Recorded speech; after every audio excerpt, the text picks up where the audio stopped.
Thank you for making Saints Central your black and gold home for the New Orleans Saints.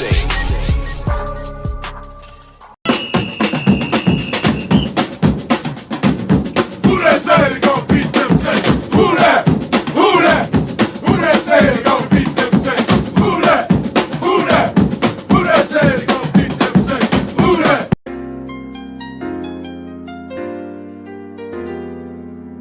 Yeah. Boogie like Benson, I'm a who that. I'm a who that. Long as I'm living, I'm a who that. Lose or winning, I'm a who that. Sports Coma, yeah, this is where we do that. Where we do that at. Where we do that at. Where we do that, where we do that, where we do that at. Yeah. Boogie like Benson, I'm a who that. I'm a who that. Sports Coma, this is where we do that. Where we do that. Welcome, welcome, welcome. Somebody please better help. Running this thing like elf. Thank God every day I'm not a felt. Go to YouTube live with Big Q and the guys. If you ain't ride or die, the bandwagon get flipped. Been marching in, that was way for the ring. I was yelling out your shame for the championship. Bucking on town, duck down. Falcons, pluck, get shut down. Panthers ain't much touchdown. The vision really belong to us now. So much hate on the Saints, you could probably tell. Ever since Bounty Gate hit the NFL, when things seem fishy, then you probably smell the crooked referees are Roger Goodell. Yeah, brother like this, and I'm a who that. Every day I'm living, I'm a who that. Lose or winning, I'm a who that. It's the Sports Coma, this is where we do that. Where we do that at. Where we do that at. Where we do that, where we do that, where we do that at. Boogie like this, and I'm a who that. It's the Sports Coma, this is where we do that. You're listening to the Sports Coma with Big Q and the guys on the PRO Media Network.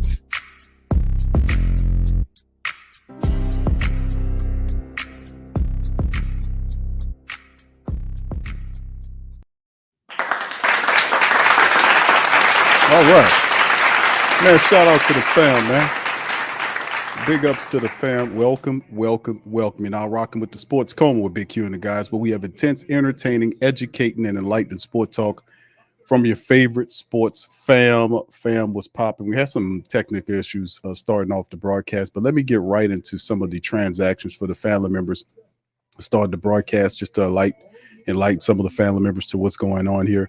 Transaction reports Saints signed Jermaine Jackson. Don't take it personal to the active roster from the practice squad. Placed wide receiver return specialist Rashid Shaheed on injury reserve and elevated safety Johnathan Abram and wide receiver Equanimeous St. Brown to the active roster from the practice squad, which is listed as a standard elevation.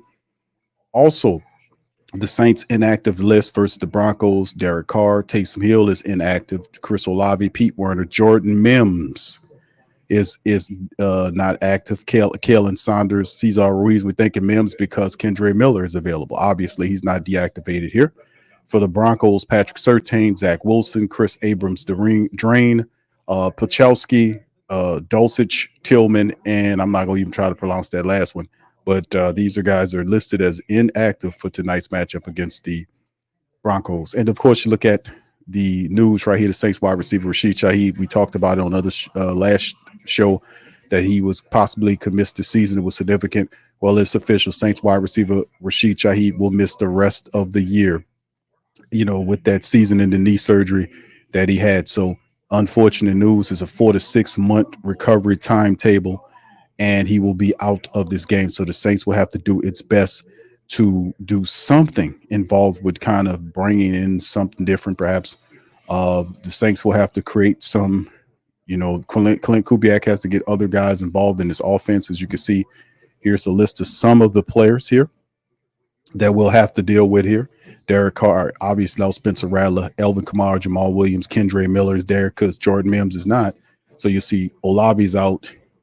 Like I said, Rashid's done for the year, so it's going to have to be Cedric Wilson, Mason Tipton, Bub Means, Equanimeous St. Brown, and Jermaine Jackson is also activated. He will more than likely be the kick returner and punt returner for the team. Jawan Johnson, Foster Monroe, and Dallin Hawker will have to step up. But as you look at our starting lineup, potentially Spencer Rattler, Kamara, Cedric Wilson, Mason Tipton, and Bub Means. Jawan Johnson's there. Adam Prentice, Fuaga, Nick DeBerry, Lucas Patrick, Landon Young, and Trevor Penning. Defensively speaking, you'll see Chase Young, Granderson, Shepard, Colin Saunders is out, so Brian Bercia, Christian Boyd, and John Ridgway will have to fill in the gap. Demario Davis will be there. Willie Gay, DeMarco, and Anthony Orji will kind of rotate for when they need them. Paulson Adebo, Marshawn Lattimore, Alante Taylor, and the safeties of Jordan Howard and Tyrann Matthew. So it's going to be very interesting for the game. As we know, Coach Payton is in here to win. His defense, Bo Nix, Javonte Williams, Jaleel McMaughlin, they'll kind of rotate those guys. But Williams is listed as his top back with Cortland Sutherland, Troy Franklin, the speedster, Devon Valley, Adam Troutman, fullbacks Adkins, and the lines Boyles, Powers, Forsythe, Menreers, and Pachowski's out. So you'll bring in McGlinchey. McGlinchey will play for Coach Payton. So he'll have his starting lineup together offensive line-wise. Defense is pretty good with Allen, Jones, Franklin Myers. Linebackers are Bonito, Sternad, Barton, and Cooper. And the cornerbacks are Surtain, who's out. So they'll substitute somebody in there next to Jaquan McMillan. Nickel guy, McMillan. Cornerback, it's Raleigh, Ross, and the safeties are Locke and Jones. So you might see Kendron Smith. You might see Levi Wallace for Coach Payton's defense. Remember, this defense is actually a pretty decent defense, to be honest with you. So we can't take this team lightly. So a lot of stuff going on with the Saints in terms of the injuries, and we'll have to determine exactly how this is all going to play as we get close to kickoff time. And all I can say, man, it is going to be a very interesting game. Saints, a lot at stake here. They're facing a 5-game losing streak. They're 2-4. They need to break the streak. They need to win. Coach Payton coming in here, they lost to the Chargers. They want to get back on the plus side of things. And the Saints, this is, when I've said it the last couple of weeks, this is a must-win game for the Saints. This is absolutely a dire must-win game for the Saints. So anyway, big ups to y'all. Appreciate y'all being here. There's a poll in the chat. Please feel free to chime in on the poll. 120 plus people right now. Like, who wins tonight? 57% of the family members say the Saints, 43 say Broncos. So that's a lot closer margin than what we've seen before. So big ups to all you guys as we get ready to get going in the matchup. Now, a lot of people out for the black and gold, and they're going to need to step up and do some really positive stuff in this game, man. You hear me? We got to do it.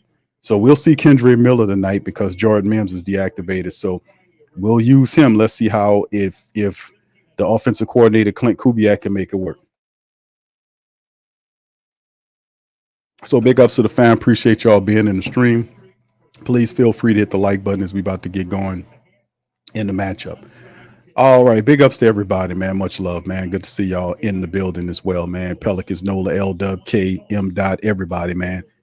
Let me know how y'all feel. Who will get the W tonight for the matchup? It's going to be interesting, man. We need this win. We really do need this win. I'm not going to tell you no difference, but with all these injuries, can the Saints muster enough intestinal fortitude to pull up and get a win? As the Saints will kick off to the Oh, hold on, I lost my screen. There's the kickoff to the Broncos. They return it from the 10-15 to the 20-25, 30-35, and he gets all the way down to the 35-yard line on the return to start the game as Bo Nix and company runs out on the field for the Broncos. So here we go. We'll get my screen up here. Just a second, fam. Get my screen up here. All right, hold on here. What the hell happened? Yeah, I lost my screen. All right, there we go. I'm on back. Yeah. All right, so there we go. All right, so we'll see what happens. We just went through our starting lineups already, and we'll see what the Saints can do here, man. Like I said, their offense is not all that, man. Our defense should be able to wrangle these guys, but we need our offense to score. So here we go, starting off from the 35-yard line. Bo Nix in the shotgun. There's the snap, looking center, looking left, then turns right. Got a lot of time, scrambles from the pocket to the 40, 45, slides down at the 50-yard line, just like that. And that's pretty much basically what we've seen quarterbacks do with the Saints. Once again, starting off the game with a poor containment play. Once again, Saints defense allow broken containment as Bo Nix scrambles for a good pickup of yards that time around. He picked up 14 yards on the scramble by the Saints, and can't be that kind of party tonight. All right, so just like that, 15-14 to the dome, man, gets him to midfield. All right, Bowen is under center, 2 to the left and right of the formation. Running back is alone. Saints showing blitz package. There's a fake toss to the left. He scrambles to the right side, throws it to the receiver, who gets knocked down for a gain of about 2 yards right there. Saints get him. It wasn't really that much decent as Paulson Adebo gets to him. The Saints showing out with those gold pants, old school throwback look. Yeah, so a pickup of two that play as, as Coach Payton got that Waffle House menu out, and he ready to go to work. He wants this W here. All right, 13:40 on the clock. Bo Nix and the shotgun Williams behind him. You got multiple wide receivers to the left of the formation, one to the right, waiting for the snap. Saints looking at a blitz look here. There's the snap. It's a handoff. Nope. Nix keeps it, scrambles to the right using his feet. Good blocking upfield, and he picks up the first down really easy on the play. Real easy pickup using Bo Nix to scramble around, and it ain't the Saints are not doing anything hard to even stop him right now. So we gotta get it together. We gotta adjust. And once again, Bo Nix, the Saints kind of lose the containment. They don't get out on it. They just keep. They gotta stay wide, man. What's going on here? And it's just Cam Jordan just got faked. He went inside, and then Bo Nix just outran him to the right side to the field and picked up the first down. Bo Nix using his feet right now. Another good run. He has 2 carries for 22 yards. Man in motion from right to left, and it's a play. Saints come with blitz. He got plenty of time. Take all kind of time thrown up and overthrown over the outstretched hands of number 85, and that's on Bo Nix. He missed his tight end wide open. He was wide open downfield, and Bo Nix missed him. That's where he wish he had that one back. The tight end was wide open downfield in the Saints defense. This is not looking good. So a lot of good motion plays at first, and he was running down. He was wide open if that guy came. He had actually a number 16 downfield that was wide open. If he'd have threw to that wide receiver, that was a touchdown because there was nobody back there. They had 2 players on the same side of the field there, and the receiver was deeper than that. If he'd have thrown the wide receiver, that'd been a touchdown. All right, 2nd and 10 under center. There's a play action. He trips. Saints defense coming from. Bo Nix scrambles off to the left side, throws on the run, and if the ball is incomplete as he throws it toward the left sideline, it'll bring up 3rd and 10. Clock stops at 12:40. All right, thank you, Brent. Brent says we need DA out of here, but how? Come on, man. Yeah, Brent, let me get let's hear what Boosick had to say about that. Dog. Come on, man. Thank you, Brent. Appreciate you, bro. Appreciate you. Too kind. Thank you, Brent. Appreciate you, man. Much love on that, man. All right, here we go. There's a man in motion, kind of trots right to the right side of Bo Nix from the right side of the formation. He's an audible play going on 3rd and 10. 5 seconds on the clock. Waiting to try to snap the ball to the shotgun. 3 to the left. There's the snap. He's looking. Saints coming with the pressure. Ball thrown off the back foot is incomplete to Troutman, thrown right before his feet. That'll bring up 4th and 10. So the Saints couple of last 2 plays adjusting, kind of sending pressure at Bo Nix. And he had an opportunity to burn the Saints early in the drive, but then the Saints were able to kind of tune up some blitz at him to make him uncomfortable. So it was Alontae Taylor got there to kind of force the bad throw because Bo Nix didn't plant and throw. If he'd have planted through, you would have had Troutman there, but he was trying to throw off the back foot, and Bo Nix don't have that kind of arm. All right, here we go. Punt situation is a promising drive stalls out. The Saints had 2 defense calcified and stopped the offense. There's the punt from near midfield by the punter. Fair catch right here by number 80, Jermaine Jackson. So it'll be inside the 10-yard line as our rookie quarterback, Spencer Rattler, runs out on the field starting at 12:30 as they go into the commercial break. So this is going to be very interesting. Good defensive stop at first. It wasn't very promising, but the Saints kind of calcified and stopped it. All right. So anyway, that last drive there, man, good to see the Saints get the stop there. Let me see if I can get a drive summary on that last one, man. Let me see if I can get a drive summary on that last one, man. I'd like to know what that last drive summary. Okay, there it is. 6 plays, 24 yards, 2 minutes and 30 seconds. All right, by the Denver Broncos, and the Saints shut it down. So let's see if the Saints now defense do what they do. Can the Saints now get the ball and march the field? Can they get the running attack going? That's the biggest question I got for the black and gold. Need to get the running attack going. All right. This is going to be interesting, man. It's going to be interesting. What's up, Rose? Shout out to you, man. All right, 504 Coach says Q. Is this Bo Nix or Bo Vic? He was scrambling pretty good, man, on that play, man. He had some good running going on. 2 carries for 22 yards, man. It's not bad by Bo Nix. That's basically 11 yards a run. That's beyond 2 rushes first down, right? He did pretty good on that play. Saints did a good job of finally getting the blitz to him. All right. Much love, man. Big Smoke, what's happening, fam? KB, much love to the Queens. All right. Appreciate y'all for being in here. We got some of these spammers all stream thing, whatever. We're gonna get him on out of here. Lickety split. We're gonna get him on up out of here. All right, let's get him on. There you go. Disappeared like magic. All right, big ups. No ball, says Q. That should never been a TD. Them people was so that he was. They had two guys, if I'm not mistaken. They had two players open on that side of the field. I think the tight end was one of the one he was trying to throw to, but there actually was Franklin. I think Franklin was deeper, like 10 yards, 5 to 10 yards deeper than the tight end. He was wide open over there. So good thing they didn't see that, man. That could have been kind of hectic early.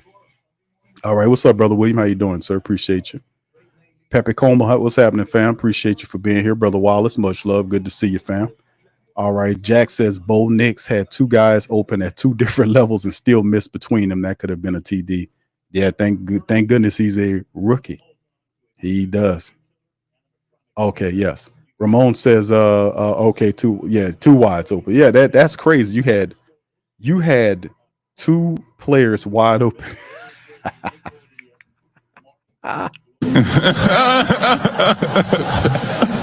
How you have two guys wide open on the same side of the field, man? What kind of defense were we doing? All right, so here we go. We're starting inside the 10-yard line. It's a play action misdirection throw up the field to Foster Monroe, gets all the way down to the 40-yard line. Nice rollout play. It's the misdirection to the right side, and Foster rolls out to the opposite side and makes the throw up the field to Foster Monroe for the catch. So nice play right there. A pickup of 32 yards by tight end Foster Monroe. So that was a nice play right there by Foster. And like I said, Spencer Rattler, they're going to be doing a lot of rollouts because that offensive line ain't nothing. All right, here we go. They're going to try to run it. Hand off to the right side. Elvin Kamara grabbed right away for a gain of like maybe 2 yards on the play. They just bought that interior line, man. Like nothing really popped on it. All right, so Spencer Rattler so far, 22 of 40 for 243, 1 touchdown, 2 picks. He was sacked 5 times thus far in his matchup against the Buccaneers. We're hoping for a better outing and perhaps a running attack to go along with him. A gain of 1 yard. Oh, goodness, 2nd and 9. I gave him 2. 11:32 and countdown. Rattler in the shotgun, 3 to the left, 1 to the right.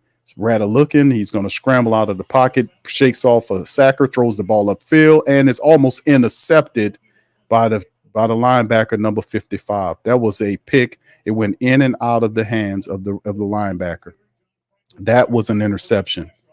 And Denver is really kind of letting the Saints off the hook. Wide open guys running downfield on the offensive side. The guy misses him. And then Penning gets beat badly. The guy misses the sack on and he almost, that was almost an interception. He hit 55 in a bad spot right in his hands. And Mason Tipton almost caught the ball, but yeah, he hit the linebacker in the bad spot, his hands. All right, 3 to the left, 1 right, and Spencer Rattler in the shotgun. There's the snap. Spencer looking, blitz coming, and the ball's thrown, but Cedric Wilson will be 2 or 3 yards shy of the first down, and that won't work. So he gets about the 47-yard line. The Saints will run off the field and send the punting unit out. So Cedric Wilson gets the grab, but he's a couple yards shy of the first down. They'll run him out there. So 4th and 2, and that'll be the issue. The Saints have to run the ball, and as you can see on the attempt to running play, that didn't look good early on. It's a lot of rollout plays. That requires a lot of energy too. For you to roll him out as much, man, you oh my goodness, man. Rolling them out and throwing them on the run. There's the punt by the Saints. It's going to be all the way. Oh, it's going to bounce into the end zone, and it's going to be a touchback for the Broncos. All right, so anyway, we'll see how it all works, man, to be honest with you, man. But at the end of the day, man, we need to run this football. Hey, ball, a 52-yard punt goes into the end zone, and they'll bring it. They'll receive it where they receive it for Bo Nix on the second offensive series. 0-0 currently. So we'll see what goes on here. Yeah, Tipton hands a stone. Now, I don't see how he was going to catch that because the linebacker should have had the interception went between his hands, and Mason Tipton wasn't ready for it, All right, so here Bo Nix on the second offensive series here for the Denver Broncos. He's in the shotgun. This running back is to his side. 2 to the left and right of the formation. Snap, and it's a toss to the running back. Good blocking upfield, and he was able to get maybe about 5 or 6 yards on the play. Saints got to do a better job of getting through those blocks. That was too easy. It was just really a throw down to the sideline there.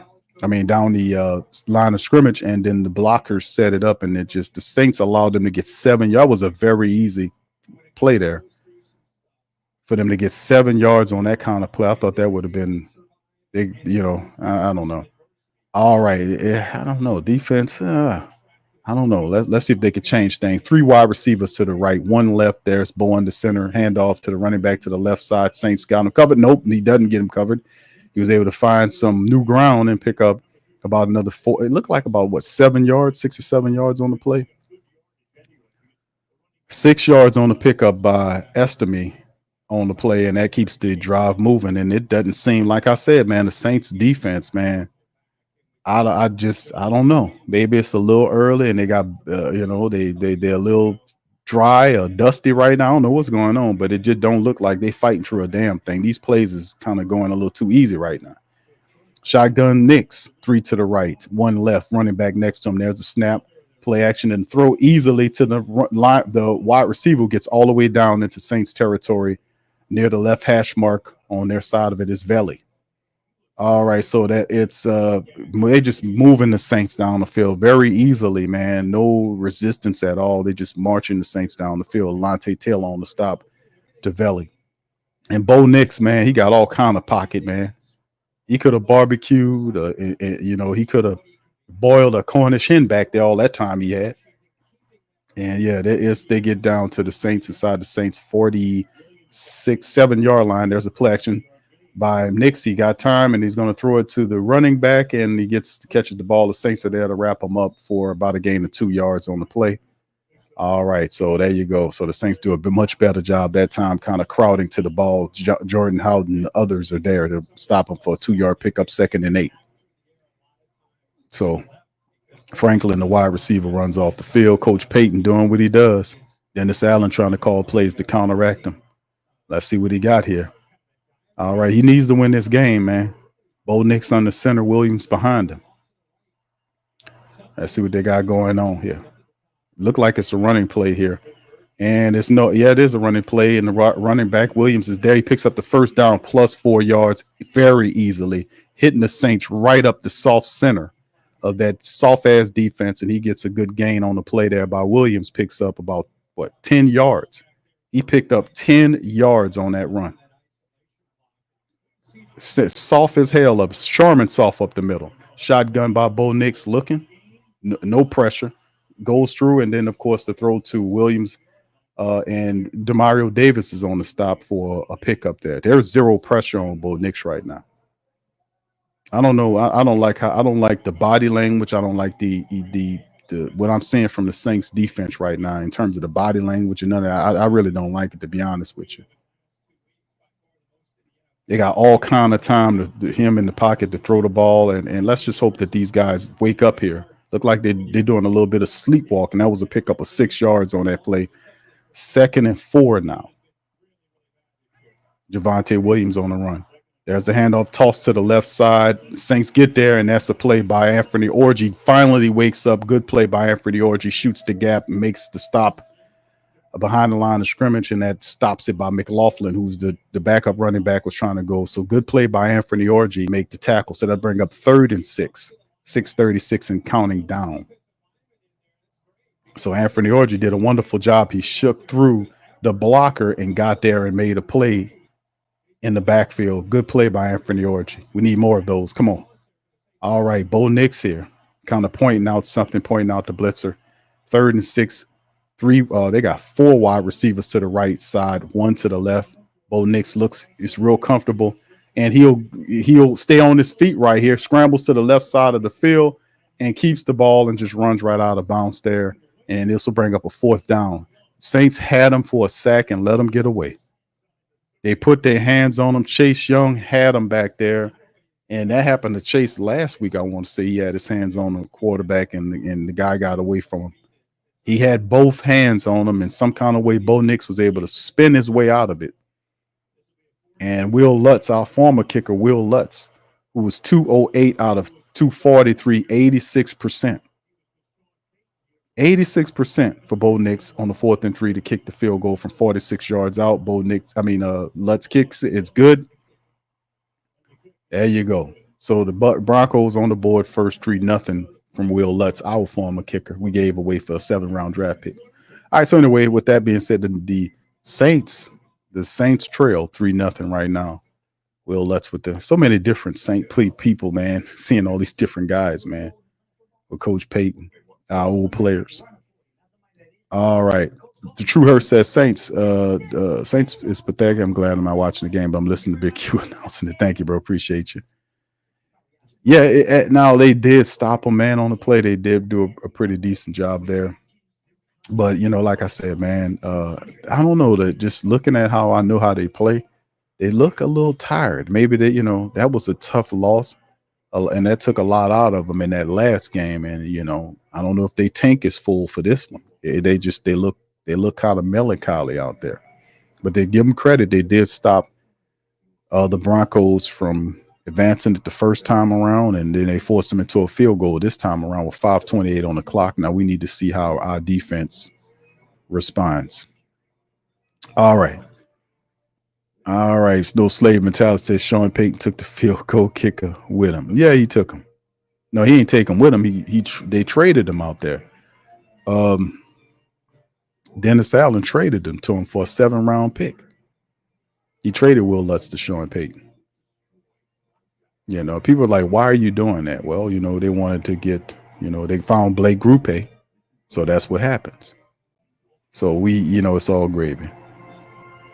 All right. Big ups to y'all, man. Thank y'all, man. All right. Appreciate you, T-Mama. Thank you, T-Mama, for. All right. Thank you, Queen, for the Cash App. Thank you. Appreciate you kindly. Thank you kindly. As the great Clarence Weatherspoon would say, thank you kindly. Thank you, T-Mama. Appreciate you, baby. Much love. Thank you. Get fucked too kind. Thank you, sweetie. Appreciate you. And also shout out to, is that you, Muse? Shout out to Trinity Montoya. That's Muse. Shout out to Muse. Appreciate you for your Cash App, sweetheart. Thank you. Thank you. Get fucked too kind. Thank you, sweetie. Appreciate both of y'all, man. Appreciate the queens. All right. Much love. All right. Much love to all y'all, man. Appreciate you. All right. What's up, Ashley? How you doing, baby? Good to see you out there as well. Much love to the fellas. Brother Pete says, I think the player is not confident. And DA, yeah, I wouldn't be either, bro. I wouldn't be either. I wouldn't be confident. It's not, well, I mean, this is the thing. This is the Saints are, we got to stop this slide, man. They got a game at home. Sean Payton. I mean, if you can't get riled up for Drew Brees' performance as the Broncos are kicking the ball off to the Saints from left to right, the Saints receive it at the 1, gets to the 10, 20, to the 25, to the 30, down to about the 33 or the 34-yard line, and they'll pick up right there. So Jermaine Jackson coming right in soon, poor Rashid Shaheed, man, we'll miss him and his speed ability. The Saints, like we think about some of these guys, we'll ultimately get Chris Olave back for the Chargers matchup, but Rashid Shaheed's gone. The Saints will have to find another wide receiver. Now, they did sign, what's this guy? This Betts guy? What's his name? Betts or Getz? I forget. I'll have to. It doesn't matter right now. He ain't doing nothing for us right now. But the Saints did sign him to the practice squad as the Saints open up from the 33-yard line. And there's a toss to the left, AK-41, and he's going to get just 1 yard on the toss to the outside, just a 1 yard pickup. Jesus Louise, we just can't seem to run at all, and that's the problem. That's the biggest things. Like, can we run the football? If we can't run the football, what we gonna do? Just constantly roll out Spencer Rattler? That is very tiring to roll out a quarterback and to have them throwing on the run all the time. We need to get the run going. That's the next play. The Saints hand the ball. They got penetration, and that's Kendre Miller with the ball there. And he gets to the next level, breaking a tackle there, gets about 7 yards on the pickup by Kendre Miller, his first carry. So Kendre gets in the game. Good to see him in there. And that's how you're going to have to run the ball. You're going to have to use some power.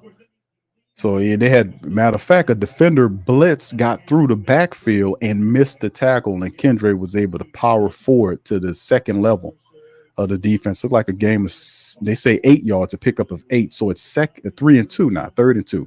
There's a snap out the shotgun. Spencer kind of scrambles to the right and finds Bub Means to the right sideline there. He makes the grab, and the Saints keep it moving.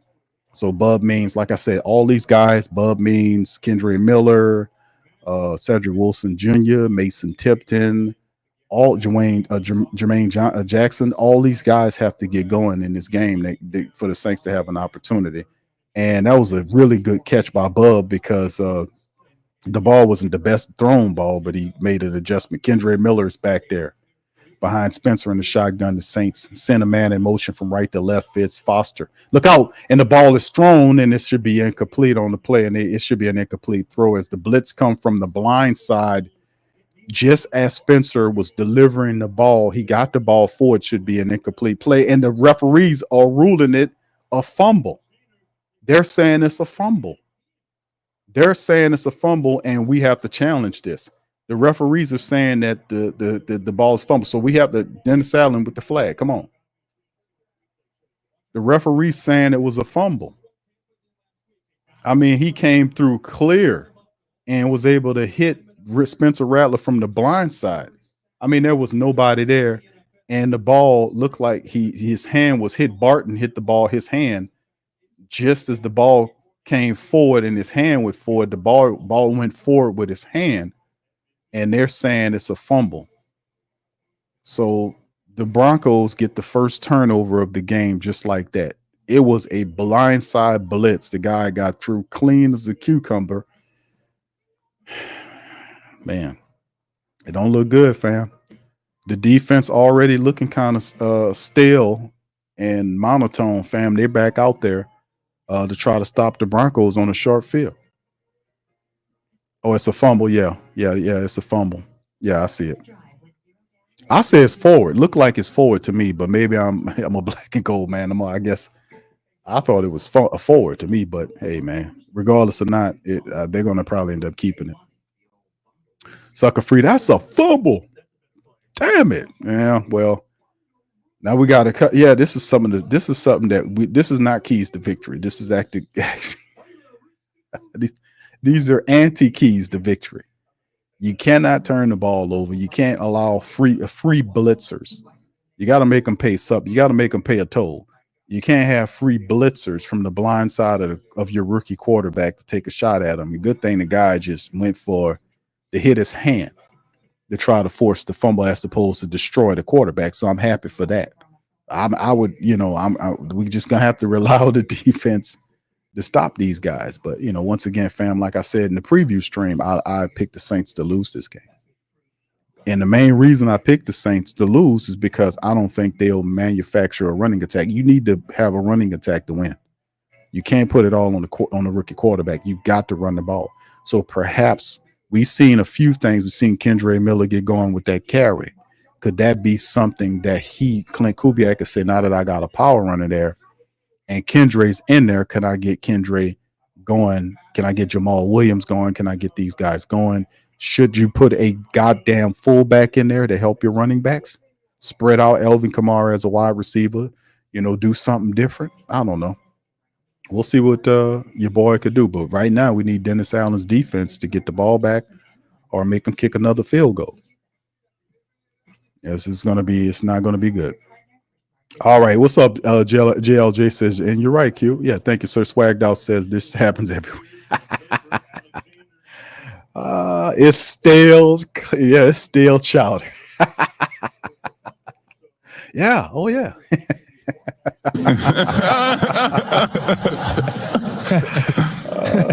No, you didn't, Chantel. No, you did. She said, I bet on the Saints on FanDuel. I'll be in trouble. Yeah, yeah. I wouldn't bet nothing on the S's right now. I ain't gonna lie to you, man. I wouldn't bet nothing on them, ladies. Don't do it. All right, here we go. 3 wide receivers to the right, 1 left, and the shotgun is Bo Nix. There's the snap. Looking center, stands center, looks right, fires right, finds the tight end around midfield for a gain. I don't know. That's Lucas Krull. Remember him? The Saints got a bunch of players. Lucas Krull, Adam Troutman, Will Lutz. What's your boy name? The wide receiver we had here with the braids. He's there with him. It's quite a few people, the Saints, former Saint players that Sean Payton has there with him. And some believe that Alvin Kamara is going to be the next guy. that he gets. They believe that. All right, 2nd and 5 right there.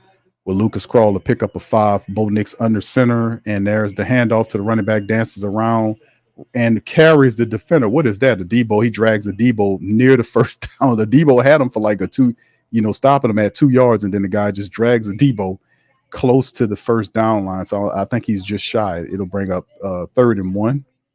I want to say, we'll see what they got put. Yeah, it's 3rd and inches, by the way.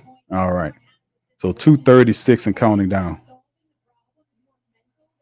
So I think the Saints defense, man, they still not, after on a tough game against Tampa Bay, they still look tired to me.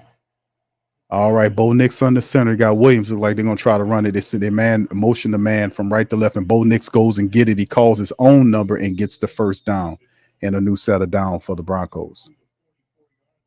But that's the thing with the Saints. The problem with the Saints is offensive line, interior offensive line, the injuries we know, but we're not able to run the football. And even when the Saints just tried to run it outside, the offensive lineman wasn't doing what they need to do, and they got a guy wrapping Chase's hand, his wrist. So we will hopefully see what's going on with that in the game as he's out getting his wrist wrapped. Cam Jordan them is in there. You see Nate Shepard and Brian Brissy interiorly. 1:42 on the clock is counting down. Shotgun Bo Nix man in motion from right to left. A draw play by the running back. He gets space, falls forward for a gain of about 6 yards on the pickup, maybe 7 by Williams. Like I said, man, the Saints are allowing these runs here, and look what they're doing. Did we say, fam? They're hitting them with draws. They hit them with draw plays. They hit them with delayed draws. Same shit that everybody else doing. It's not hard to tell. They just copycat what other teams do to the Saints, and the Saints are not fixing these problems fast enough. They're susceptible to the draw. They're susceptible to any play like that inside. They're soft up the middle. All right. So anyway, Bo Nix under center. You got guys on both sides of the formation. There's another running play to go inside, and he falls forward. Look like he's right on the line for the first down. We'll see what the referees do as we're under a minute before the end of the first quarter. So let's see where the ref spotted. Look like they put it right there. Look like it's going to be a first down. The referee says first down. So a new set of downs for the Broncos, and the Broncos just is grounding now. They just is ground and pound on the Saints right now. Ground and pound on them. All right, Marley Moss says, Q, check and see if you got my. Oh, I'm sorry, brother. I'm sorry. Yes, I will, sir. Thank y'all, man. All right, just give me just a second. I'll check it out. Thank you. All right. So there's the play, Bo Nix, and it's a throw. Oh, and that's a tough throw toward the sideline. It's through the hands of Sutton, and there's a flag down on the play, and they're clapping like that's going to be a flag against the Saints. So let's see what's going on here. Is a flag of pass interference against the Saints? Paulson to Debo with a damn holding, man. Are you kidding me? Paulson to Debo caught holding on the play, and Paulson to Debo got caught holding, man. And the dude almost still caught the ball. Dude, come on, Adebo. Thank you, Marley Mall. Appreciate you, fam. Marley Mall says, thanks, Q, for all you do. Thank you, bro. Appreciate you. Thank you, sir. Appreciate you, my man. Shotgun Broncos. And there's a play action. The throw is easy pitch and catch to the wide receiver. He gets down inside the Saints 20-yard line. Is Franklin right around the 17-yard line. So, I mean, that's the end of the first quarter. Adjustments need to be made. This is incredibly, ridiculously easy. This is the way they're marching the ball on the Saints. It's ridiculous. It's without any resistance. Now they calcified toward the back end, so perhaps this is what happens here. We'll see. All right, thank you, Marley Mall. Appreciate you, sir. Thank you. Fuck too kind. Thank you, bro. Appreciate you. So thank you, Marley Mall, T Mama, and Muse, man, for the cash apps. Much love to you. Appreciate you as well for the super chat, my brother. Double super chat. Thank you. Fuck too kind. Thank you, bro. All right, brother Prom says DA picked these losing coaches and players 2 and 5. Thank you, brother. Appreciate that, man. Thank you. Fuck too kind. We're going to eventually get it purged, man. Black Preacher Man says, I'm convinced our D-line is garbage too, bro. I've been seeing them fall for a while, bro. Now, in particular, this year, the running attack, like the Saints getting pressure, they get pressure, right? They'll have pressures, but they ain't getting home. Like you seen Chase Young get to Bo Nix and put both hands on him, and Bo just spins out of it, reverses field, and makes a play. He kind of runs out of bounds. But at the end of the day, the pocket's pretty much clean. There's no resistance in them making these passes. Now we'll see in the second quarter these guys make an adjustment as well. But thank you, bro. Appreciate the super. Thank you. Get fucked too kind. All right, shout out to you. Brent says the Debo doing this part to get DA out of here as well. Thank you, bro. Thank you. Get fucked too kind. Oh my goodness, man. Hey, look, listen. All I can say, fam, listen, y'all are absolutely right, man. Man, it's just incredibly, it's incredible to me. It's incredibly hard to watch at times, but this is a part of the process. This is a part of the process of purging out the people that don't supposed to be here. And if it takes a ridiculous losing streak, because the Saints defense right now, fam, they look totally energyless. They don't look that good. It's like they saved their energy to make a play on third and down. You see what I'm saying? It's like, okay, we're gonna save up our energy, and then we're gonna make a play here or there. The energy's not the same. Like you see the defense flying around, you see Demario Davis doing the Kamehameha wave. They still look tired, and it wasn't an easy game. Like Tampa Bay stumped on the Saints. They stumped on them, they blew them out, and then Sean Payton comes in here. He's amped up to get a win. First time coming back to the city. Drew Brees thing got going on. So it's a lit environment, and if you can't, grab some of that energy and add it to what you got going on, man, you're in trouble. And we'll see what they got going on. What's up, brother Arnold? Thank you, man. He says we have old players in key position. They look bad too, bro. Old players. But thank you, bro. Appreciate it, man. Thank you. Get fucked too kind. Yes, indeed, man. Old players, man. It only works when we get them in a good position to win, man. It's just what it is. All right, here we go. As they switch fields, sides of the fields. It's an audible situation by Bo Nix. He is in the shotgun. There's the snap, and he tosses it to his running back to the right side. He picks up a gain of about 4 yards on the play off to the right side. And it's like the Saints, the Saints are like in trailing position. There's no blitz there to get anything. I mean, that was a gain of 5 yards on the play by Javonte Williams. He picked up 5 on the run. What is the average going on right now with these teams? Well, let me see what my goodness. All right, man, what's going on with these guys? Shotgun, Bo Nix looking center, going through his progression, has time, pulled the ball down, scrambling off to the left side. He's going to run and powers his way over Marshawn Lattimore, and he's like 2 yards shy of the first down. So a good little gutsy play by Bo Nix, man. Bo Nix looks good out here, man. He looks good. He doesn't, he's pulling the ball down. He's going through his progressions. Smart, going through his progressions. Look at the pocket. Yeah, upon he scrambles out, breaks, and then kind of moves, lowers his shoulder, and runs over Lattimore a little bit, and picks up a nice little chunk of yards, 4 yards on the run there by Bo Nix, and he makes it a 3rd and 1. So that was a pretty respectful run. They got Williams, the running back, in there. As they go into man in motion, they're going to look like it's going to be a running play here as they got 2 wide receivers to the left side there. And nope, it's a play action, and Bo Nix got all the time in the world. This is ridiculous. All the time in the world. And then Bo Nix is going to throw the ball. It was deflected by the Saints defender. I can't see who it was. I think it was Demario Davis. Some kind of way deflected the ball. He was throwing it at the tight end, and the ball got deflected. I want to say it was either Willie Gay or Demario Davis over there that deflected the ball. So I want to say, who was it? Yeah, I think it's Willie Gay. Willie Gay deflected it. If he hadn't done that, it would have probably been a touchdown. So Willie Gay got credit for that. The Broncos going for it on 4th and 1 here. Let's see if they can get it. They're going to try to draw the Saints offside. That's what they're going to try to do. I know they ain't stupid enough to try to go for it. They're going to just try to draw them. Nope, they ain't going to do it. They're just trying to draw the Saints offside, and it didn't work. So they'll take did they call a timeout, or did they just take the delay of game? Yeah, they take the delay of game, and they'll just kick the field goal. So, yeah, I know that when Sean Payton ain't that crazy. to go for it. He's trying to draw the Saints defense offside. Credit to the Saints defense for doing another one play on a third down to stop it from happening, batting the ball down and forcing the Broncos to send out the special teams unit to get another field goal. So they're keeping it manageable. So 2 promising drives by the Broncos stalled out and stopped by the Saints defense, off a turnover, by the way, fam. That was a turnover. The Saints defense forced them to take 3. And it's not in there yet. 32-yard field goal by Will Lutz. There's the kick, and it is through, and it's the Broncos go up 6-0 with 13:24 on the clock. All right, so there we go. Very interesting, man. Very interesting. Very interesting. Broncos up, and like once again, as you could tell, the Saints defense, they don't look good when it start out, but they some kind of way they harden up at the end, the back end of the play, and come up with a play to stop.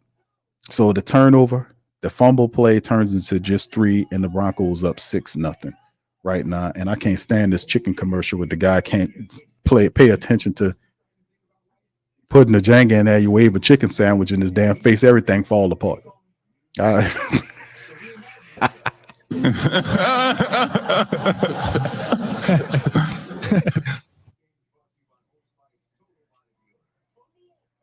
That's damn. That's he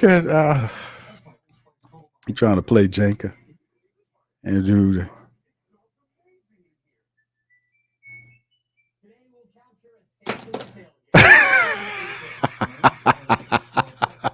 that magic chicken, man. That make you forget everything. Oh my goodness, man. Come on, man. Don't do it like that. Don't do it like that. God damn. All right. Shout out to y'all, man. Traders Playbook, man. Thank you, man. Defense quit on DA, but Loomis won't fire him, bro. I know, brother. Thank you. Like I said, bro, the whole Mickey Loomis thing, I talked about this on yesterday's stream, man, the preview stream. We did the kind of reaction to the video, to the interview that WWL and Bobby Hebert did with him. And it's all a matter of ego with Mickey Loomis. It's not about correcting the errors of the team. It's not about that at all. It's about him being proved wrong and about him doing what needs to be done to correct the failings of the team. There will be nowhere in the NFL that you'll have a third-year coach in any NFL environment that'll be allowed to have this much time, and this guy has 0 resume. And the season wasting away. The fastest you make the stop, we have to right the wrongs that have happened over the last 3 years. And a big part of stopping this is getting rid of the head coach who's the problem. But the guy said in an interview that it's not the head coach. Maybe it's the head coach. Maybe it's not the head coach. Just many different factors, which means that he does not want to be proven wrong. He's not operating logically. Bobby Hebert gave him all the stats, told him all the stuff, and he still decided to do this. So the only way this is going to happen is there has to be a clear falling out, and the mighty Who Dat Nation got to stand on business and stop going down there.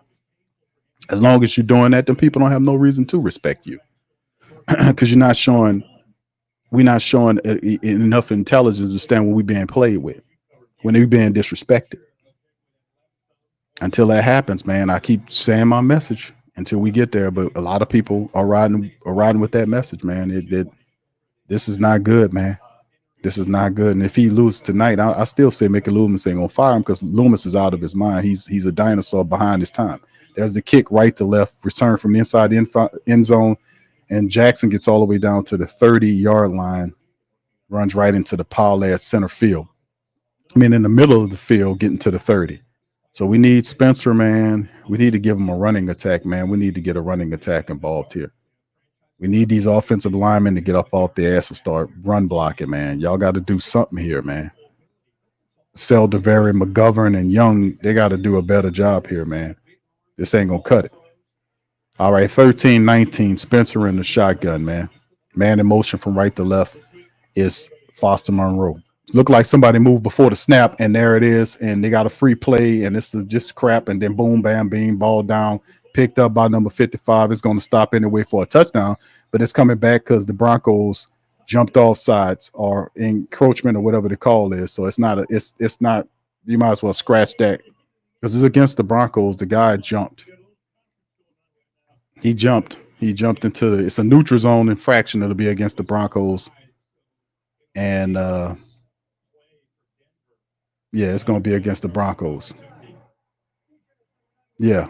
So instead of it turning into a free play where the quarterback happened, some kind of way they bumped into each other, the ball hit the ground, and Spencer had to scramble.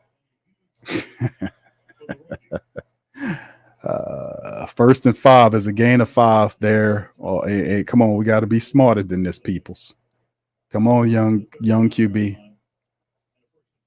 Adam Prentice is in the game now, so it's going to be obviously a run play, right?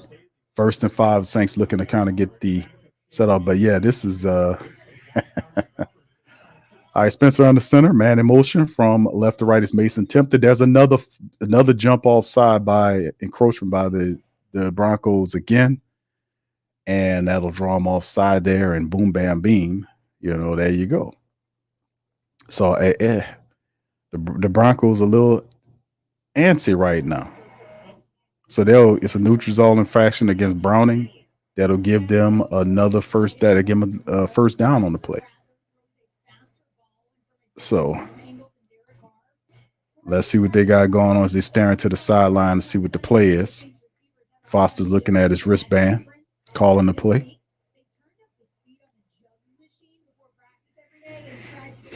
We really don't want to hear about Derek Carr, man. Let's just watch the football on the field right now, fam. 13-10 on the clock. Spencer on the center. There's a snap. Saints doing a good job of blocking. Spencer taking a shot downfield. It got a little air on it, and the ball tripped up. No flag on the play. As Mason Tipton pops up and says, "Man, what's happening with that?" And the family is booing there because they want to say should be a pass interference. And Mason Tipton dropped up. Dennis Allen talking to the referee, said it's not a flag. Referee says no. Moss was covering him. And was it that? He grabbed his hand right there. That's definitely, yeah, he grabbed his hand, and the referee blew the call. He grabbed his hand. He made contact with him, grabbed his hand. No call on the play. No call on the play. 2nd and 10, shotgun. Spencer looking, throwing the ball. It's to Juwan Johnson. He's pushed out of bounds by number 55, Barton, toward the right sideline. So that was a play right there where they got away with that one, man. That was a big time pass interference because Moss literally grabbed the hand of Mason Tipton. And that's a 5-yard pickup by Juwan Johnson on the play. And let's see, 3rd and 5 now. So we'll see what's going on here. Man in motion from left to right, Juwan Johnson. Rattlers in the shotgun. There's the snap. Pressure coming. Ball is thrown out and out of bounds. That'll bring up 4th and 5 because the pressure got to Spencer Rattler as he was trying to deliver the ball. That'll bring up 4th down again. Broncos defense there, man. And Rattler somebody got to Rattler as the ball was being like he's trying to make the throw. And it was big man Allen on that side. And he just beat Nick Saldiveri. Just beat Saldiveri to knock down the quarter. He just beat Saldiveri bad. Standing there flat-footed and got his quarterback. Now, I mean, these guys suck. They suck, these damn interior linemen.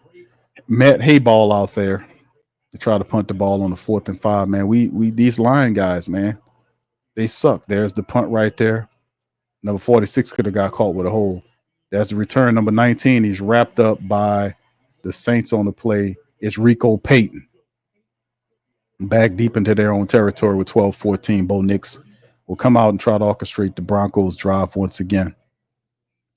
Saints, what was that last play by the Saints play series? What was the last drive there by the Saints, man? We're just not doing enough, man. We're not doing enough here. We're not doing enough. Not doing enough. We're not doing enough.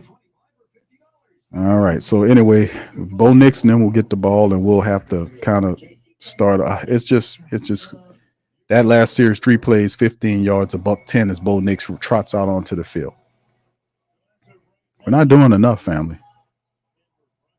We are not doing enough, offensively speaking. I mean, the defense is doing all right. They're doing okay. I got to give the defense the flowers right now. They're doing all right. It's just our offense, man. We can't get out of our own way here. All right, here go the Broncos picking up from the 14. They're on 14. It's a toss to the left side. Bo Nix keeps it. Cam's in front of him, and he falls forward for a gain of about 3 yards on a little scramble that play as Cam and Christian Boyd combine for the tackle on Bo Nix, who's using his feet. Bo Nix using his feet, keeping those happy feet going as they're showing. He doing that's like and that throw, he had two. Yeah, there was two guys wide open there. And then he had a play where he's that guy gonna settle in sooner or later, man, because he sees the plays, he just didn't get it. 7-11 for 54 yards is Bo Nix right now. He's under center. You got a couple of guys, two to the left and right of the formation, running backs. There's a handoff to the running back, running right up the Saints center, the defense to the 30, 35 down to near the 40-yard line. And you won't talk about the Saints defense here. Can't stop the run. Let me look at some of my team statistics to see where they are with the running attack right now for the Denver Broncos. My goodness. They have 14 carries. The Broncos found. Oh, my God. You got to be kidding. This is horrible. I just took a look at the statistics, family, for the rushing. The Broncos doing against the Saints is 14 rushes. They got 88 yards rushing right now. They're averaging 6.3 yards of rush on the Saints defense. They don't have to throw the ball, just run them. Bo Nix under center turns and hands the ball off to the running back, dances around and gets stopped, but still was able to pick up with about 4 or 5 more yards. Saints can't stop the run, man. These people averaging over 6 yards a run on the Saints right now. They got 92 yards off of 15 carries. They're averaging 6.1 yards against the Saints. The Saints have 9 yards rushing. That's right, 9 yards rushing so far in this entire, right now at this point of the game. The Broncos just need to just run the ball. 2 to the left and right of the formation. The running back is behind Bo Nix. He kind of motions the guy. There's the blitz. There's the pressure right there, and another broken tackle. And he's dragged down, but not until he gets to about the 49-yard line, and we got somebody down on the ground. That looked like Demario Davis reaching up for help. He's looked like he's down on the ground. Is that Demario Davis? Demario Davis is that Demario who was down on the ground?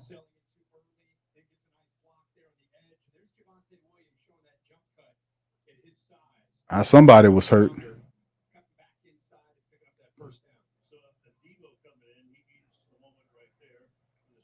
Oh, Paulson Adebo's on the ground. Yeah, he tackled the ground. That's why he hurt. And he hit shoulder first into the ground. I can only imagine what that was.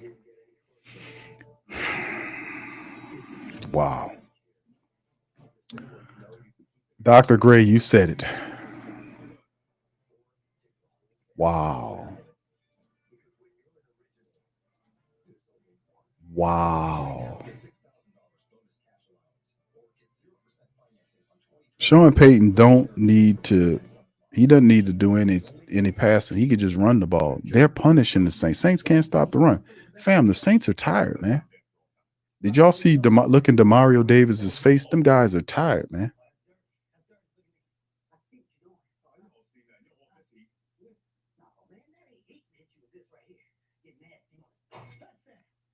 Oh, so it's terrible, man. Oh, man. What is wrong with this team, man? Injuries abound and abound, man. But it's not just that, fam. The backups got to be able to do half the shit. I mean, backups got to know how to run block. Jeez. Traders Playbook says why don't we just roll out every play? That works. They're tired. They can't roll out every play, bro. That to roll him out every play, that is very taxing. Very taxing on them. That's why I say they can't. they can't roll them out every play. But they might have to because they can't run. My goodness, man. How did we get here, man? Thank you, bro. Thank you, bro. Appreciate it, man. They might have to Traders Playbook. They might have to roll them out every time, man. My goodness, this is awful, man. Oh my God. Oh my God. What's that wrong? What's well, hold on now. You guys got to understand. Listen, Dennis Allen is a good coach. And listen, you got to see beyond the results. Look beyond the results. And you're unsophisticated and you're unqualified and you need to look beyond the results. They got the card out for Debo, man. He got a bicycle pump doing something. They got it block. I don't know what's going on, but whatever it is, it ain't good. It's something dealing with his leg.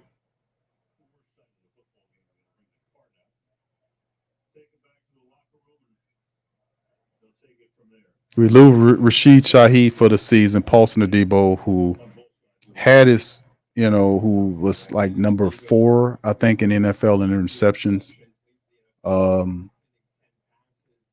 And the injuries keep mounting, and usually when you bring the card out, man, that's not a good sign at all. And we know Paulson Adebo is in the final year of his contract with the Saints. Yeah. So with Paulson out, you can probably look at Kool-Aid McKinstry getting an opportunity to play in a game. Rewind says that's a torn ACL. Pete says, Q, I need to hear that getting kind of. Oh my goodness, man. I don't want to laugh, but I have to laugh to stop from crying. Y'all heard Mickey cry on the show the other night. I'm so unhappy. But Mickey is, man, I don't know what's going on here, fam. This is not good. But this is for Pete, man. Shout out to Pete.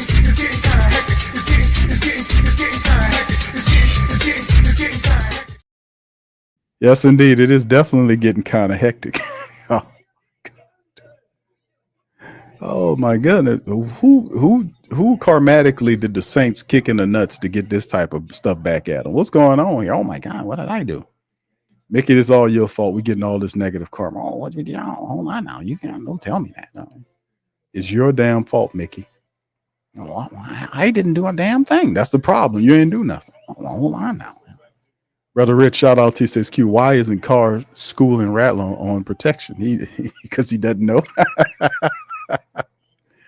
Look like Carr isn't helping the rook. I don't think Carr's like that, man. And one thing I can say about Derek Carr, whatever he does know, he'll try to tell you it. He'll try to tell you. But at the same time, you don't want to overload the guy, because you already got the coach talking to him, right? And you might say 1 or 2 words to him, like encouraging words, but in terms of scheme and all that kind of stuff, sometimes you don't want to overload him. It's his opportunity. But the thing is unfair because he doesn't have a running attack. The Saints have, as a collection, they have 9 yards rushing on 3. Them people ran the ball 3 times so far. They ran the ball 3 times and they threw the ball. The offense is already unbalanced. As Paulson Adebo got it right. That right leg, man, is covered, and they're taking him off as Kool-Aid McKinstry comes into the game. That's one thing about us. We deep, and we have behind Kool-Aid McKinstry, we also have Rico Payton. So we pretty solid at the cornerback position. So we should be able to absorb this. Bo Nix in the shotgun at midfield. That's the snap. Pressure coming from the Saints. Bo Nix scrambles out to the right, throws upfield, and finds number 16, Franklin. He gets deep down the side of Saint territory, man, on an easy pitch and catch, man. It's just too much easy. Saints defense was able to flush him out, him being Bo Nix out to the right side. Bo Nix kept his eyes downfield, and the whole way watching Franklin and threw it to him behind the Saints defense and made a great play on it. And just found the guy, and he gets way up in near field to the Saints 20-yard line. So defense will be called upon to stop him here, man. So they're at the Saints 19. Bo Nix under center, 2 to the left. This shows to be a running formation with the fullback out. It's a handoff to the running back, dances around. Alante Taylor and others get him before he gets maybe a yard, maybe 2-yard pickup, depending on where they spot the ball at.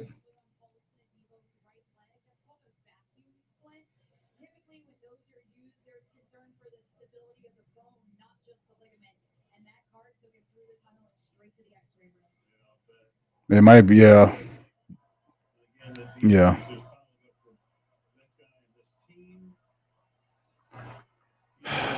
Yeah, when it rains, it pours with these injuries. 2nd and 8, a 2-yard pickup. Bo Nix in the shotgun, 2 to the left, 1 right, running back to his left side. There's a snap. Nix looks, throws it to the left side, easily caught by number 84 at the Saints 8 or 9 yard line on the play.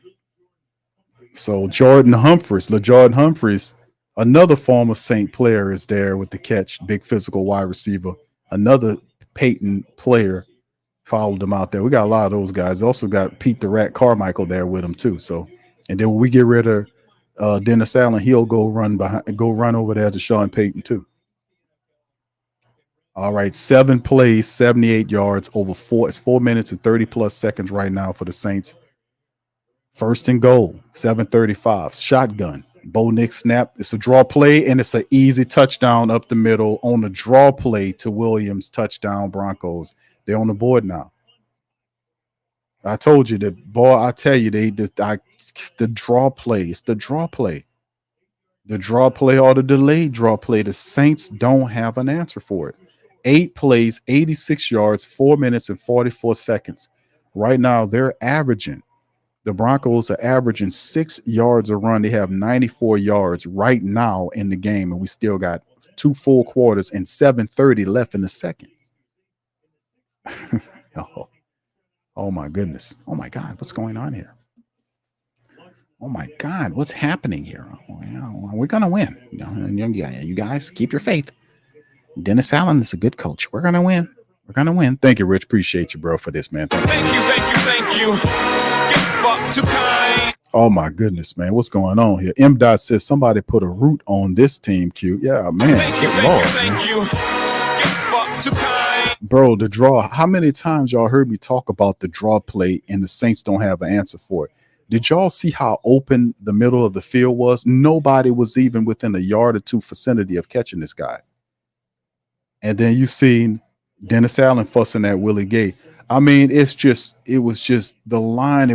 They're susceptible to. I've been saying this for 4 weeks now. It's not hard to tell. You can run on this team with a draw or a delayed draw up the middle. They just get removed. Crazy. Preacher Man says, I figured it out now. Loomis keep DA as a scapegoat to hide how he built a weak team. Thank you, Black Preacher Man. That's facts. Thank you, bro. That's facts. Ultimate Streams TV says time to get some rentals, Q. All right, thank you, brother. Thank you. All right, so Broncos kick to the Saints from right to left in the end zone. Jermaine Jackson comes out. Oh, it gets blasted at the 20-yard line by number 34. Should just downed it in the end zone. They're trying to create something. And now it's 13-0 right now with 7:26 on the clock. Spencer Rattler walks out. The Saints have to respond in kind. They need a touchdown here. They can't run the ball. Right now, the Saints rushing attack has 9 carries. No. 3 carries for 9 yards. My goodness, man. My God. What's going on here? It's crazy here. What's going on? All right, that's the handoff. Elvin Kamara's next, and AK-41, like he shot out of a cannon right there, was able to pick up a really nice game by AK. 6 yards pickup by Kamara on the play. Good pickup. I don't want to see this montage because they're going to be working together again in Denver real soon. That's all I know. My goodness, man. These guys, man. All right, man in motion right to left is Juwan Johnson. It appears to be a running play power I. It's a handoff to Jamal Williams, who gets maybe a 2-yard pickup on the play, maybe 3 as one of the linemen push Penning out of the way. And we'll see what the Saints. So some running plays, Saints trying to run the football. The Elvin Kamara play was the most promising. He was able to gain 6 yards on the pickup. This time around the third is still like 3rd and 2. All right, we see Coach Shaw right there. Coach Vance there. He went to Shaw. He was a Shaw legend. I mean, he's a legend down here. All right, so anyway, 3rd and 3 now for the Saints. Shotgun Spencer, 3 to the right of the formation, 1 to the left. They send in the blitz. Spencer has time. He's going to scramble out of there. Hope they don't throw the flag. Spencer just go get the first down, and he's looked like he's short. Referee's going to put it just shy of it. And if you're the New Orleans Saints, That brings up 4th down. Spencer kind of had a hesitation with it. He had a hesitation. If he'd have just buckled down and committed to it, he would have got it. He had a little hesitation when he got outside of the pocket. He kind of hesitated and went long, like kind of went east to west. Why, just run forward, bro. And he looked like he's close according to that, but we don't know. I don't know. They're going to challenge it. Time out there.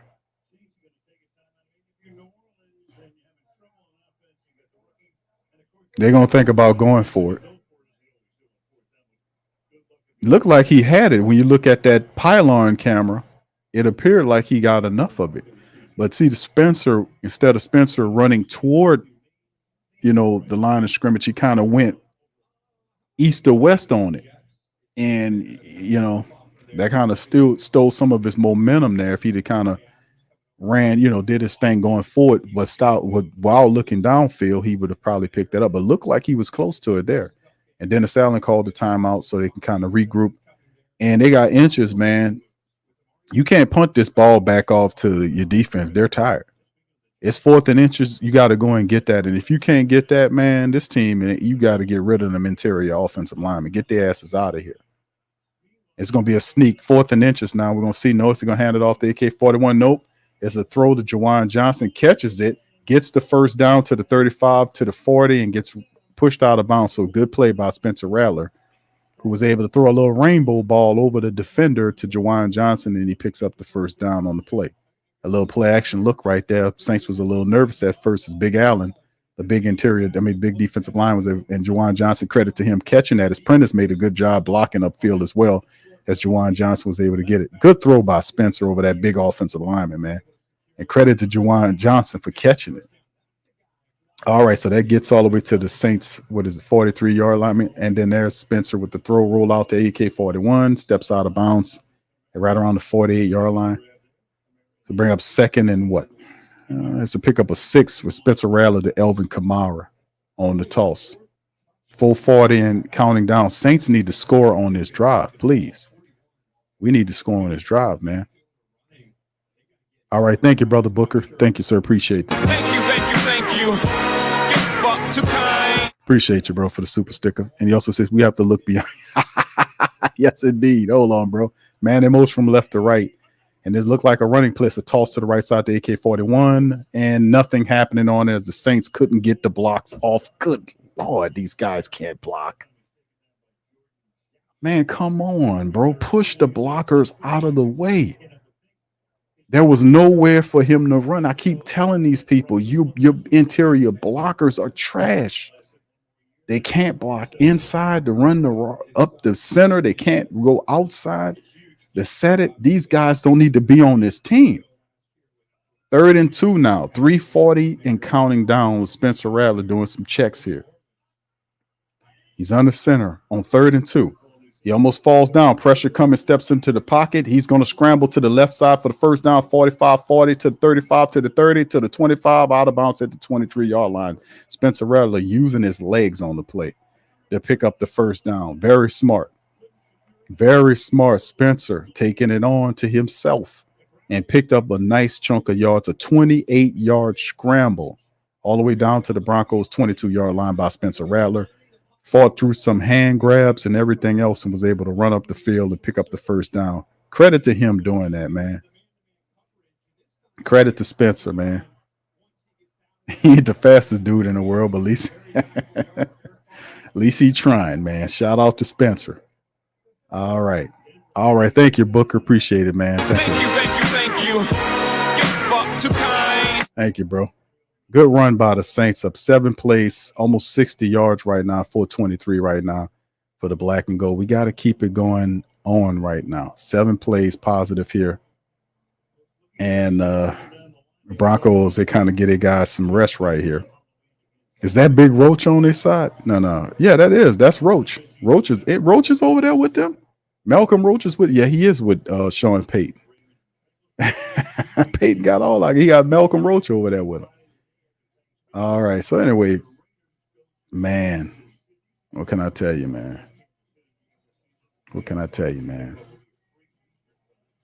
It reminds us a lot of players. Big Malcolm Roach is over there with him.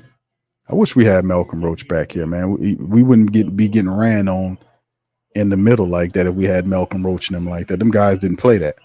3:09 on the clock there. Rattler under center, turns, and almost got tackled on the play. Good run to reverse. No blocking going on. Juwan Johnson let number 29 get right past him.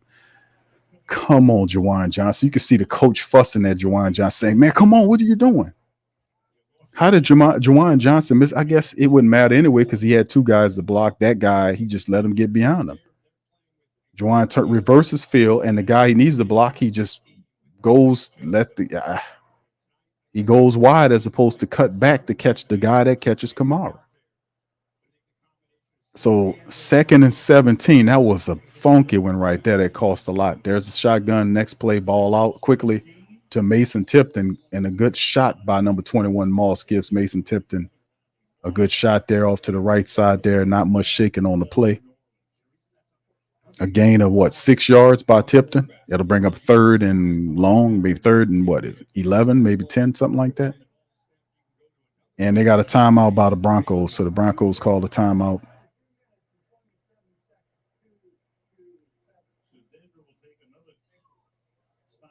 So the Saints offense doing kind of moving the thing. Let's see if we can get there.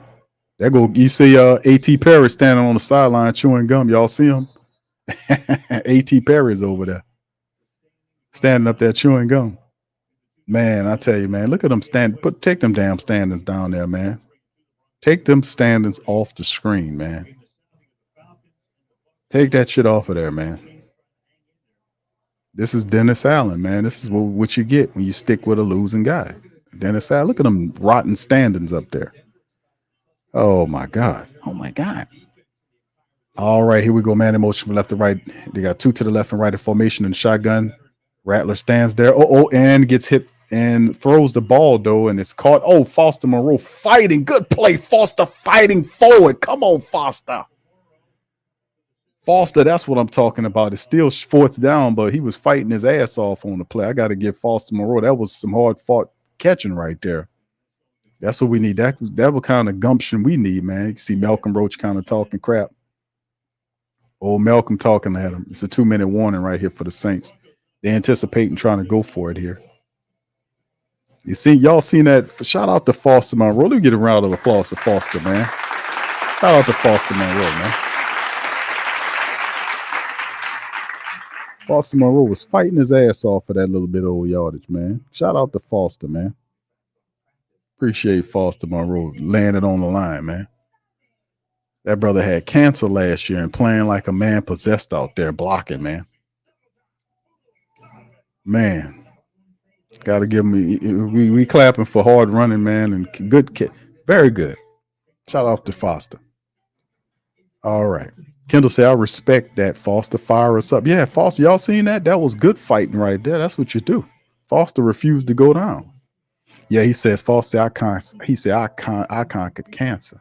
This is just a game to me. He literally, that's his mentality. Good hardcore running on that play, Foster. Shout out to that, man.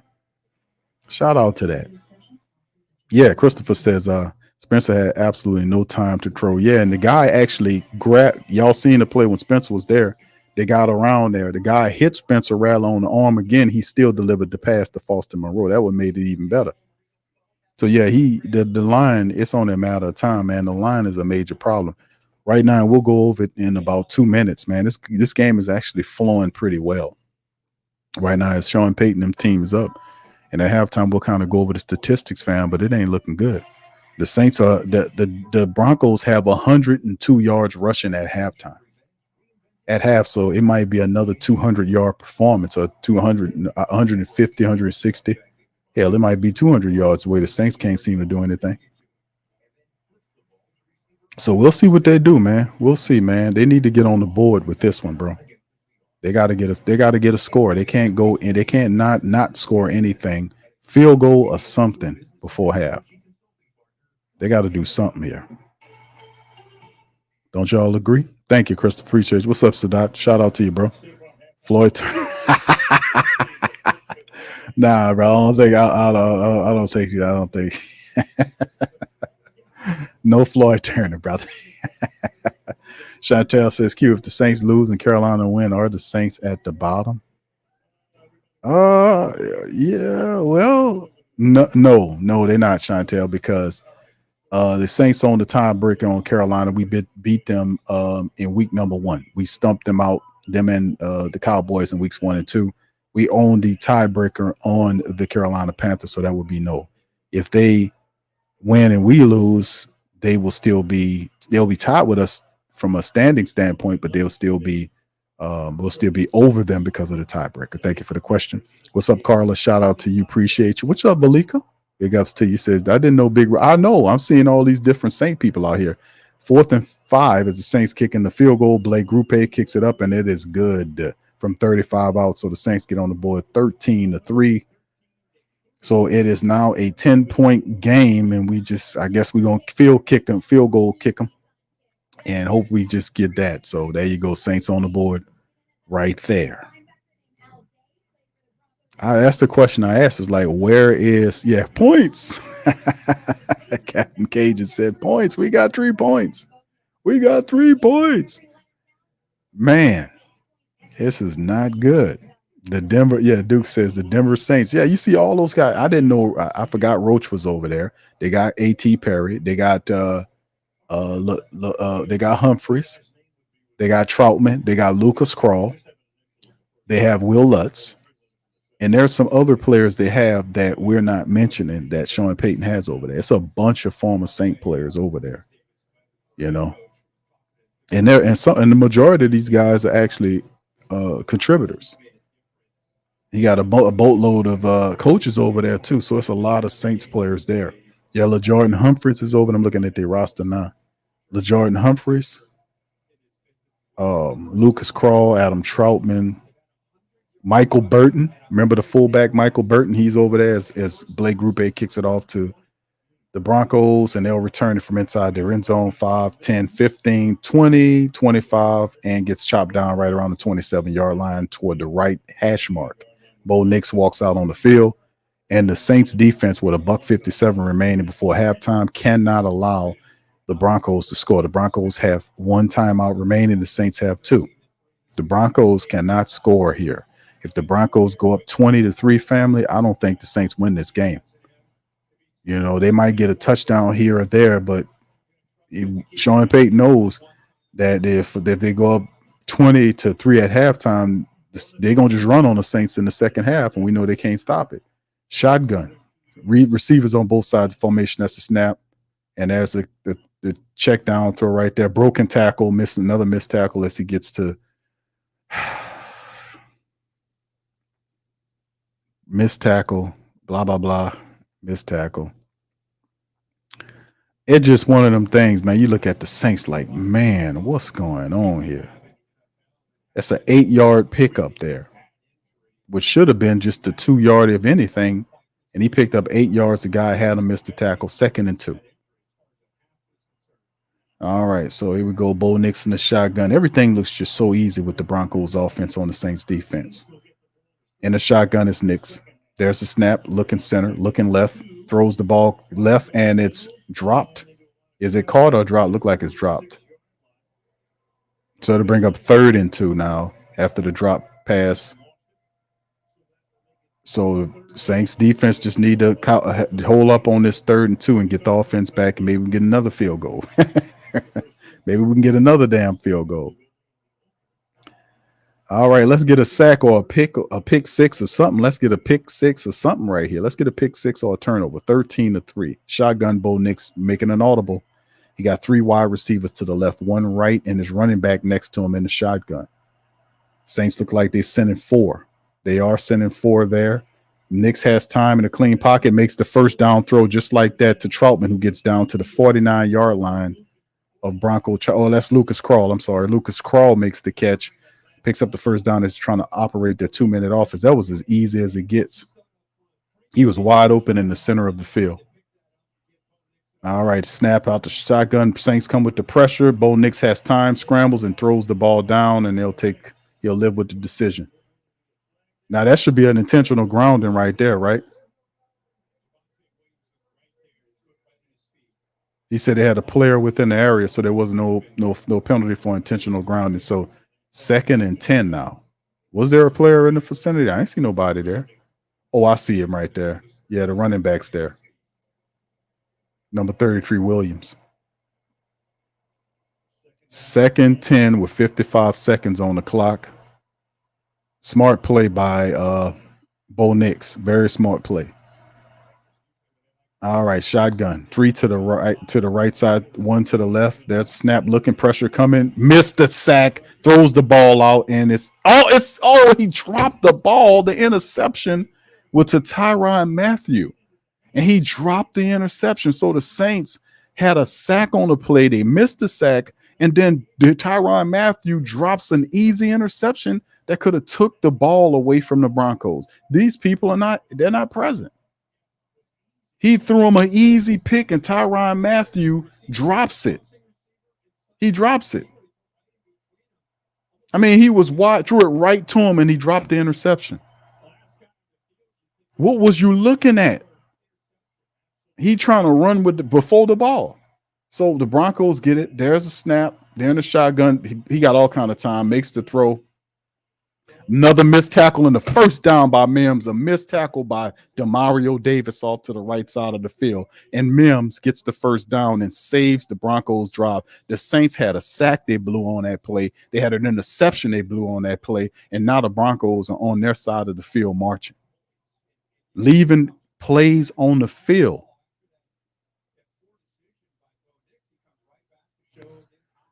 Oh my goodness, what's wrong with these guys, man? Come on, guys, get your head in the game, man. These guys, you can't drop interceptions and miss sacks like this. What's going on here? Shotgun Knicks, 3 to the left, 1 right. Saints showing blitz. They send in the house. Knicks firing, and the catch is made up the field at the 25-yard line. It's going to be incomplete because he couldn't bring it down, so that'll be an incomplete play right there to bring up 2nd and 10. Mims couldn't collect the pass. McKenzie on the stop.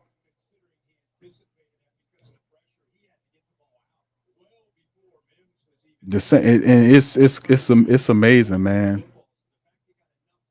Mims just missed it, man. It was a good throw. Mims dropped the ball. 2nd and 10, 35 seconds remaining. The Broncos have 1 timeout. Saints was 2. Shotgun, 3 to the left, 2 right. And back there by itself. Saints sending 4. There's Bo Nix turns and takes off and slides down for about a gain of 4 yards on the play to bring up 3rd. And the Saints just turned their backs. Granderson turned his back to Bo Nix, and Bo Nix took off and picked up like 3 yards, wasn't it? What, 3 or 4 yards? Bo Nix is out here thinking and playing and running around, and he's the difference maker. He scrambled for 3 yards, but Granderson turned his back on him. Granderson looked like he was going to blitz. Then he stops and turns into coverage and then vacates the field, and Bo Nix takes off and picks up 3 yards. And Bo Nix seen it and say, man, let me go ahead. Let me just take this right here. And he was able to pick up about 3 or 4 yards. So Bo Nix is not making any bad throws. Some of his guys are not happy with the throw to Tyrann Mathieu. But you cannot not make that interception. Because whatever they do now, that's on Tyrann Mathieu for blowing that interception, whether it's a field goal or a touchdown. The Saints had an opportunity to close out and get them off the field. Blown opportunities, man. We had an opportunity there. Let's see what the Saints defense do. 3rd and 7, 27 seconds left. Look like they're sending the whole house. Shotgun with Nix, 2 to the left, 2 right, running back next to him. They're sending the house. Bo Nix scrambles out, gets to the right edge side. He's going to try to keep his feet, runs out of bounds, and Brian Bresee forces him out. He'll be 2 yards shy of the first down. They'll kick a field goal there unless Sean Payton said, let's go for it. So we'll see Brian Bresee. Good play by Brian Bresee running down the sideline to run the quarterback out of bounds there. So 4th and 4, they 4 yards shy of the first down. So the defense do get them off of the field. And now here Will Clutch is out there to kick 52 yards. Let's see if the Saints can get a block, or perhaps Will Lutz can help us out by missing it. And there's the kick, and he kicks it right on through with no problem. Will Lutz, ice in the veins, just kicks it right on through. Kicks it right on through. 16-3. So the defense has done a good job at stopping them on that drive, making them kick a field goal with 16 seconds left. I don't think the Saints will do anything with that.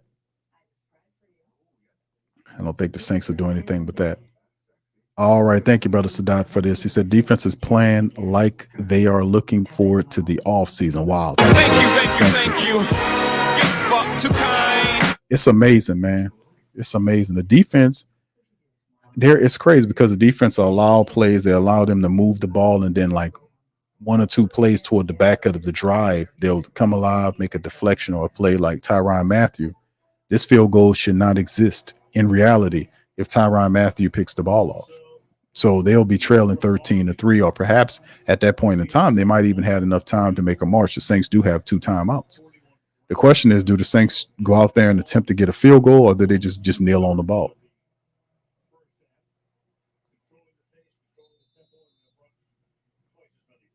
Because I want to say who I forget who starts it. Y'all remind me who gets the ball in the second half. That's the kickoff by the Broncos to the Saints out the back of the end zone. So it'll be a touchback.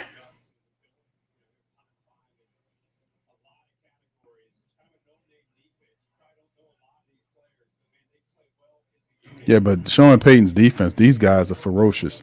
And you see they're getting pressure, and a lot of times it's just stupid Saints and linemen not blocking anybody, not accounting for all these players. And Vance Joseph, he knows that, man. He knows that he can send these people. This line is not the most smartest line in the league. They let guys get runs at the quarterback all the time. Shotgun Saints. They're gonna try to do something from the 30.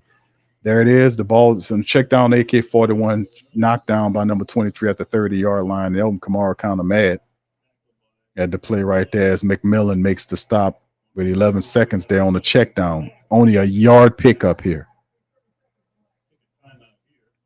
Saints burn a timeout.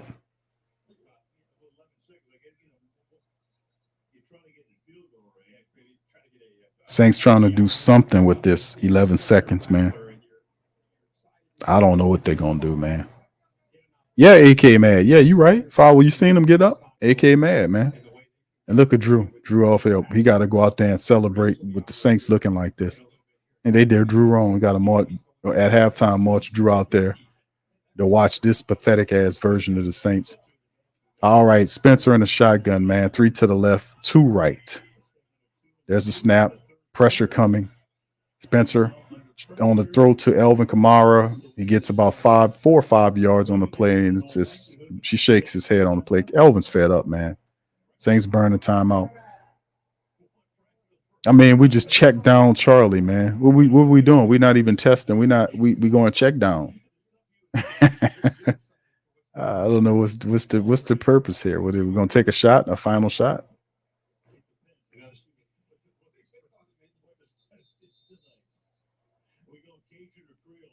The water people, the Kool-Aid people, they got more heart than the rest of these guys. They got more energy than the rest of the Saints. These 3 interior offensive linemen suck, man. They're going to just sit on it. Yep, they just kneel on it. They took a time out to kneel on it. Let's give them a round of applause for that shit.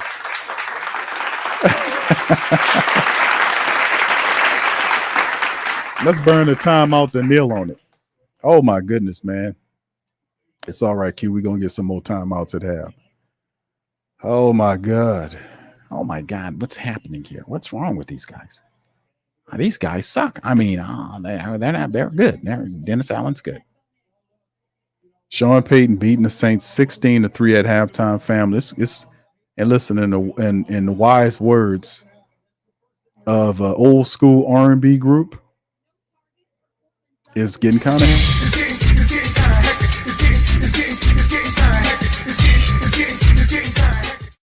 oh my goodness. It is definitely getting kind of hectic. It is hectic already. It's hectic as hell. Saints trailing 16-3. In the matchup, man, let's hit these halftime statistics, fam. Look at these stats. Let's go over the stats, please. Look at this. First down, Broncos 16-5 on the Saints. Third down, 3 of 7 versus 2 of 7 by the black and gold. Total plays, Broncos 40 plays versus the Saints 24. 242 yards by the Broncos versus 130. That's total yards by the Saints. 5 drives all. They're averaging 6 yards per play versus 5.4 by the Saints. And this is where it changes. The Broncos have 134 yards passing right now. The Saints have 90, right? Then you go rushing. The Broncos have 108 rushing yards right now off of 19 carries. They're averaging almost 6 yards a rush. The Saints have 40 yards off of 10 carries, 4 yards a rush, which got better because Alvin Kamara had a few positive runs in there. They aren't penalized. So it's not penalties. It's more it's non-execution than it is penalties. Saints have 1 penalty for 5 yards. Broncos 3 for 15. Saints have a turnover. And right now, the Broncos are controlling the clock at this point. At a 30-minute game right now, we're at halftime, 30 minutes, and then 30 minutes remaining. Sean Payton's team is controlling it 19 minutes of the 30 minutes so far versus 10:46 by the Saints on the possession side of things. So it's very interesting to see how this is playing out, man. So it is very interesting, man. Spencer Rattler is 10 of 13 for 90 yards, 7 yards per throw, sack once. He got a rating of 95 flat. So he's the top rusher. Spencer Rattler is the top rusher for the Saints. 3 scrambles for 28 yards. He's averaging 9.3 yards with the play. Kendre Miller had 1 rush for 8 yards in the first half. Jamal Williams was 1 for 2. Elvin had 5 carries for 2 yards. So Kendre had a positive run, which he was able to break a tackle and get to the second level of defense. Haven't seen him since. Foster Monroe, 2 catches off of 2 targets for 38 yards. Juwan 2 for 17 off of 2 targets. Elvin 3 for 3 off of targets for 12 yards. Bud Means not much shaking from our wide receivers. Tight ends, Elvin, no wide receiver play. Memes 1 for 10. Cedric 1 for 7. Mason Tipton 1 for 6. We knew that they blew a pass interference play that could have really gave Mason Tipton some big yardage on the non-flag. The top tacklers are corner, all DBs, fam. All DBs are the top tacklers. Again, Alante Taylor, Paulson Adebo, Jordan Howden, all our defensive backs, which means, DBs, which means they're getting to the third level of the defense many times. And then it gets to Demario Davis, who has 4 tackles. Cam has 3, and they're not even close to getting a sack in this game. A dropped interception by Tyrann Mathieu. And it is what it is. If you go to their side of things, Bo Nix 13 to 21 for $134, 6.4 on the average, a rating of 80.3. Bo Nix looks solid, man. Javonte Williams, the running back, 8 carries for 59 yards. The man averaging almost 7.5 yards per carry. He has a touchdown. Bo Nix has scrambled 8 times for 41 yards. He's averaging over 5 yards a scramble. Audric Estime has 2 for 10, averaging 5. So regardless of who you are, not named Jaleel McLean, who got 1 carry and the Saints caught him in the backfield. It's been all Broncos on the running attack. There, as you can see, they have the montage of Bo Nix moving around. There's 0 pressure on Bo Nix. The Saints defense are just basically, they're out there just not looking real crisp, but credit to them nonetheless that they did stop the Broncos 3 times and forced them to kick field goals. They did give up a touchdown, but the Saints offense has to score. They cannot not score. They're going to have to score to keep pace with Denver, because all Denver has to do is just keep doing what they're doing, playing good defense. And they're going to and I'm going to get to the keys in a minute. Let me finish the stats. Wide receiver Troy Franklin, 4 catches, 46.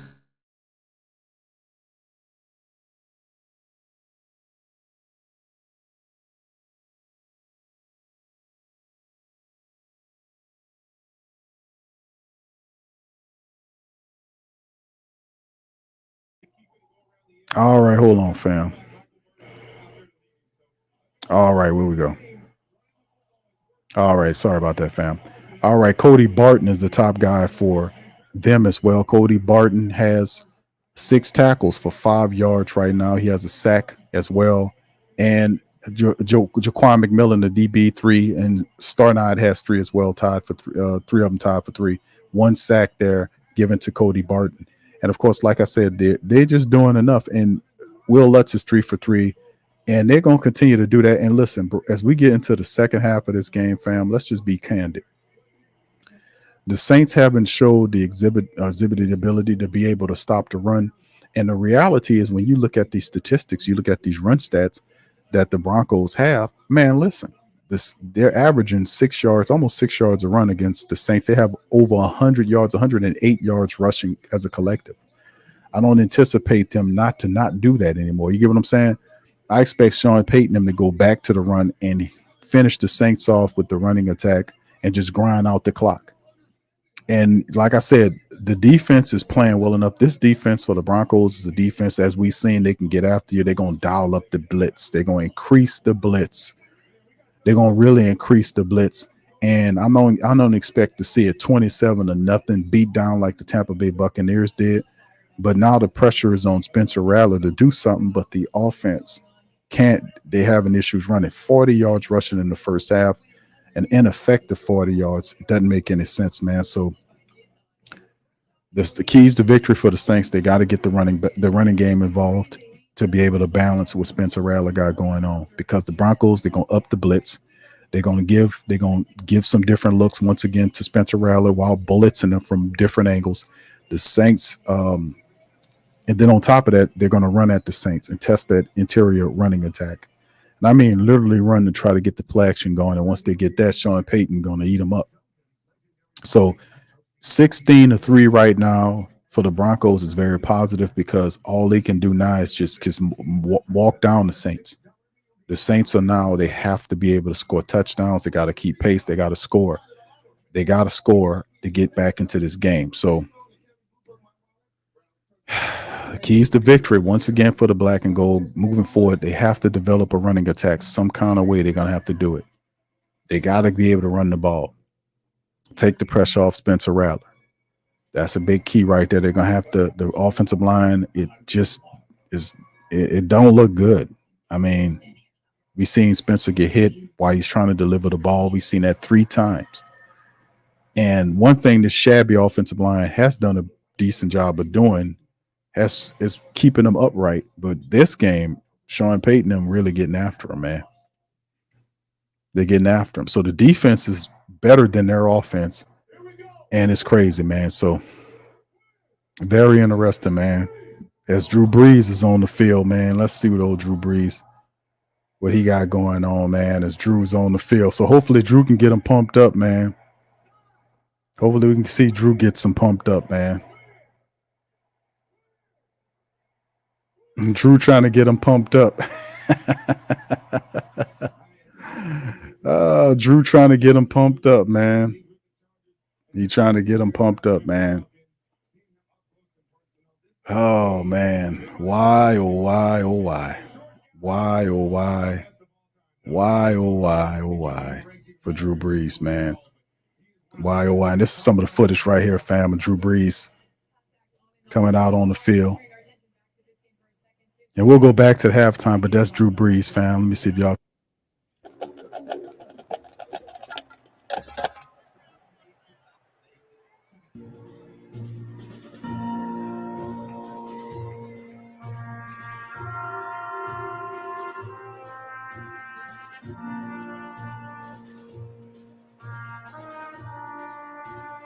And now the time has come to unveil Drew Saints Hall of Fame portrait.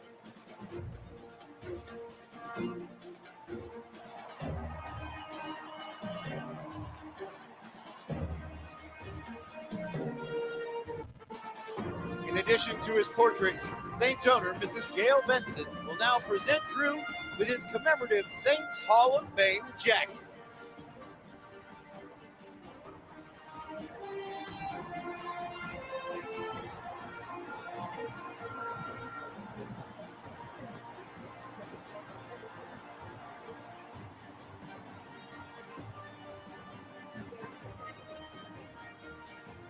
Saints fans, it's now time to hear from your newest member of the Saints Hall of Fame, Drew Brees.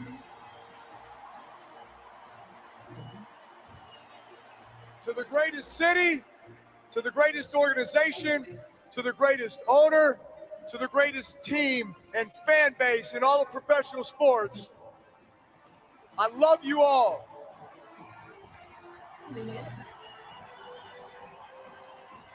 As promised, we like doing things around here that have never been done before.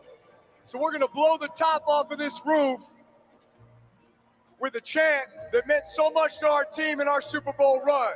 Are y'all ready for it? Here we go. 1, win. 3, win. 5, win. 7, win. 9, win. Win. Win. Win. Thank you. Saints fans, let's hear it one more time for this year's Saints Hall of Fame inductee, Drew Brees.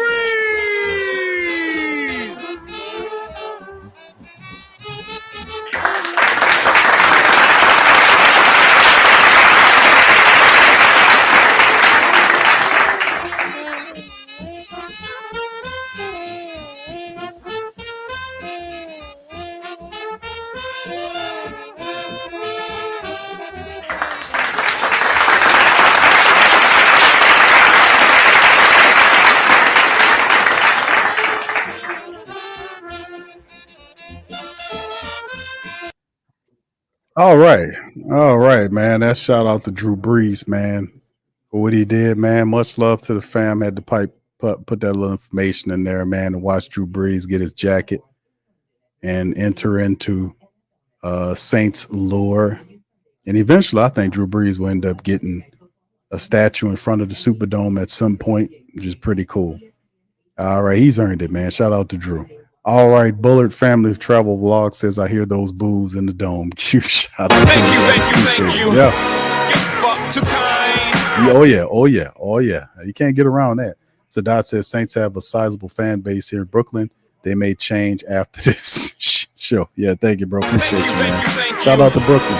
Fuck too kind. All right, shout out, bro. Brother Brian says they won't get a dime of my money until Allen is gone, bro. I feel you on that. That's 100. Thank you. Fuck too kind. And Brother Brian said they're not getting one dime of my money till Dennis Allen is gone, man. Talk, boy. That's what I'm talking about. That's what I'm at. Big ups to you on that, my brother. As we get ready to get the second half on, man. So yeah, Drew Brees trying to sound the horn, man, to get these dead ass Saints to change and do something, man. And right now, they're headed into a 5-game losing streak, and they're free falling ugly face forward into it. And unless they exhibit some heart and some determination here, they're going to be on a 5-game losing streak. And if family members, for anybody asks, say, Q, do you think they fire Dennis Allen if they lose? No, Mickey Loomis is an asshole. I'm just, listen, I got to keep it real. He's an egotistical prick. That's what Mickey Loomis, he's doing all this based sheerly off of his ego. He refuses to listen to you, even though he knows the people want him gone. You can look at the football and see the football is stinking. 5-game losing streak. You can't survive that anywhere in any NFL team. So he's the major problem, man, us over this team. Thank you, Brother Brian. Appreciate you, man. Giovanni says, man, Q, how the hell do we come back now? I don't know, bro. It's the Broncos kick off to the Saints. They kicked it, and they'll get a touchback, and Dennis Allen's talking right now. So you talking about cleaning up and fixing stuff?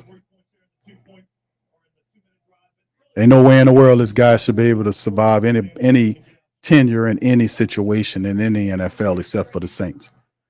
From the operate from the 30-yard line, Spencer in the shotgun, 3 men to the right, man in motion is Juwan from the right to the left to join the other player. Spencer Rattler throws the ball. It is dropped by Cedric Wilson Jr. So good throw by Spencer Rattler, and the guy that's supposed to be sure-handed, Cedric Wilson Jr. I don't know why Cedric Wilson's still on his team, brother. Cedric Wilson has 0 impact. How laughable is it that he's here and that was an easy catch and he just drops it? 2nd and 10 to open up the drive. Unbelievable. That's not going to help anything, dropping easy passes like that. Man in motion from left to right is Wilson. 3 to the right, 1 to the left. Ball's out quick to Alvin Kamara to set up the run play to AK-41. He gets pushed out of bounds for a gain of 4 to the right side of the field. I mean, the Broncos defense is fast, and they're getting to whatever areas there is to force Alvin Kamara out of bounds. So It looked like it was maybe what it'll bring up third, and it's just a pickup of 3. So 3rd and 7 right now. The Saints might be 3 and out here. That ain't a good way to start a drop pass like that by Cedric Wilson. The start again, 3rd and 7. Let's see if Spencer can get it in the shotgun, 2 to the left and right of the formation. The Broncos sending the blitz. They got it. They're sending 5 guys. They're sending 5 at them. And the ball's out by Spencer. Is off the hands of Juwan Johnson, but defender was on him, and that'll be 3 and out just like that. Saints 3 and out, and they're booing in the dome right now. 3 and out just like that. As you can see, 3 and out just like that. Juwan Johnson, the guy was holding on Juwan Johnson, but Juwan, come on, bro. Juwan got to catch that, bro. You got to catch that, Juwan. You had enough body to block that guy out to make the catch. You got to make that catch, brother. All right, Saints send the punt unit out on 4th and 7. And it's a punt. Matt Hayball punts it away. And it'll be caught at the 21-yard line. Gets to the 25, 26, 27 to the 30. Falls forward to the 34-yard line. Well, he'll get stopped by number 24, Johnathan Abram. And Bo Nix in Payton's offense will pick up from there. I mean, literally crazy, man. Literally crazy. The Saints offense just went 3 and out on the easy way, and they just showing the lanes how they sealing. I mean, they just manhandling. You seeing the tape right here, manhandling the Saints defensive line. They keep marching these same guys out here. They got to change some stuff up, man. We got to move some guys out and put some new guys in there. You're going to keep getting the same results. The Saints too soft up the middle. Let's see what Bo Nix do opening up. I guarantee it's going to be a run play to test the interior of that defense. Watch. Shotgun play. And it is a handoff right up the middle of the play. Missed tackle. The guy climbs the pocket and gets a first down, plus 3 or 4 push forward for a 13-yard pickup. I told y'all straight off. They're going to run all day. Now he gets just a draw play. And Brian Brissy misses the tackle. Guys on back, guy misses the tackle, and then the guy gets 13 yards on the play. What was it? Crazy. I mean, these people are the Saints defense is soft as baby. You know what? Incredible. That was a 13-yard pickup. It gets near midfield on the play, down to the 47-yard line. Bo Nix. It looks like a power I formation. It is. It's another handoff play. And he dances around, picks up a first down, and gets about 6 more yards on top of that. So, of course, it's another run. I told you guys that the Saints, they know the Saints can't stop the run. Sean Payton was going to open up the second half, hitting the Saints up the middle. The draw play, they're susceptible to the draw play. If I see it, they see it. And he picked up 7 yards on that play. So it's 2nd and 3 right now, and all they're going to do is just march the Saints down the field, chew up clock, tear up the defense, and they're going to get into their play action bag in a minute. Broncos trying to get into the play action bag. Under center, Bo Nix sends his man into motion. There's a toss to the right side, and the guy gets the first down. Still on his feet. He gets to the 30, trip down to the 25-yard line, and the Saints, man, McLaurin gets a huge gain of 21 yards as people are booing the Saints defense.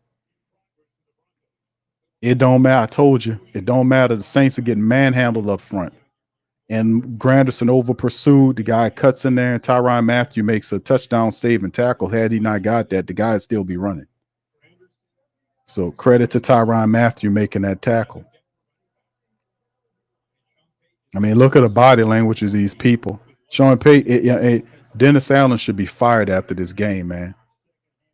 Bo Nix under center from the Saints 25-yard line. Another running play. Dances around to the right. Barely gets to the yard of scrimmage, and the Saints will do a good job of stopping them and holding them up there. Jordan Howden, Alontae Taylor, and Anthony Orji on the stop. So that was the first positive stoppage that we've seen happen for the Saints this drive. They're just powering the run against the Saints, and I'm just monitoring on my other screen the running stats right now, and it's just crazy. 149 yards right now on the ground right now, fam. 149 yards the Broncos have running. Shotgun Bo Nix from the Saints 25. There's a snap. He got time, throw the ball, and it's caught by the receiver for a gain of 5. He gets tackled by Marshawn Lattimore, but Franklin reels it in. It's got to be about 5-yard pickup. So these young wide receivers are doing a good job. Saints defense get marched on, man. Let's see if the Saints could do what they did previously and stop it. A 5-yard pickup, 3rd and 5. Coach Payton with the Waffle House menu just running his mouth. Running his mouth. He wants a grand slam and orange juice and every damn thing else on there. Just ordering everything. 10:48 and countdown, 3rd and 5. 4 rushes and 1 pass. This is most certainly going to be a pass. Bo Nix shotgun 1 to the left. Man motions toward the left. So 3 to one side, motions back to the opposite side of Bo Nix. See what the Saints got on this sleeve. There's the snap. Bo Nix looking. Ball's out toward the right side of the field, and it is dropped by LeJordan Humphrey, who had the ball, but good defense by the Saints cornerback, Alante Taylor, fighting with LeJordan Humphreys, who's usually a big physical receiver that comes down with those type of catches. But credit to Alante with being physical with him and looking for the ball. Alante knocked the ball out. Good play, Alante.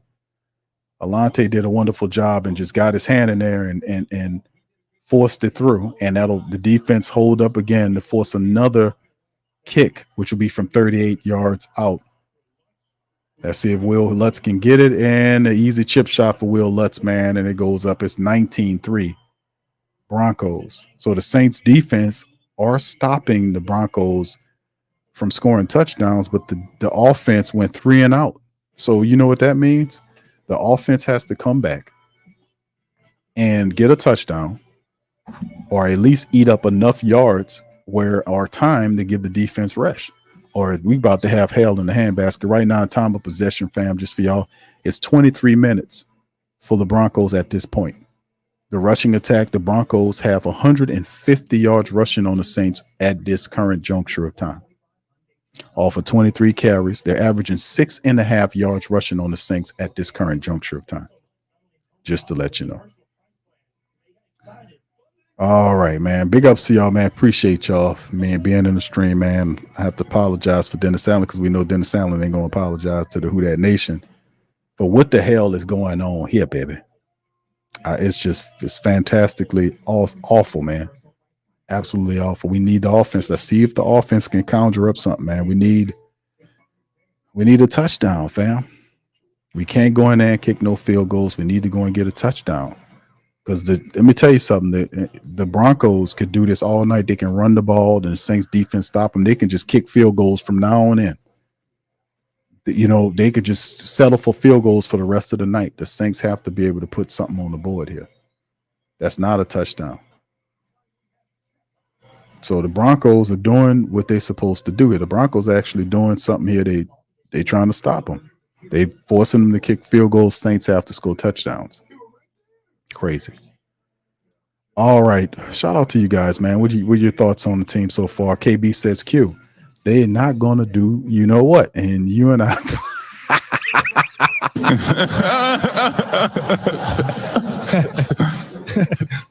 Damn, KB. I'm sorry. Why is this comment got all kind of meanness and attitude? What did I do? Damn, KB. Damn, baby. What I do? I'm sorry.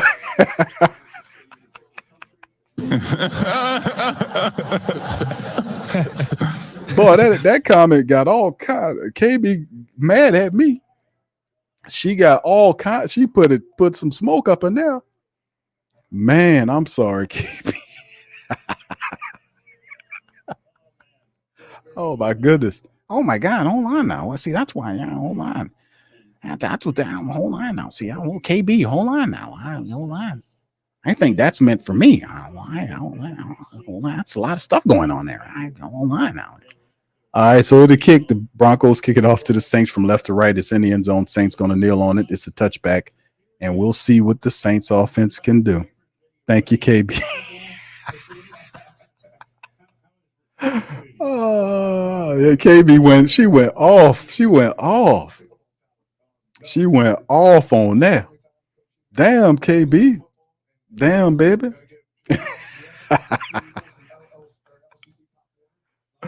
Boy, when she see Mickey Loomis, it's over with, boy. I'm gonna tell you, boy, if I got that, Mickey Loomis is ass is grass. That's all I know. All right, here go the Saints from their own 30-yard line. It's a toss to the left to Kendra Miller. Oh my goodness. Breaks a tackle and gets about 3 yards on the run. But there was penetration into the backfield like every time there's a run play. How are these offensive line coaches not pulling out their hair? You know, there's every play, there's some guy in the backfield, and Kendre jumped up in the air like he's Super Mario. He broke a tackle and it was a pickup, maybe 3 yards, it looks like, on the play. You know, so he had to go through a gauntlet just to get 3 yards. All right, shotgun, 3 to the right, 1 left. Spencer in the shotgun, running back next to him. Here come the pressure. It's a throw to Elvin, and Elvin gets knocked out. It got hit soon as he even got the chance to turn around for the play. They're on him. Right on him soon as he turns around. They couldn't even set up the running back screen for Elvin Kamara. It's just pathetic, man. Thank you, Mr. Waterman. Shout out to Christopher Waterman for the Cash App. He says, for the better or worse, got you back here. Thank you, Mr. Waterman. Appreciate you, man. Thank you. I appreciate it. I need all the support I can get, man. I don't know how much this football I can take. 3rd and 11 after the play. Shotgun Saints. There's the snap. There's the pressure coming after Spencer Radley. Throws the ball in the ground. There's a flag down on the play, and it's going to be against the Saints. It's going to be against the Saints. False start against the Saints. It's just, it ain't working. You can't run. You can't protect. At what point do we take these illegal formation against the Saints? Decline, it's a 4th down.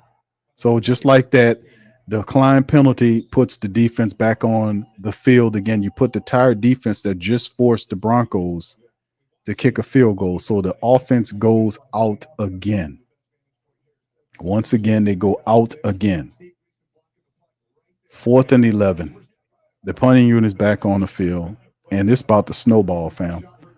It's about to snowball. There's the punt.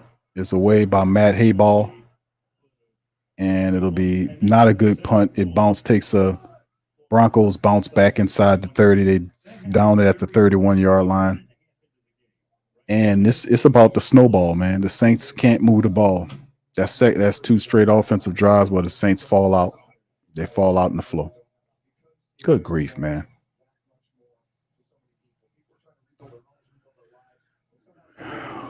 Goodness gracious. Man. Jeez Louise, fam.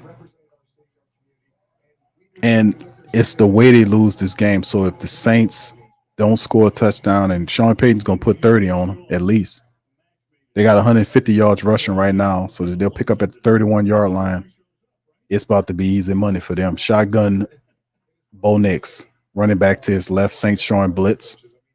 Bo Nix looking. He's going to take a shot down the center. It's caught by the tight end, Lucas Krull, I want to say. Yeah, Krull catches it. He's inside Saint territory down to like the 47-yard line, somewhere along in the way. Yeah, they're celebrating Drew Brees, man, but these are ghosts of the past, man. The golden era of Saints football that Drew Brees represents. The golden era, which is past, that the Saints are still thinking they're living in right now with Mickey Loomis. They are stuck in the past. They got a dinosaur as the general manager and no high intelligence above him, about football anyway. There's the toss to the right side. Bo Nix, there's the throw. And look how they manhandle the Saints defense out of the way. Gets 5 yards to McLaughlin to the right side. So it'll bring up 2nd and they just mashing the Saints defense. They've resituated and creating a whole new offensive line. And that's not just the Broncos offensive line. Every offensive line that plays the Saints over the last 5 games have been like this. They just mashed them out of there. And everybody just seemed to take their heart. Hey, they keep marching, so it'll bring up now. It's 2nd and 4. It's a gain of 6. Bo Nix, 3 to the right, 1 left. He got his running back man motions and they hand the ball off, dances around, and barrels his way to a stop. And he's stood up, so he'll be stopped maybe a yard shy of the 1st down, perhaps 2, depending on where they spot the ball. With 7:15 counting down. At some point, Bo Nix and the Broncos offense going to get another touchdown here. And if that happens, I think that the game is over with because the Saints can't score. They might get a lucky touchdown somewhere else, but they're gonna have to put up they have to put up 3 scores to get back in this game. And the Broncos could just keep doing what they're doing. It's 3rd and 1. 3 to the left, man in motion from left to right. Bo Nix is going to keep the ball and run to that side. He gets the first down, 20, 25, 20, down to the 15, 10, and down to the 5-yard line. Bo Nix calls his own number and gets the ball all the way down to the Saints' 5-yard line with 6:34 on the clock. Coach Payton is cutting up. Coach Payton calls Bo Nix, makes him call his own number, and he runs out. And the Saints, it was nothing. Nobody got to him until he got all the way down inside of the 10-yard line, just running free.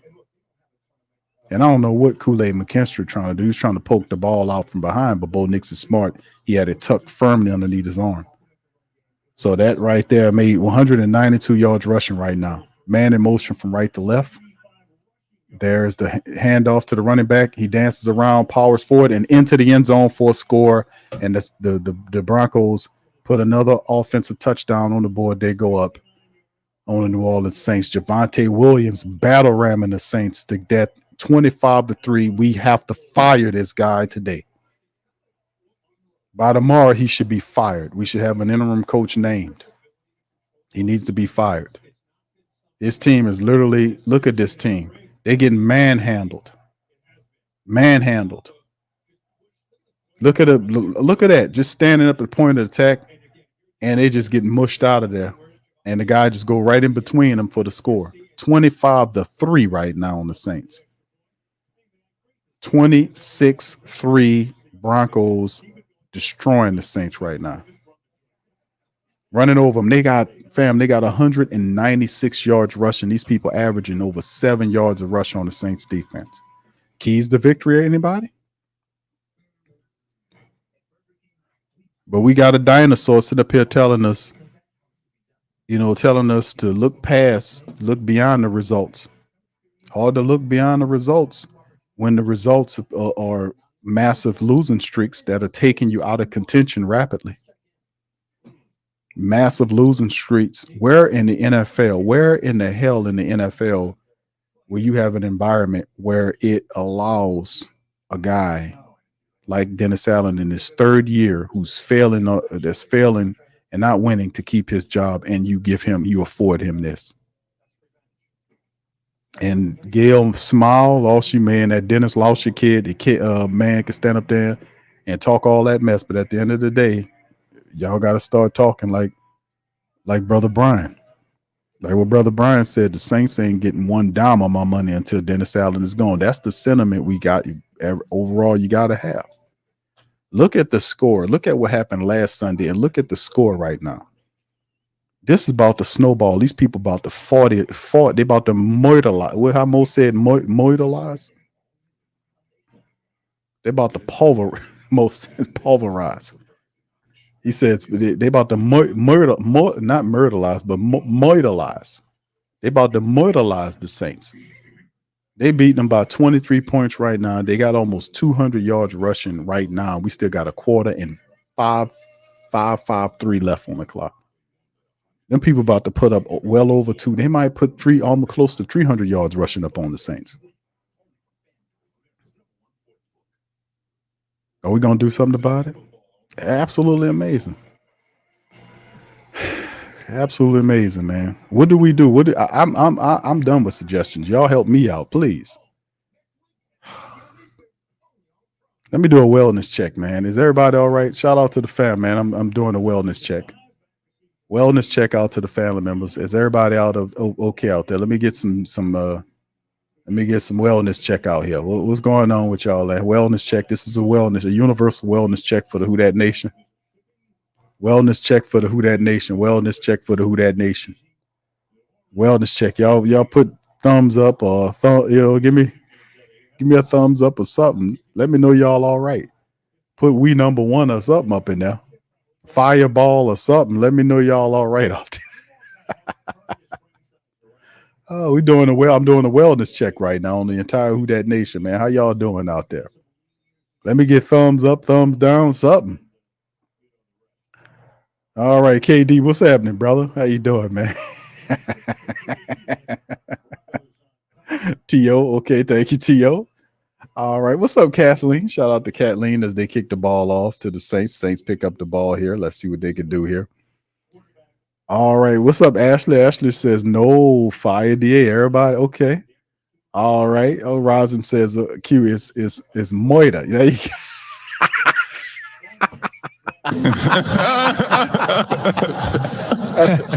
that's right.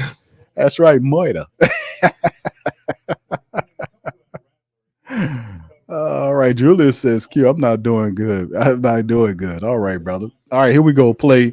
Next play is a throw by Spencer Rattler. It's an incomplete throw to Juwan Johnson. It wasn't a good throw at all. 2nd and 10. 5:43 on the clock.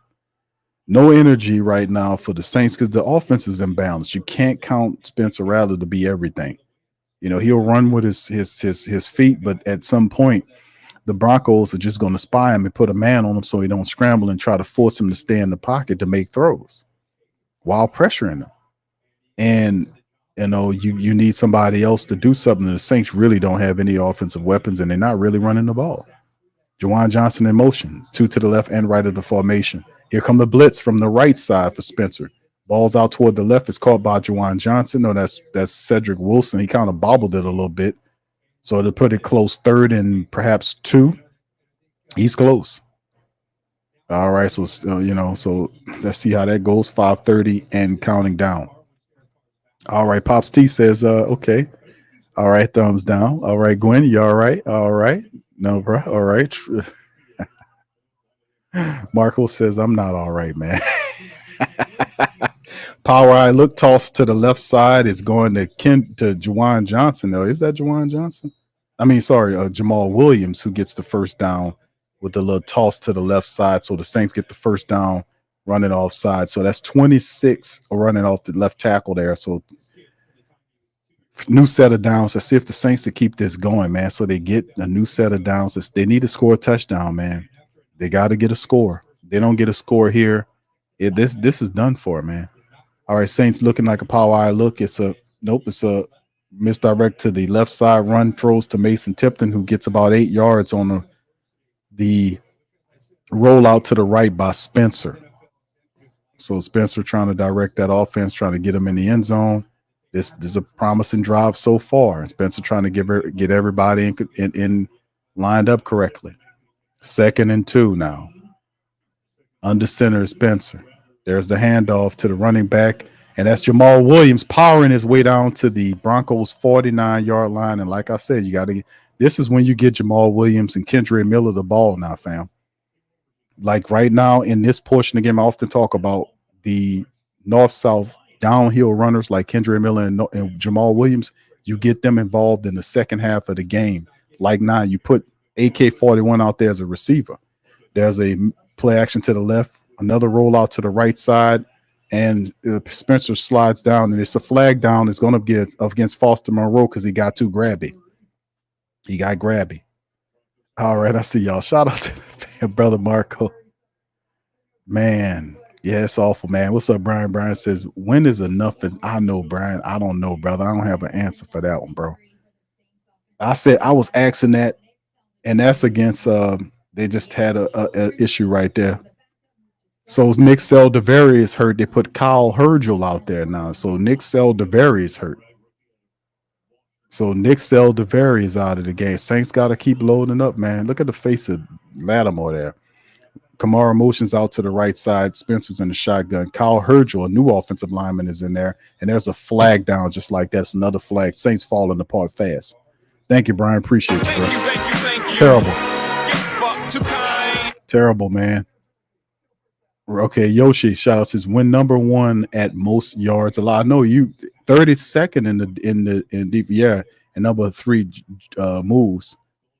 And just like that, a little movement right there because he's fresh off the block, just getting out there and hurts the team, backs him up, and it's now 1st and 25 on the play. Thank you, Yoshi.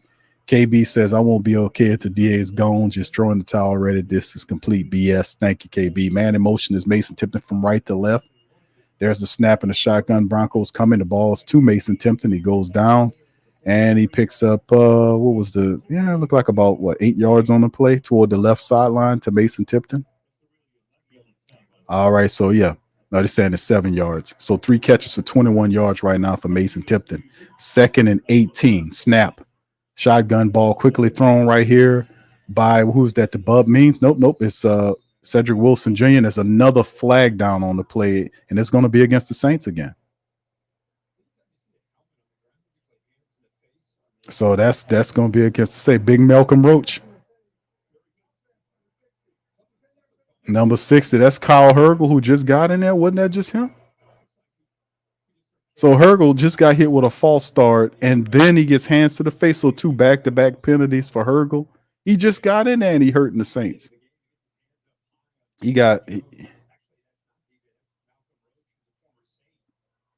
Man, this is awful. 2nd and 28 now for the Saints. Can't get out of their own ways. Shotgun Saints 3 to the right, 1 left, snap. Pressure coming. Spencer Rattler goes down on the ground, and that's a sack. And just like that, it's now 4th and a mile. Franklin Myers is down, and the boos abound right now. Thank you, KB. Terrible. And Landon Young got beat badly. These backup linemen suck, garbage, trash. And Paul Spencer trying to do something, and the damn offensive lineman 5 yards behind him. 3rd and a mile. Man in motion left to right, 3 to the right, 1 left in the shotgun. They're trying to set up the screen, and there's the run right there. Good run play by Bub Means. He tries to get it, gets all the way down to the 40-yard line on the 4th down, and the Saints still have to punt because it was 4th and a mile. And unfortunate, Saints had multiple penalties, and they allowed a sack, and they still had 20 more yards to get with a $1:20 something on the clock, and the Broncos about to march the Saints into 30 burgle land. I think we about to see the end of Dennis Allen, fam. Rejoice. Thank you, KB, baby. Appreciate you. Thank you. Get fucked too kind. Every loss is ammunition. It's a purging process, man. That's why I say I welcome this, because it's going to take this for people to get upset enough to get on. Look how the Saints are losing this game. It's another penalty down. Look how the Saints are losing this game. They can't move the ball offensively. And, of course, Dennis Allen and Mickey Loomis are going to come out and talk about injuries, which nobody wants to hear. Everybody deals with injuries. How do you explain this shitty play of these backup offensive linemen who can't block, and they're still out there? I mean, you have control over that. You have injuries, but, yeah, you still have to hit the block and go find players that can block. These guys –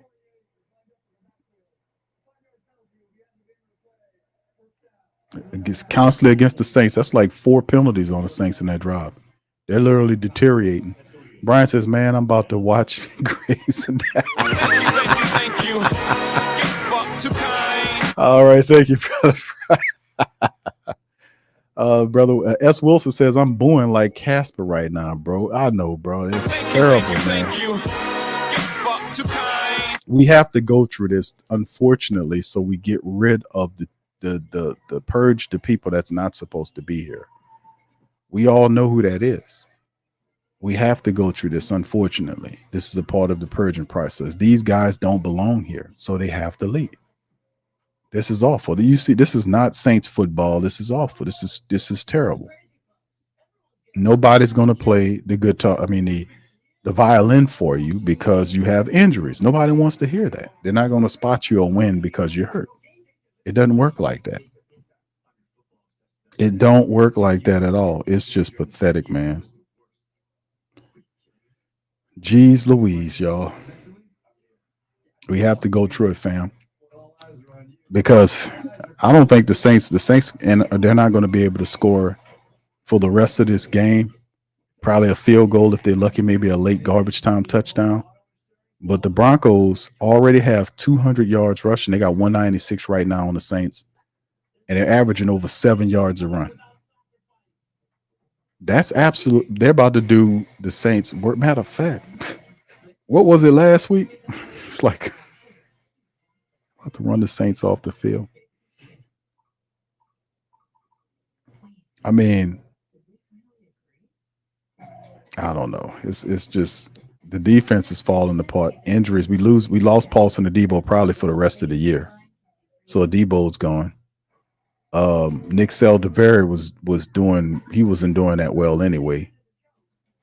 And if the Saints are going to try to see about making trades, I would kind of see if they can find themselves an offensive lineman of some sort or something. You know, find some lineman that can help. I don't know, man. I got a lot of crap going on with the Who Dat Nation. I'm just going to keep it 100% real with you on this, fan. There's a lot of junk going on right now. All right. Thank you, Black Preacher Man. Says Loomis got all these cheap, sorry offensive linemen. You ain't lying, bro. Thank you. Get fucked too kind. Yes, indeed, bro. Talk, boy. You telling the truth. Yoshi says Pete Carmichael see walking on the sideline. That's funny. I can see him doing that. All right, there go the play right there. Some holding going on. No flag. Okay, the flag's out. There you go. That play is coming back. The guy got a little grabby on the play. And that's going to come back. That was obviously holding. Alante Taylor drew that. The flags came out, so that's going to back the Broncos up a little bit. That'll help. Thank you, Yoshi. Appreciate you. Brent says it was only a dream. Yes, indeed. I wish it was. Thank you. Get fucked too kind. These penalties, they back them up, man, and that's just that backs the Broncos up a little bit. And I have zero count. Like I told y'all in the pregame, fam, I wasn't, in the preview stream. I didn't really believe in their ability to run the football, and they show me right now the Saints have 58 yards rushing on 13 carries, but they have a 4.5 average. But they get pushed. It's at some point you're going to abandon a running attack because you're trailing by 23 points. All right, there they backed up to the 10. There's a handoff to the running back, and is he going to get all the yardage back? He gets about nice little run down to the 20-yard line on the play there. So not a bad run there by McLaughlin. And it's about to be the end of the third quarter, and Sean Payton just came in here, and it wasn't even hard. Well, I tell you what, like I told you, the delicious irony about all of this is that Sean Payton told Mickey Loomis to hire Dennis Allen. He told him that, and they did a whole fake mock hiring session when even talked to the man for 8 hours, Eric Bieniemy, for 8 hours, and then didn't give him the job. That was weird. And I thought they should have been named in that lawsuit that Brian Flores had going on, but they weren't. I was like, they should have been in that lawsuit. They hired Dennis Allen almost 3 years ago, going into his third year. And Sean Payton, 3 years later, is facing his buddy that he said to get the job that Mickey hired for, and he about to mortalize the Saints to the point where this could be the game that ultimately gets him fired. And then Dennis Allen, all he's going to do is go by Sean Payton, just like Pete Carmichael did. So he run your team down and waste your time, which is what we said when it was a time wasting hire by a moron guy who thinking he picking another Sean Payton, and everybody and his mama know that this guy is not in.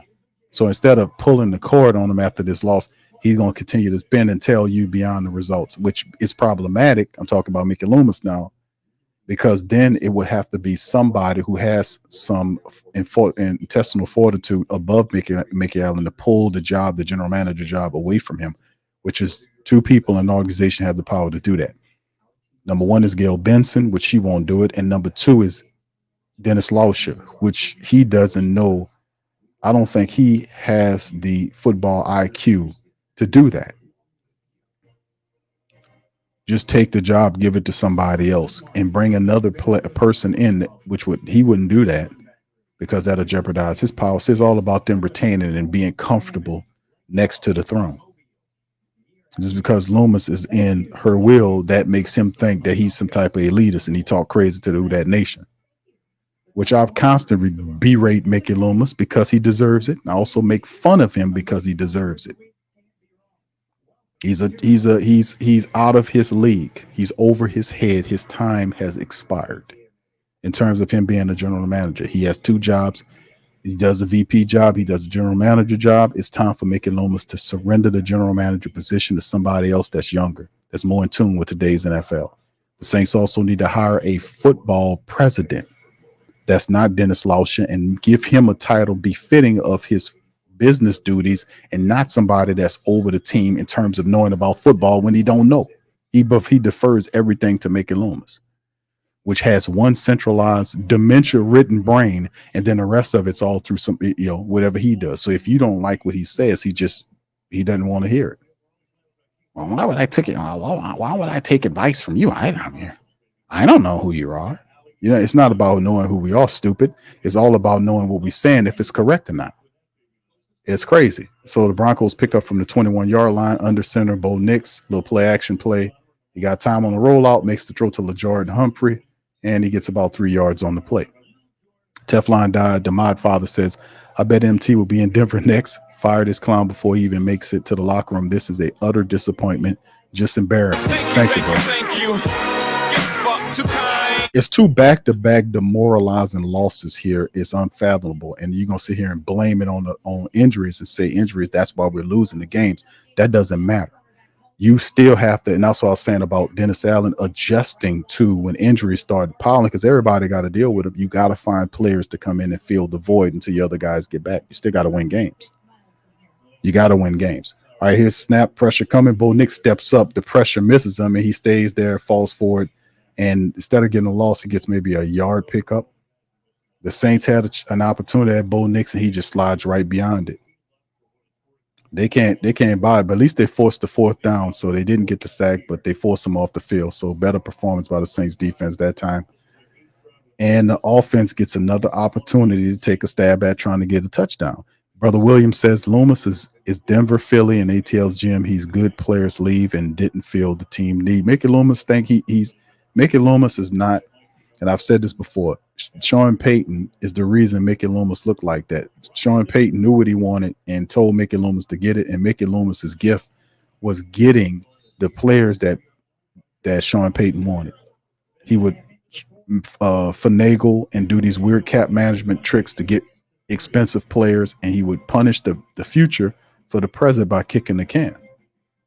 So if that's indeed the case with Mickey Loomis, and that's what he was doing, that was his gift. But the moment you remove Sean Payton out of the mix and put him somewhere else, and you put Dennis Allen there, he doesn't check for anything. And that's the problem with Mickey Loomis, that he's not a hands-on dude. He don't check for him, but he will lie for you. He will make up excuses. He will ignore reality. He will ignore statistics, and he will come up with weird, dumb comparisons and even berate or downright disrespect the reporters for asking questions, talking about that's lazy reporting. When they make reference to his stupid decisions, then he berates and gets irate with reporters and all that. And see, they can't really fire back at Mickey Loomis because they could be afraid they'd lose their press badge or something like that. They got them by the cojones, and they know that, which is some coward shit. But me, I don't care. I don't have any pipeline or connection to the Saints in that way. This is our club, and we the diehard black and gold, and I'm not counting on you for nothing. So I can talk at them any way I like to. So, and the way we talking about is keeping the power where it belongs. If them people and Mickey Loomis is thinking he's all that when he really isn't, it was all Sean Payton made all these people look good. Because if it wasn't about Sean Payton, they would be their results will be rivaling what Sean Payton was doing. Because Sean Payton left them with a team that was a one win away from a playoff. And then they went backwards, then they went forward, couldn't get the win. And now he's about to be on a 5-game losing streak. There's no way you can salvage this in terms of keeping him here. And the guy's lost 5 games in a row, and you're falling through the floor, and your division rivals are ahead of you. You got to cut him off as soon as you can and repair the damage that he's created over this team over the last 3 years. He should be fired. And I promise you, what he's going to do is he's going to go right to Sean Payton, just like Carmichael did. That's what they do. All right, so thank you, bro. Appreciate you on that, man. Thank you. Crazy, man. Too kind. Appreciate you.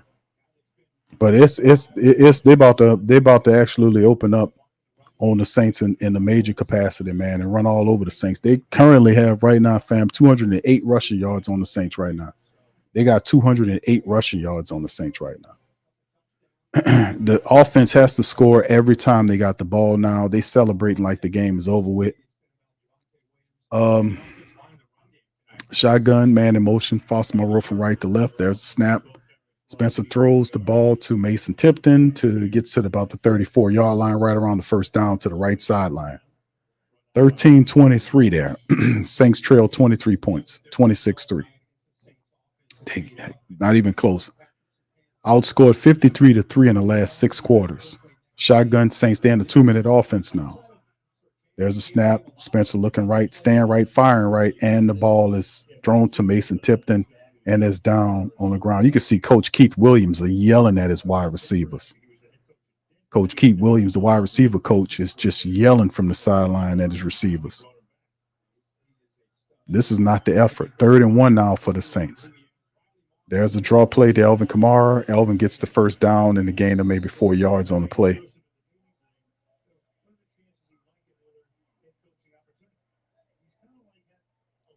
This is not good.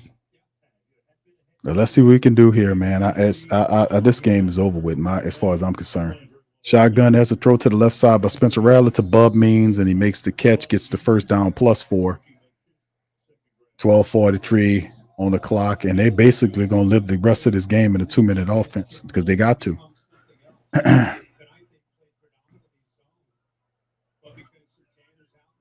All right, Spencer in the shotgun with AK-41 next to him. They got 1 to the left, 2 right. And Spencer Rattler gets wrapped up, and Tali Fuaga got beat from the other side by Benito. And blindside and sacked just like that. So Benito fires off and beats Tali Fuaga and sacks Spencer Rattler. There's a snap, and that's the blitz chasing Spencer out of the pocket. He fires the ball to Mason Tipton toward the right side. And 3rd down now for the Saints here after the play where Spencer was forced out the pocket from the right. The Saints offensive line, look at their body language. They just defeated, man. Let me ask you guys a question. Who should be the interim coach when Dennis Allen get fired after this game? You ain't going nowhere, Q. If he does, who should it be? All right, man in motion from right to left. Spencer's in the shotgun. 3 to the left, 1 right. There's a snap, looking left, staying left. Spencer looking, and he's sacked. Sacked again. And 4th down as the Boo Birds unload on the Saints. The pilot who wears the Kaboom helmet has a SOS sign in red. 4th and 20, the Saints is going down. 4 sacks on them Saints. The Broncos.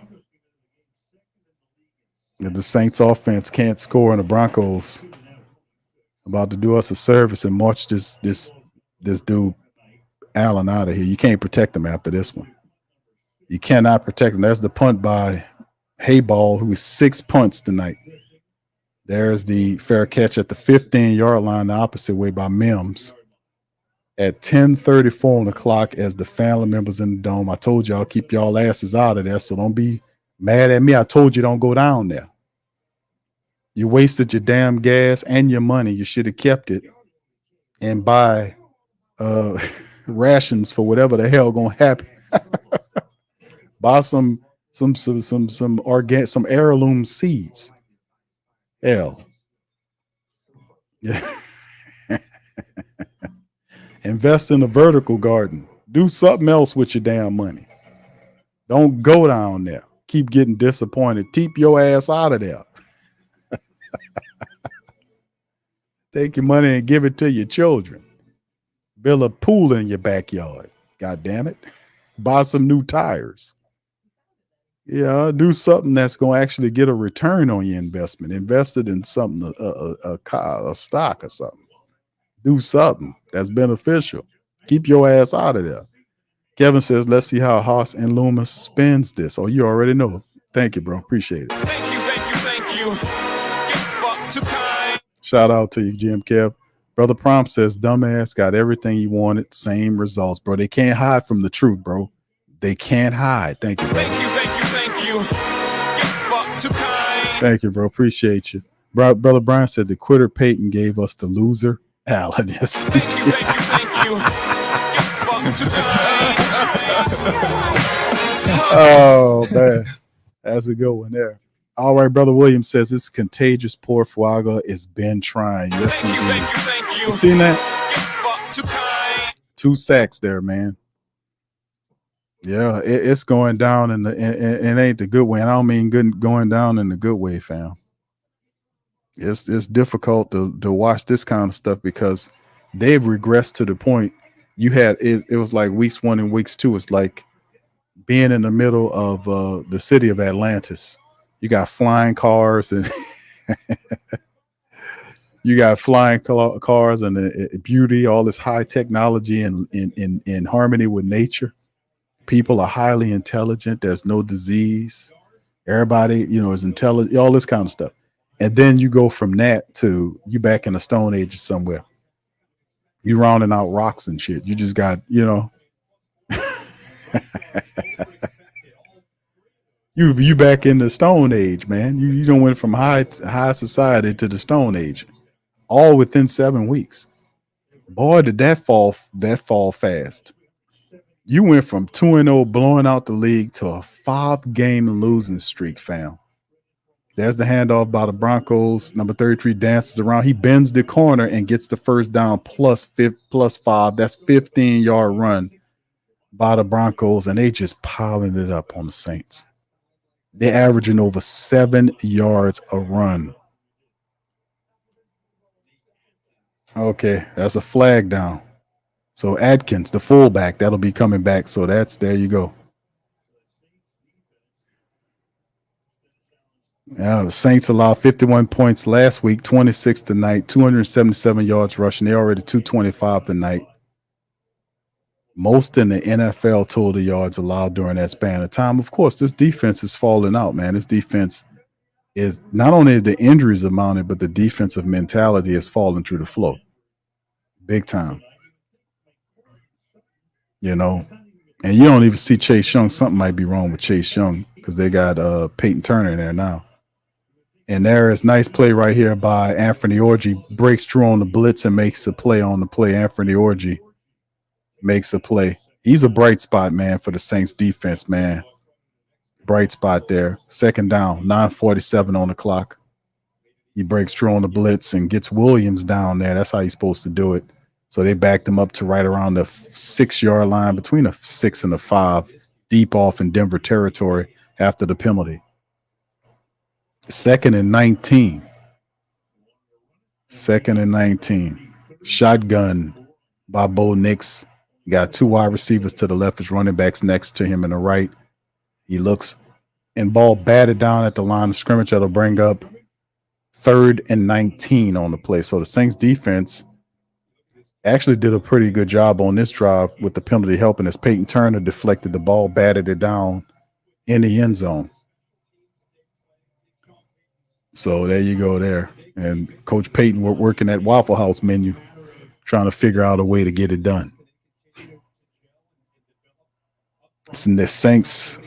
I think our schedule look like here. I don't even much want to look. They got a mini bye before they go to Los Angeles against the Chargers. So they'll get Taysom back. But will we have Dennis Allen here? That's the shotgun. That's the handoff to running back to Williams right up the center. He gets taken down around the 15-yard line, and that'll force the Broncos to get a little room so they could punt the situation. They'll go Chase Young back out on the field.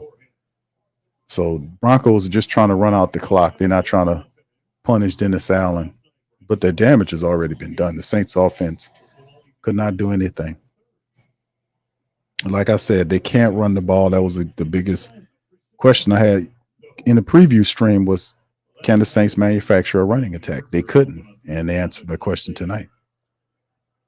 All right. Thank you, Brent. Brent says, thank you, bro. There go the Broncos with the punt from inside their own 5-yard line. Nice punt. It's all the way back inside the 40 from the opposite side, returned by Jackson. try to reverse field to the left to the 45-50 and gets ran out around the 48-yard line on the Denver side. So they kind of give the Saints a short field. Offensively speaking, they might be able to get a field goal out of this. We'll see. Brent says DA riding out on the Broncos bus. Come on, man. Yes, indeed, bro. Thank you, man. Thank you. Get fucked too kind. You ain't lying, bro. You ain't lying, brother. Thank you for that, man. Appreciate you. Come on now, dog. Come on, man. That's how we all feel, man. That's how we feel, bro.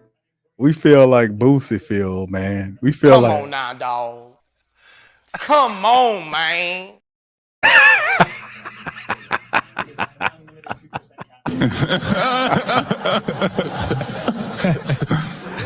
Oh man, yeah. That's the energy. Boosie got the energy on that one, man. Black Preacher Man says, "Q, do you think Allen has a heart to resign?" Oh no, he's a coward, man. He ain't going. Oh no, this guy is an off code guy, man. No, he ain't got that in him. He ain't got none of the courageous stuff you would want a head coach to have. That's why I don't trust him. Like I ain't like the only time the worst loss I've seen in a long time was the Buccaneers lost last week when they put 51 points on them. Dennis Allen didn't even apologize to the Who Dat Nation, but he gets up there and apologizes to the Falcons at the end of the season. So no matter how bad his team performs, he owes you nothing.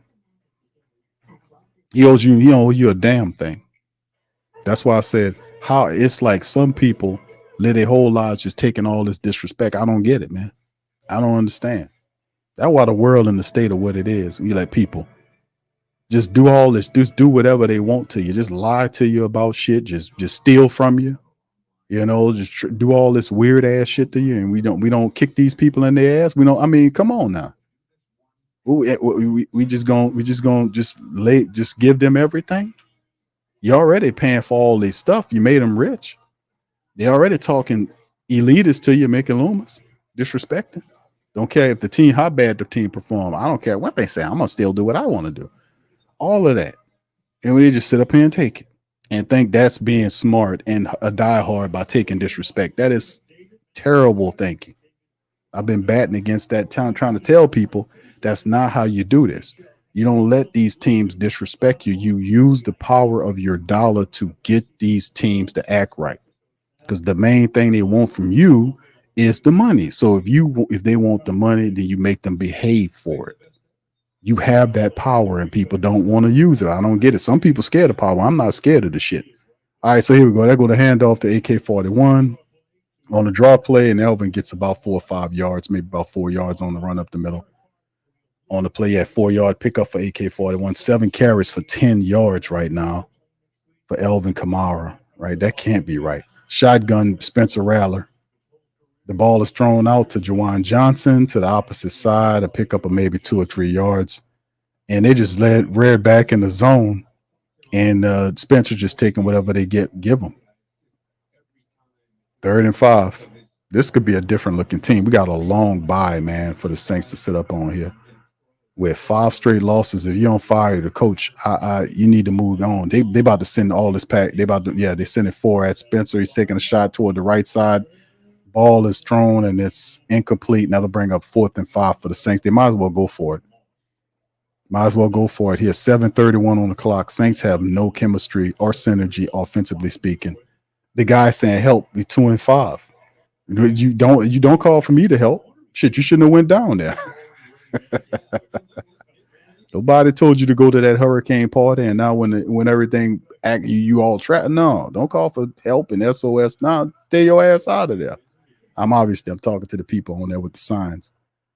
There's a play, Spencer Rattler with the little toss to AK-41, and he gets stopped 2-3 yards shy of the first down. That'll bring up 4th down. Saints offense march off the field just like that. And the boos abound. 7:25 on the clock. This should be Dennis Allen last game as coach if we have anybody that's intelligent. Thank you, Preacher Man. Thank you.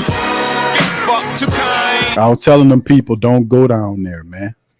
It is not wise and it's not intelligent to consider yourself a diehard by disrespect. It is not. You're not a ride or die if you're taking disrespect from organizations.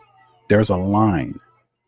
There's a line. That's why I spit against, I shun and do everything I can to kick in the ass the concept of fandom, of being a fanatic. A fanatic is a person that is devoid of the intellectual process. He doesn't involve himself in thinking about things. And that's what the league promotes. It doesn't want smart people, because they know smart people or intelligent people that involve themselves in a logical process will not tolerate this. They will not give their money to this. But somebody that think they ride or die doing something by feeding into something that's screwing, that's disrespecting them. That's not how it goes. And they don't get it until I turn it into a old girl, old boy type situation where I say, if you got an old girl, and the old girl from my city folk who don't know what that is, my country folk know what it is. When you got an old girl and that old girl is disrespecting you, she tipping out on you, she doing all this weird stuff, and the guy doing it to her, because it happened both ways. But if you got somebody like that, man, that's disrespecting you, that's very dangerous. That's very dangerous, because people every day play games with people like that, and they end up doing something, and then people snap, and then they end up graduating their asses to somewhere else, if you know what I mean. So that's something you don't play with people behind their hearts and their minds and their money. Another thing is, if you're a person that understands what love is respect. It's a two-way street. That's what it is. And these people are not apologizing to you for nothing. They talk reckless and elitist to you. They ignore stats and facts. And you telling them to do is make changes because it's not working. And he stubbornly keep doing it over and over again. Stop talking and just take your money back. And tell them why you're not taking your money. Why you listen, I'm not giving you my money because this is some BS. I want that guy fired. And when you fire that guy, then come back and holler at us. We did this before and it worked. When the Saints was wearing the bags, we cut off the funds from the team and starved them out, forced them to get serious. It works. It's called economic boycott. It worked on the bus company back in the civil rights movement. That's how they got right with all that BS they was doing back in the day.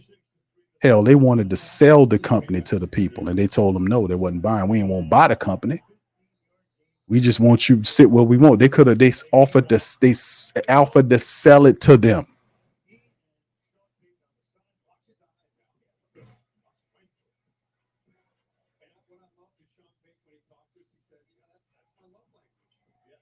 The whole thing is, man, it's ridiculous. You can see Coach Payton fussing at Bo Nix.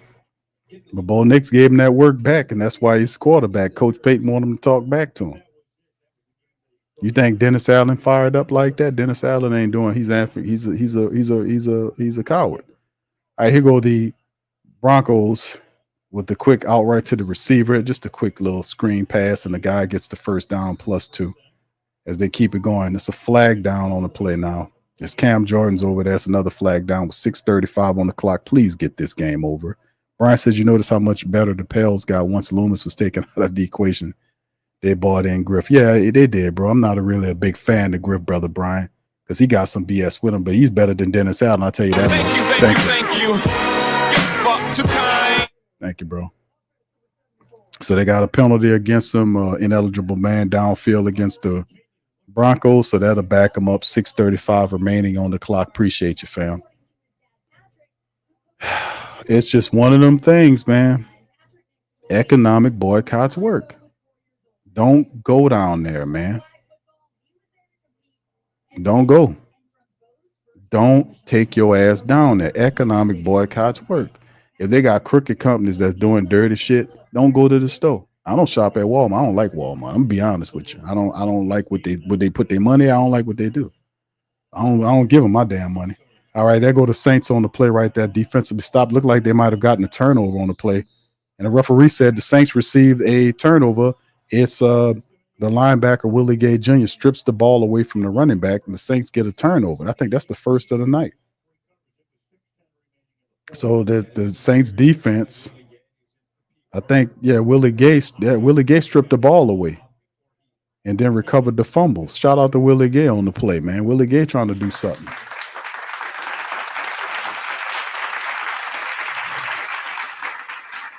Willie Gay stripped the ball away and then recovered it. and gave the Saints a short field. So let's hopefully maybe the offense can get a touchdown. Maybe Spencer can get them a score. That's a fumble, man. Saints get the ball back. They're at their 47-yard line. The Broncos 47. As Spencer Rattler is going to throw it to Kendrick Miller, and it's nowhere for him to go. There was no blocking being. I don't know what they were trying to set up, but there was nobody in front to block for Kendrick Miller. The guy was just sitting there waiting for him to catch the ball so he could tackle him. He didn't even have a chance to square up to get north or south. So it's 2nd and 5 on the play. And there's the play, ball checked down to Kendrick Miller, and he's wrapped up right away by 2 players just standing around waiting for him. They're keeping everything in front of them. And Coach Vance still coaching. Like, man, let's not let them get anything. No offensive touchdown scores.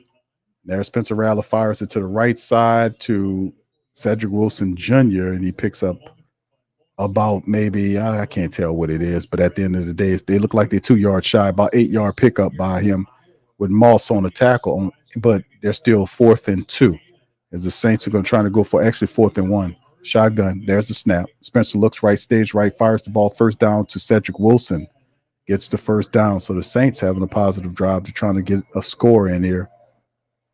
They might be able to get a touchdown here. Who knows? 4:45 and counting down. Shotgun, Saints 2-minute offense. Snap.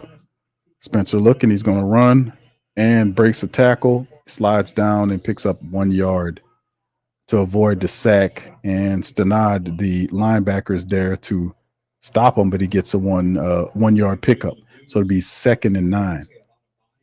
Kendrick Miller's in the backfield with Spencer in the shotgun.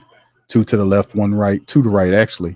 There's a pressure coming, and the ball's thrown. It's intercepted by number 55, and the guy's going for a touchdown, and that's how they go in the game. Barton almost had one before. He back steps into the end zone, and it's a touchdown for the Denver Broncos defense.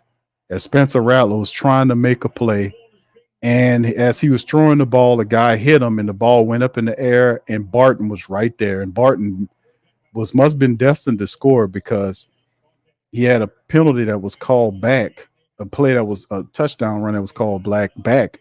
And what a play, a pick 6, just like that, man. And the guy, Barton, was right there. It was made for him. The ball went right up there, dropped right in his hands. The blitz comes, and the DB hits Spencer. The ball drops in the hand of Barton, and Barton high steps his way into the end zone for the interception return. They say it's a fumble, but whatever it is, the Broncos scores. The Saints, the Superdome, clear out. They're up 32-3.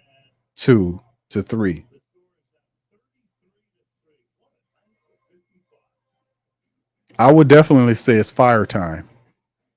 It's definitely.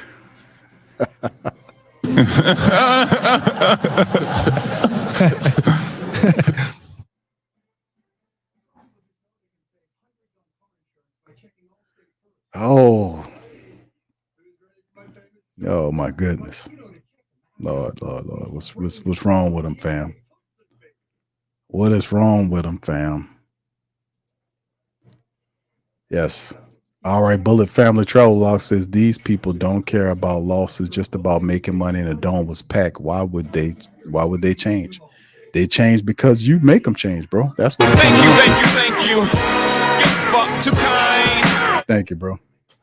That's what it comes down to. That's the question, man. That's the reality. The question is the reality is they count on you to give them the money. You just have to boycott. It's an economic boycott, fam. A good old fashioned economic boycott, and they can't beat you with that. And it's just a certain percentage that you got to kick it, because they'll have some people, as these losses mount, people that are hard headed, they'll start understanding what this is. Despite the people been saying this for a while about the Saints, about Dennis Allen, about his stewardship over the team, and this loss to me is going to be worse than the Tampa Bay loss, because the Saints, the way they lost this game, offensively speaking, they could not score, which They could not run the ball. They were disjointed, and they are deteriorating. They're going backwards. At least in the Tampa Bay game, they was fighting at half. At halftime, the game was something. Then they collapsed in the second half, which was bad. But this game, they started out the mat not having anything. Saints about to go 2-5. They're about to be 1-3 at home. They're about to be 2-5 on the season. They're now losers of 5 straight in a row. If that don't qualify Dennis Allen to be fired, we put the pressure. And like I said, we go past Dennis Allen. The point's already been proven on Dennis Allen. Aim all of your hatred and your frustration, all of your energy at Mickey Loomis at this point forward. All is because this is all Mickey Loomis is doing. This is his doing. The messed up cap, this decision to stay with Dennis Allen. Fire all of your energy arrows at Mickey Loomis. All of them. All of them. Put all of that on Mickey Loomis. Everything is on Mickey Loomis, fam. What can I tell y'all? It's all on him. Economic boycotts work. I just gave you a historic. There's other ones too. Economic boycotts work. Brent says, "Where's the Ohio player song?" Yes, thank you, bro. Appreciate it. Thank you.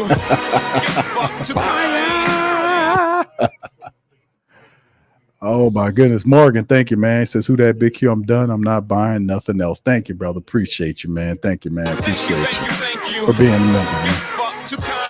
As the kickoff back and to get to the Saints 21-yard line, it's Mason Tipton on the return. And yes, so Drew Brees gets his jacket. The Saints family members get the shaft, and it is what it is, right? S. Will says D shot his pants today. Yes, indeed. We're gonna have the post game too. Shout out to y'all, man. Thank you, S. Wilson. Yeah, and the thing is too, man, we got to understand, man. This is horrible, man. 4 minutes left. Spencer Rattler in the shotgun at the Saints 21 there, and that's the handoff to Kendra Miller. He gets green, and that's Cedric with the best run. Kendra with the best run of the night was able to get a nice, good gain of yards on that run that time. They got a bag on. They got a baghead guy out there. Life after truth. There's a baghead guy. The bags are back. The bags are back. The bags are back in town. Kendra Miller, that was a 16-yard pickup by him. 3 carries, 27 yards for Kendra Miller up to this point. Got the Denver Bronco player down on the field as the clock is stopped at 3:40. You got a bag. The bags are back. The bags are back. Y'all seen the guy with the bag on his head?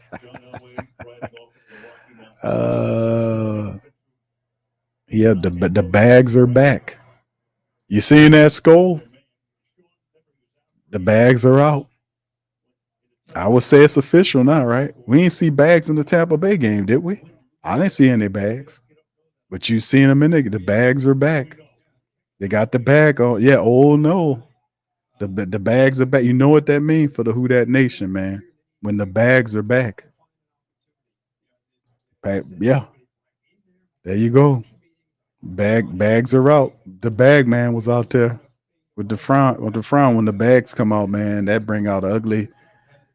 See, Sean Payton solved all this bag crap. And when Sean Payton left, these people didn't do what they're supposed to do. And I keep saying, I said this at the time when all this going on with the Sports Coma. We've been doing this for a while. And I talked about it.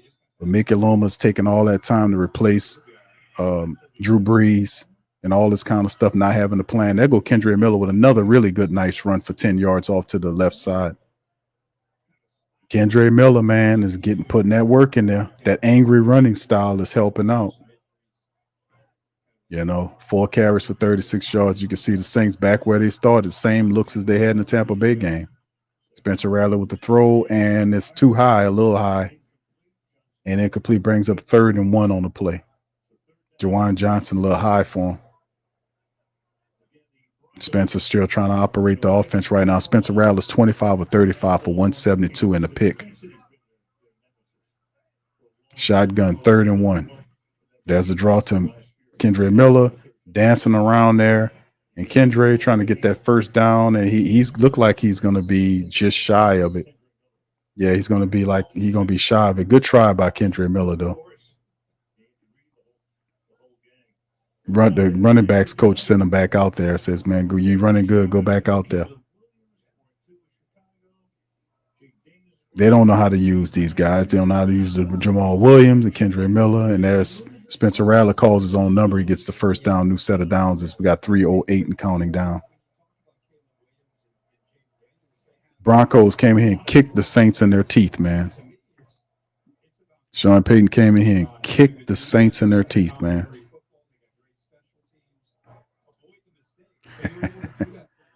Shotgun. There's a snap. Spencer almost sacked, breaks free, and he's scrambling toward the right side to the 45, 50-yard line, slides down around the 47-yard line for Spencer Rattler. Gets up a little shaky at first, and he running kind of gimpy now. Gets up trying to orchestrate the offense, call the plays. 2nd and 5 for Spencer.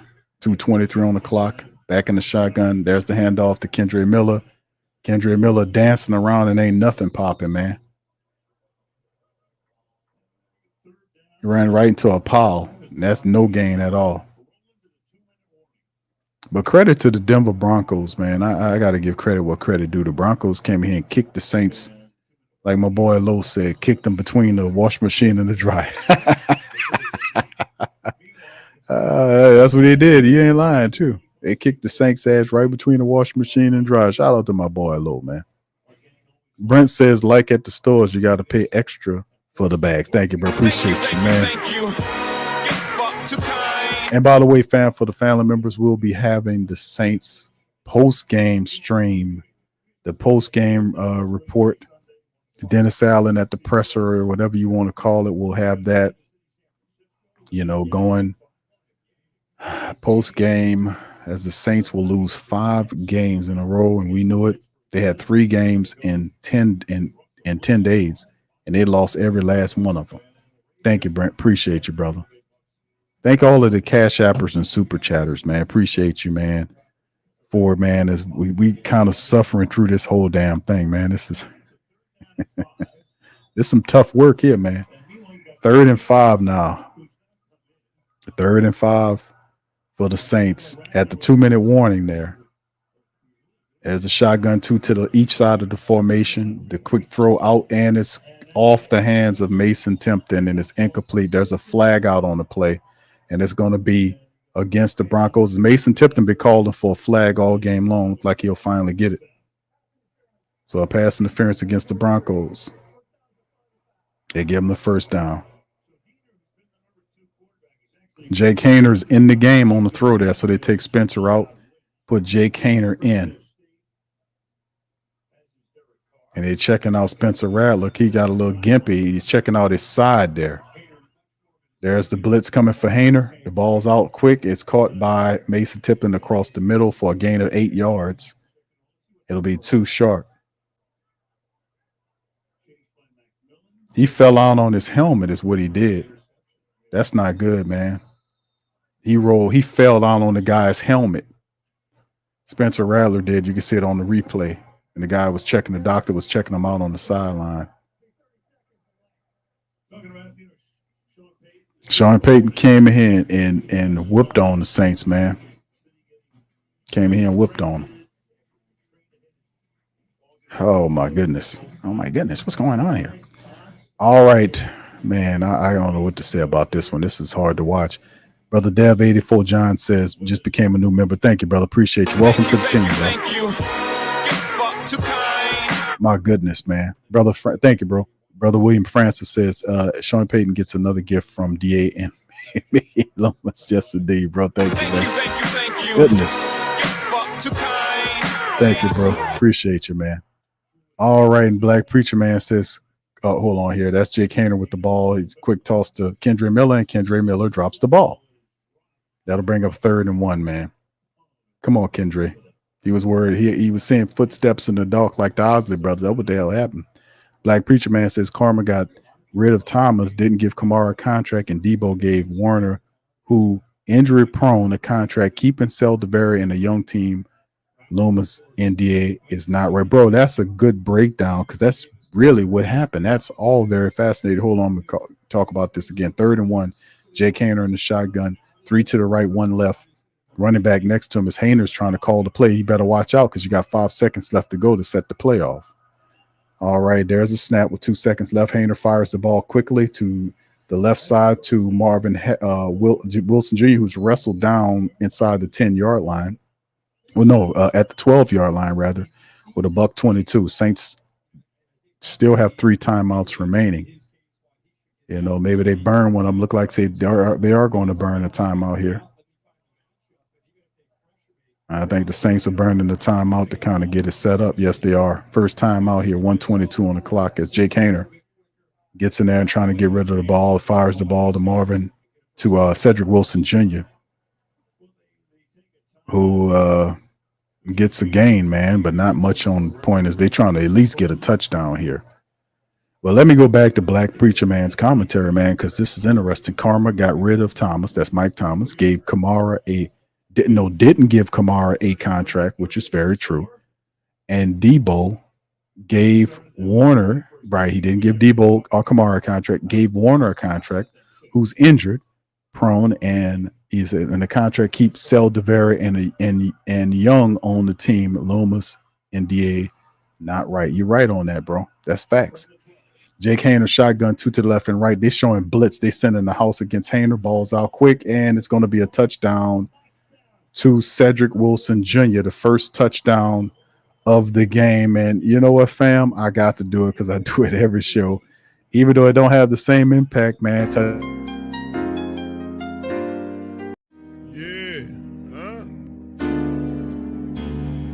Boogie like Benson, I'm a Who Dat. I'm a Who Dat. Long as I'm living, I'm a Who Dat. Lose or winning, I'm a Who Dat. Sports Coma, yeah, this is where we do that. Where we do that, where we do that, where we do that, where we do that, where we do that.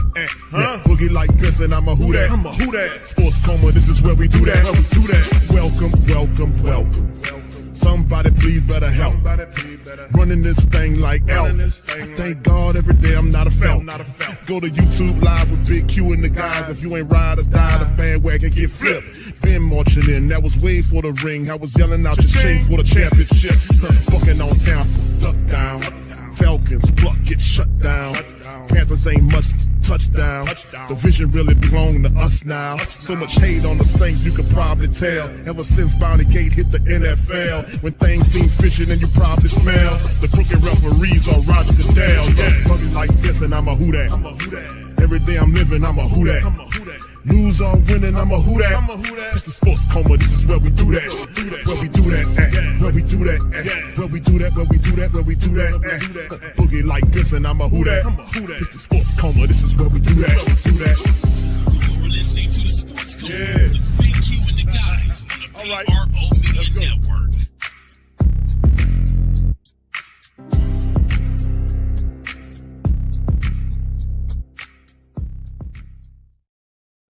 All right, fam. We got a touchdown. Saints 33-10. They get a late touchdown, garbage time touchdown as they get ready to kick the ball back off a $1.22 in the clock. And that was probably the most non-festive celebration that I've done in a while. Well, I'm not happy that we scored a touchdown. That was actually kind of sad, but it's a part of the show. We got to do it, right? Brent says we needed to close.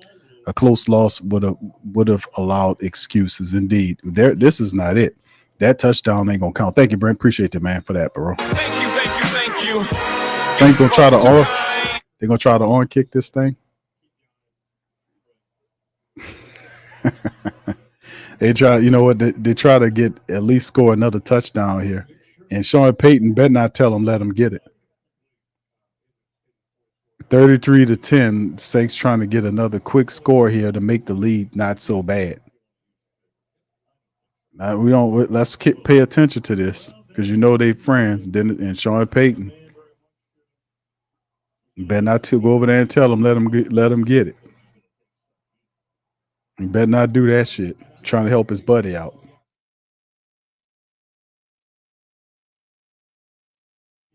Man. $1.22 on the clock.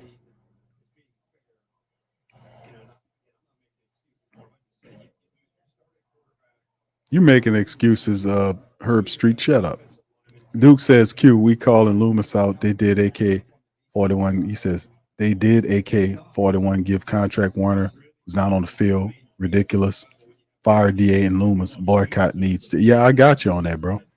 Black Preacher Man cornered the market on that, bro. He was basically breaking that down. He's right. There's the onside kick right there, and it's recovered by the Broncos, and that's going to give them the pretty much. And the Broncos are just going to kind of try to eat up on the clock as they get the ball back. $1:22, and Sean Payton might just kneel on. He ain't trying to score another thing here. This game pretty much over with. All right, but yeah, you're right, brother Duke. It is, this is a part of the craptastic way the Saints have performed, man. To be honest with you, they're awful. This is a 5-game losing streak, so shout out to Coach Payton. The Saints, this is not even a football team, bro. This is not even a football team. They can't run the ball. They can't do something as fundamental as run the ball. And I said that they were going to lose because they can't they can't run the ball. Very simple. He says, Q, how the hell I'm seeing smiling on the sidelines? They getting paid, bro. After every game, they get a direct deposit, right? You know that, right? Win, lose, or draw, they get their money at the end of these games. So, they're gonna get paid because they're gonna feel like it's all right. We're gonna be all right. We're gonna be back. So you might see some fake silence as Sean Payton them taking a thing on. You see the booing. But credit to Sean Payton and the squad, man. The team worked hard and they got Coach Payton to win. Coming in, that meant a lot to Coach Payton to get a win coming back to the city of New Orleans. It just wasn't. It'd have been cool to have a football team to match up against them. Yeah, Akban, you're right, bro. Team quit on DA. Carla says I feel bad for Rattler. Yeah. Yeah, this is not good at all. Yeah, pretty much over. Thank you, KP. What's up, Demi? Says Sean Payton is the reason why Dennis Allen have been getting free money for the last 3. Indeed, Sean Payton is the reason why Mickey Loomis and these guys and all these guys have been making it. As you can see, they are not winning anything without Sean Payton. Sean Payton was the glue for all of this. When you pull Sean Payton out of the mix, it all goes to hell in the handbasket real quick. Some of the family members just mentioned some of the moves, like paying. Why would Mickey Loomis pay Pete Werner that early in the season, and you had priority? They don't operate with any sense of intelligence. Mickey Loomis does whatever he feels he wants to do, and nobody checks him on it, and that's a problem. That's a problem. Because the results are mounting up, and he refuses to do anything, and that comes down to you. Then Gail and them other guys get involved after you start pulling the money away, because that's what they care about. They have not been winning anything, fam. They haven't done anything in 3 years, man. Last year, that's what we've been saying. People said 9-7. People just want to feel some kind of winning something. They won 9 games last year. 9 games with an old team without a playoff, fam. It don't make any sense. Come on. But anyway, let's get into some of these. As the game, that's the final, the Saints lose 33-10, a very disrespectful performance by the Saints. They got a garbage time offensive touchdown on the back end of the game. First downs 22-15, fam. Let me take a look at the stats if you can stand them. 22-15 advantage the Broncos there. Third down, Saints were 5 of 17 on third down. Good Lord. 4 of 11 were the Broncos. The Saints were 3 of 4 on fourth down. Total plays 66-61 advantage Saints. 12-11 on total drives. Yards per play 6.4 versus 4.1 advantage Broncos. They're 164 yards versus 174 by the Saints. And then you look at the rushing attack. Look at the running numbers. They had 225 yards rushing against the Saints. They had 35 carries for 225 yards, and they averaged over almost 6.5 yards per rush on the Saints defense. Right? The Saints picked up a little yardage on the back end with Kendre Miller had some positive runs along there. They had 97 yards, and they were 21 carries for 97 yards, average 4.6 yards per carry. Broncos was in the red zone 3 times, 2 of 3. Saints 1 of 2. Penalties, 7 penalties for 47 yards versus 5 for 35. Time of possession, 33-16 versus 26-44 advantage to Broncos. 225 yards rushing by the Broncos against the New Orleans Saints offense tonight. It was a disaster. Spencer Rattler finished 25 of 35 for a $172, average 5 yards per throw, was sacked 6 times. Let me say that again. He was sacked 6 times in the game, 82.1 on the rating. Jake Haener, 3 for 4 for 38 yards. He averaged 9.5 yards per throw and a touchdown, and garbage times rating of 43.8. Kendra Miller was the top rusher for the Saints, 6 carries for 36 yards. He barely beat Spencer, who had 5 for 34. Jamal had 3 for 17. Kamara had 7 carries for 10 yards today. Awful. And then, of course, you look at the receiving corps. Cedric Wilson got busy late, 6 catches off of 7 targets for 57 yards and a long touchdown. Mason Tipton, 6 for 45. Foster Monroe, 2 for 38. Bud Means, 3 for 37. Jawan, 3 for 18. Kamara, 6 for 14. 6 catches for 14 yards, man. How ineffective is that? Fumble by Spencer Rattler that he lost 2 of them. He lost 2 fumbles, 2 losses there. As you know, one of them was a fumble to an interception, they called it. Willie Gay recovered 1. And the Saints' top tackler was Jordan Howden, 8 with Demario Davis, and Alante Taylor, 7. The team did lose Paulson Adebo, probably for the season, with 6 tackles on the day. He's probably done for the year. Saints didn't get 1 sack on the Denver Broncos. Not 1 sack today by the Saints. No pressure. The guy basically ran out there and did whatever he wanted to do. You know. Credit to Jermaine Jackson. He had 4 carries on kick returns, returns on kick returns for 100 yards, 25 per return. Blake Group A, 1 field goal. Matt Hayball got his practice on. He had 6 punts for 267 yards, 44.5 average, 1 touchback out of 6, 3 of them inside the 20-yard line. Amazing. And, of course, you go over to Denver's side of things, fam, just to show you what the Denver Broncos done. Bo Nix, 16 of 26 for a $164. No touchdowns or interceptions. He wasn't even sacked, like I said, 79.6. They got it on the running attack. Bo Nix kept them good enough for the running attack to abuse the Saints. And Javonte Williams, 14 carries for 88 yards. He averaged over 6 yards per run for 2 touchdowns. Bo Nix scrambled 10 times for 75 yards. He averaged 7.5 yards per scramble. Jaleel McLaughlin ran 4 times for 35 yards. He averaged almost 9 yards a carry. Aldrick Estamine, 5 carries for 29 yards. He averaged almost 6 yards a carry. So as you can see, it didn't matter who it was. They were getting yardage on the Saints, and the collective 35 carries for 225 yards, 6.4 yard rush average with 2 touchdowns there. They beat the Saints in the running attack. Troy Franklin, 5 catches for 53 for Lucas Crawl for 41 yards. You take a look at the defense. Justin Stenard was the top man with 9 tackles. Levi Wallace, who filled in for Patrick Surtain II, had 8 tackles. Cody Barton had a good game, 8 tackles. He also had a sack and a return for an interception. So they got after even I forgot Quan Alexander is over there. Yeah, that's right. Quan Alexander is there. He had a tackle in the game. Y'all forgot Quan is there with them. So yeah, Sean Payton just don't stop with all these former Saint players. So anyway, all right. So and then of course, you see all this other stuff. Will Lutz with 4 for 4. Another former Saint. He put 15 points along with the 2 rushing touchdowns to help run the Saints' goofy ass into a loss. So unfortunately, it is what it is. The Saints lose the matchup here. And at some point, us as an organization or a team has to start looking at Dennis Allen or Mickey Loomis side-eyed. I've been doing it, but we can't have this. We can't have this kind of stuff. We need to. This ain't gonna happen. So y'all just stay right where y'all will have Dennis Allen excuse making at the end of the press conference here, and we'll see what kind of stuff that he pulls up here. It's just absolutely amazing to me, family. It's pretty bad to see that. And of course, the poll, man, I did the poll in the chat prior to the show starting, asking who would win the game, and of course, we got almost 800 800 votes, and 61% says the Broncos. All right, yeah, this is not good, man. It ain't good.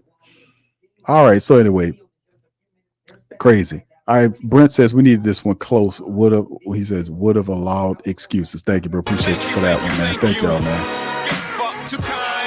I mean, damn. I mean, you won't talk about unsatisfying losses here. With this here, this is just ridiculous. And people say cute, and they're mentioning the sand in the background. I got to turn my damn TV off now because I don't want to hear their mouths now. They're messing up my groove over here. I don't want to hear all that bull. But what I'm saying is about the team, man, as we move forward. And let me put the schedule up on screen. As you can see, 2 blowout wins against Carolina, Dallas, and then their losses. And they're losing and loses. The losses were close. They lost by 3 to Philly. They lost by 2 to Atlanta. They lost. And then you can start seeing it break apart here. They went from 2, and then they went 26-13, then 51-27, and third, and then it's at the end of the day, we got a couple of games before the bye week. There's 4 games left going into the rest of. We got a Los Angeles matchup on a long week. Next on the 27th, we go to LA. Then we come back for Carolina. That's most certainly is going to be a win there. And then of course Atlanta and Cleveland on weeks 10 and 9 before the Saints hit their bye. So 4 weeks between now and then for the Saints, a softer schedule and kind of getting out of the gauntlet. Los Angeles is not going to be easy. You could probably beat Carolina at some point, but man, what do the Saints do between now and then? That's the big thing. KB says, I bet you they won't fire DA, fire that possum puss. Thank you. Yeah, thank you, KB, man. Appreciate you. Thank you. Fuck too kind. Listen, and the thing is, you probably right, Queen. But the thing is, like I said, man, the pressure of the Who Dat Nation. I have faith in the Who Dat Nation. I don't have faith in this club because they suck. And listen, no disrespect, but they're dumb, fam. They're dumb. This is dumb leadership here. And it's Mickey Loomis. He's the worst. He's living off rep like he's Sean Payton. There isn't you're nothing without Sean Payton. And that goes to show you when Sean Payton left, look what he's produced. He's nothing without Sean Payton. But he has this idea like he's the guy, like he's some team builder. No, you're not. You're nothing without Sean Payton. Sean Payton exposed Dennis. He exposed Mickey Loomis. When he left, he exposed Dennis Allen. He exposed all of these guys. There were only pieces around Sean Payton. Sean Payton was the glue. And when he left, they didn't get a guy, an alpha dog to run the team. They got this dude, a lap dog, and he can't function like that. So, I mean, in the end, man, the pressure, and the reality is, and like I said, man, it's the same old stuff here. It's the same old stuff. Mickey Loomis is the problem. Mickey Loomis has always been a problem. The last couple of years, he's been the problem. That press conference, the interview with Bobby Hebert on WWL that we reacted to yesterday, that is indicative of Mickey Loomis telling people to go look beyond the results. Look beyond the results. Look beyond the results. Look behind what's results. You at the time he was on a 4-game losing streak. That is usually when you were ringing all of the bells. When you're on a 4-game losing streak, you're pushing the siren. You're sounding the alarms. You're sounding the alarms. You're sounding the alarms. You sounding every alarm that you possibly can sound. You sounding the goddamn alarms. You are. You're not gonna, man, you're not. I promise you, fam. It won't be any other way. There got to be some alarm soundings. How? You're on a 5-game losing streak. 5-game losing streak, falling through the flow, losing their asses off. And then the way they're losing is totally crazy. These people ran for 200 yards on the Saints, and they sit up here pretending like, well, when we get all our guys back, you guys are going to see. No, man, you can't. And even that is so moronic. This is so moronic. It's ridiculous, fam. It's so moronic. It's so moronic what we're seeing here with this. And it will be nothing. It's going to be more crap about we got to clean this up. We got to clean that up. You cannot win. You got to. Oh. You got to sound the alarm, man. You lost 5 games in a row. And he's thinking like, hey man, we're just gonna lay back and let it happen. Yeah, we're gonna get healthy and then we're gonna win. That's what he was saying. I'm like, no, you can't do that. Oh, it's crazy, man. And the whole thing is if he doesn't fire this guy, and listen, no NFL team in the world after a guy with 3 years would sit up here and keep this man. And if he does that, you know what you got to do. And that's what I'm saying. He's a stubborn fool, man. But like family says, Q, sound alarm. You gotta sound it. You gotta sound the alarm. Sound the alarm. Gotta sound the alarm.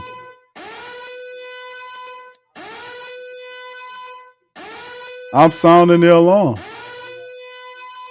It's danger. Danger, Will Robinson. Shit. We gotta sound the alarm. Something. They're in dangerous territory. The Saints are 2-5. They're on a 5-game losing streak. They're in a 5-game losing streak. 5-game losing streak. Crazy, man. They're crazy. Now you got Atlanta and Tampa Bay sitting up there at 4-2. The Saints are 2-5, man. They're 1-3 at home. It's crazy. It's crazy. Crazy. But anyway, fam, shout out to y'all, man, for going through this. And it's just we got to be smarter than this, man. We got to be smarter than this, man. I really don't want to hear these people with this. Oh, I'm a ride or die. Man, I don't miss me with all that, but I don't want to hear all of that, man. I don't want to hear with people. I don't want to talk to nobody. I don't understand when they're being disrespected. I can't deal with that, man. I don't want to be around nobody like that. I don't need them around me, man. I shouldn't have to tell grown ass people when you have issue when you got when people are disrespecting you and just. John says sorry to rain on the parade, but rally is not it. Let start hanging until BC is ready. Yeah, danger. Yeah. In the mystical voice. Yeah, rewind time says Hunter will get one time by linebacker and explode. Yeah, right. Antoinette, shout out to you. Man, I don't know what to say, man. Yeah. Babe, man, I got to sound the alarm, man. Like, but yeah, I know, bro. I know this is it. There is no team in the NFL. I'm at a loss of words how stupid this is, man. You can't. There is no rationale to explain the antiquated way the Saints are operating and running this team. Mickey Loomis has destroyed the salary cap. He's kicked it into cap hell over the last several years, and now over the next 2 years, you can't make moves that you need to make right now to repair the team because of Mickey Loomis. He blamed it on C-19 and said the C-19 was the reason why they was having issues. He's a liar. And I've been calling this dude out for some time. I told you I exposed Mickey Loomis, and I broke all this down some time ago. That Mickey Loomis is out of his mind. He doesn't need to be the guy. He's operating out of emotion and not logic. And that's why I've been saying for a while that he needs to be pulled away from the general manager position. I ain't saying fire the man. He's a VP. He has the VP and GM job. Strip him of the GM job. But the problem with the Saints organization is there is no brains above Mickey Loomis. Dennis Laushu is supposed to be the number one man in the building underneath Gale, the right-hand man. And Gale is a businessman. He don't know shit about football on the field. That's a problem.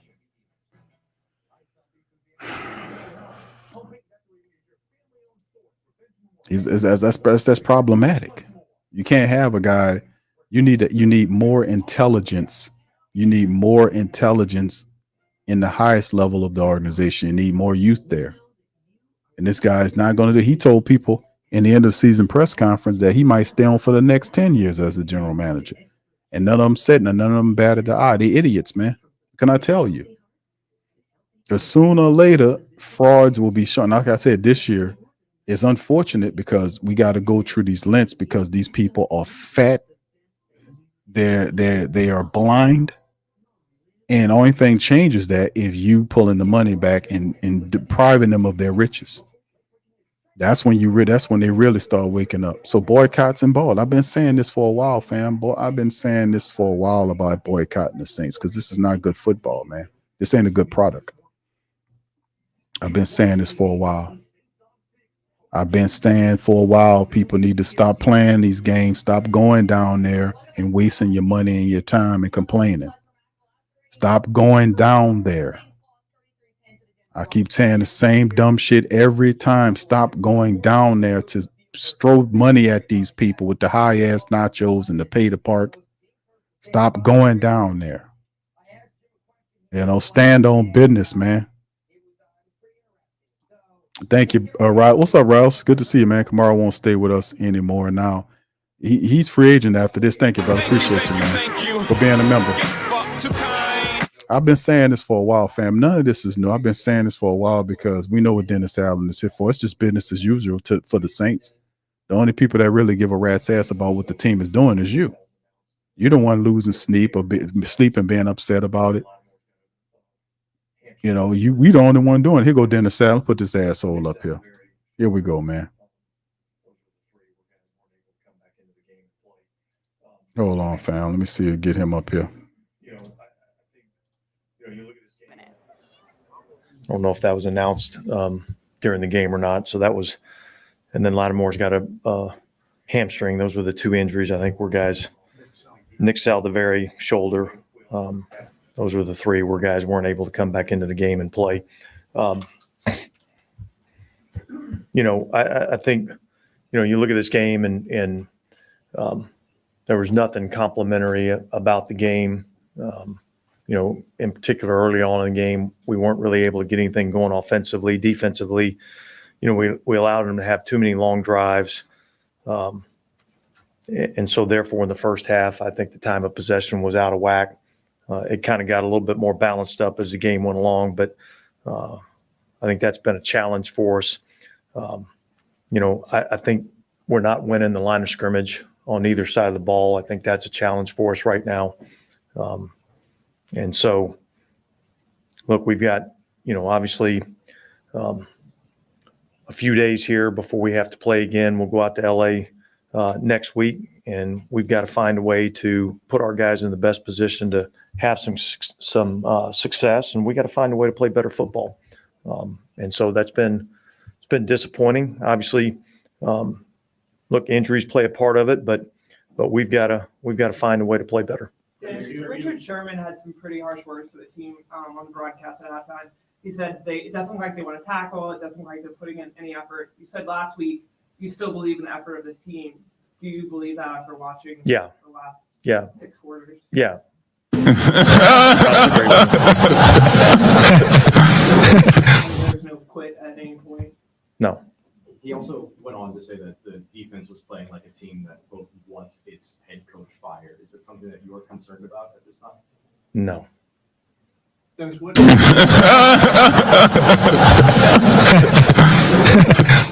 heard it so many times, and it doesn't necessarily mean quit.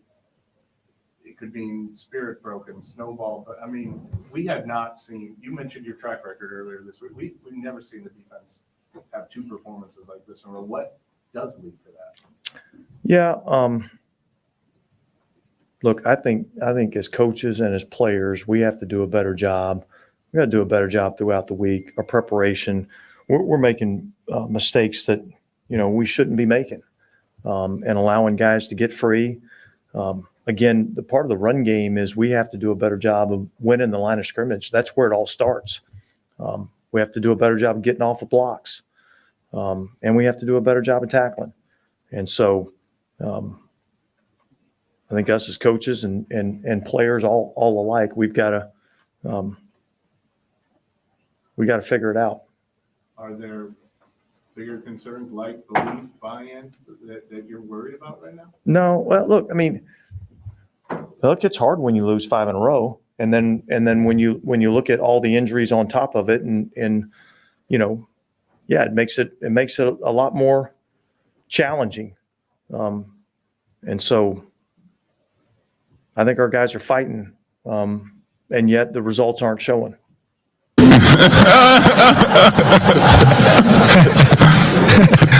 want to pay attention to the results, insinuating that it's more about the process. How would you evaluate the process right now away from the results that you've seen over the last 5 years? Well, look, I think it's still got to improve, and again, look, I get it. We have to play better, and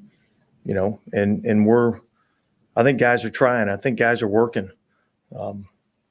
We're dealing with a lot of injuries right now, and it's not an excuse. Okay. I don't want anybody to misconstrue that as an but it is part of it is an issue for us. And I think all of us are trying to fight through that.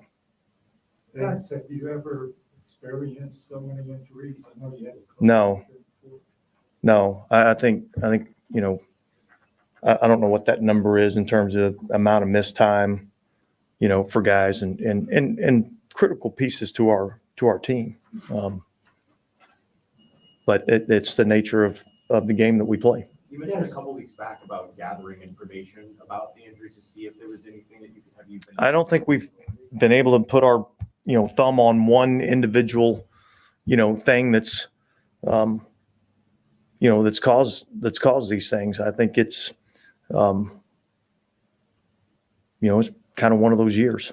Dennis, the inability to stop the run, especially between the tackles, you mentioned getting beat at the line of scrimmage. Was that a problem that you had maybe seen coming in the offseason? Is something got addressed? Or would you say? No, I don't think that's something that as we went through the course of training camp and everything, that I felt like that was going to be a major issue for us. But it's become that. It's become that really probably over the last, 2 or 3 weeks. It's each and every week it's kind of gotten a little bit, not as good. Is that fixable with current personnel? I think it is. I definitely think it is. And we got to get back to the fundamentals and technique. This isn't related to the question of effort, but when you have that many injuries, can it be demoralizing to the team? Especially Yeah, it can be. It can be. Devo, when he goes out like that. Yeah, it can be. It certainly can be. And that's something that we have to be able to fight through, and that's the tough part of our league is seeing things like that. But yeah, it can be difficult. Sure. Why did Spencer Rattler leave the game 2 minutes away? He got I think maybe a hip pointer, and at that time I didn't want to leave him in there. I wanted to, put Jake in there. I didn't want to risk him getting hurt any further. What was the biggest problem he faced? I think just the pressure. They sent a lot of pressure at him, gave him some different looks, things that we kind of, not maybe the exact certain look, but they did a lot of the things that we kind of expected that they would do, and so I think we had some opportunities in the passing game. We dropped a few balls. Certainly the sacks were an issue, and part of that's protection, part of that's him being able to get the ball out. I think there's a combination of things. So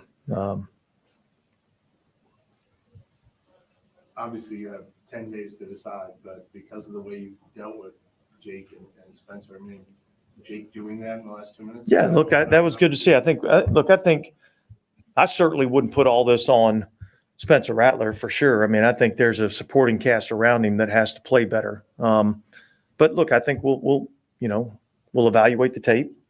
We'll look at it and see what we think we need to do, and then we'll have a plan moving forward. Do you think it's possible that Derek Carr and or Taysom Hill could both be back for Los Angeles? Yeah, I think it's possible. I think it's probably more likely that Taysom would be ready before Derek. But look, we got 10 days, so let's kind of let that play out a little bit and see where we're at there. Alvin was shown on the video board kind of before halftime. It looks like he was kind of yelling at the sideline. Was he particularly? I don't know. Then could you explain the sequence before half? Like just taking the knee or taking time out? Well, look, we shouldn't have taken the time out is what we shouldn't have done. But we had 2 plays to try to see if we couldn't create something, and then, after having a couple of check downs and some pressure on the quarterback, it was like, let's take a knee, let's get out of the half, let's regroup and come back and we get the ball to start the second half. So I think initially the thought was, can we get a chunk play and maybe have an opportunity to create something? But if not, then let's get out of the half. Did you call the timeout or did the player? I'm not sure exactly who called the timeout, to be honest with you. I'm not sure if it was called on the field or not. Dennis, you guys talked about Bo Nix's ability to do things outside of the pocket. He wasn't sacked today. He got outside and ran for 75 yards. Was that what you expected, and why wasn't that? Why were you able to corral that? Well, I think the big play was the short yardage crack toss play where they had the numbers over there. It was a good play by them, good design, and that was probably their biggest play. And look, I felt like we had a few times that we had free runners on the quarterback, and he's athletic. He made a play. He made us miss. So, but that was certainly something that we were, aware of and probably needed to do a better job of, managing that. If players are frustrated by this, how do you manage that? Yeah, you got to stand up and lead. That's what you have to do. You have to stand up and lead, and that's what coaches have to do. That's what the leaders on our team have to do, because we're the only ones that can get us out of this. Okay, nobody. It's not like we're going to have a draft in the middle of the season. Nobody's going to be coming in here to be the savior. We're going to have to do it ourselves, and hopefully we'll begin to get some guys back. Because look, early on in the season, we played good football. So I know this team has it in them. Okay. I got 2 tapes that show me that this team has good football in them. And it's got good coaching in them. But right now we're not playing that way. And obviously there's multitude of reasons why. And we got to figure out how to get back to playing that type of football. Because I've seen it done. I've seen what it looks like.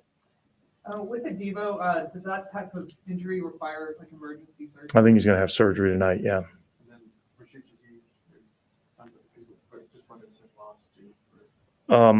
Well, look, I mean, it's another playmaker. I mean, we got our rookie quarterback out there with some backup players on the offensive line playing in front of him, and the 2 primary receivers are out of the game. So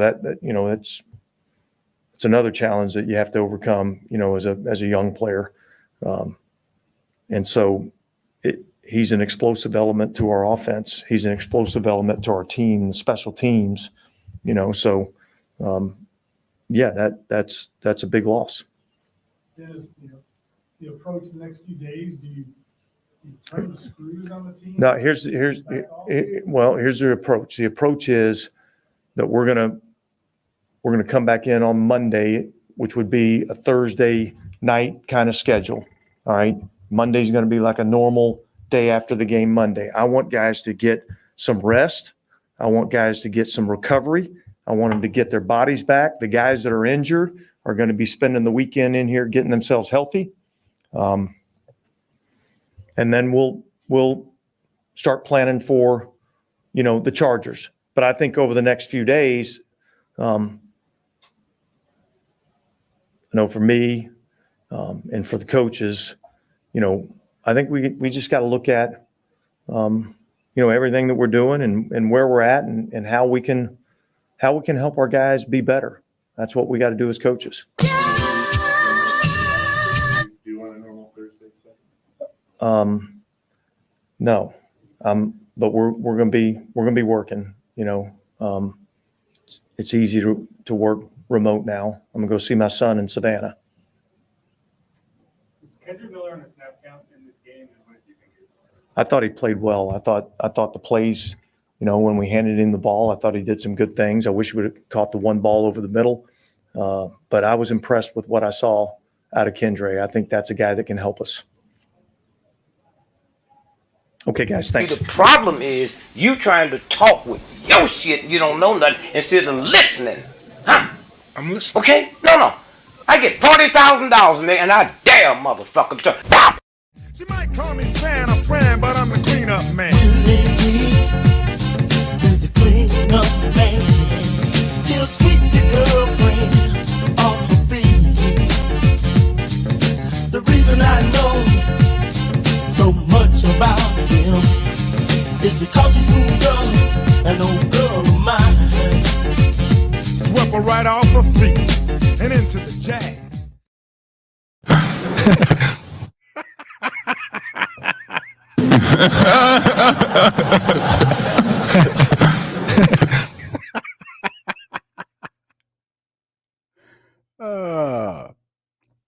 Oh my goodness.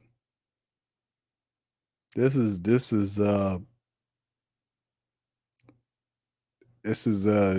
very interesting, to say the least. Very interesting. Shout out to Rewind the Time, since we need one good draft class to change everything like 2006 and 2017 did. We need it bad. Thank you, fam. Appreciate you. Thank you. You're fuck too kind. Thank you, bro. Appreciate you, man, for that. All right. Shout out to the fam. Appreciate y'all, man. Go Maha says, yo, Q, we need some Willie and his mama's. Oh man, yeah. Slip said we in dark times here. Yeah, there you go, Valika. You can dance to that. All right, so yeah, this is interesting, man, because like I said, fam, we kind of seen this kind of happening. We've seen this progressing and happening with the Saints team. 0-5 just don't happen to your ass. You see cracks and fractures along the team. I was questioning the team's ability to get guys involved, like the running attack. They kept rolling out these offensive linemen. I kept saying that these guys are not good, that they need to find other offensive linemen to kind of get involved here. Find some other personnel as soon as you can, that sort of thing. But what the Saints have been doing up to this point hasn't been enough, and that's why they keep failing.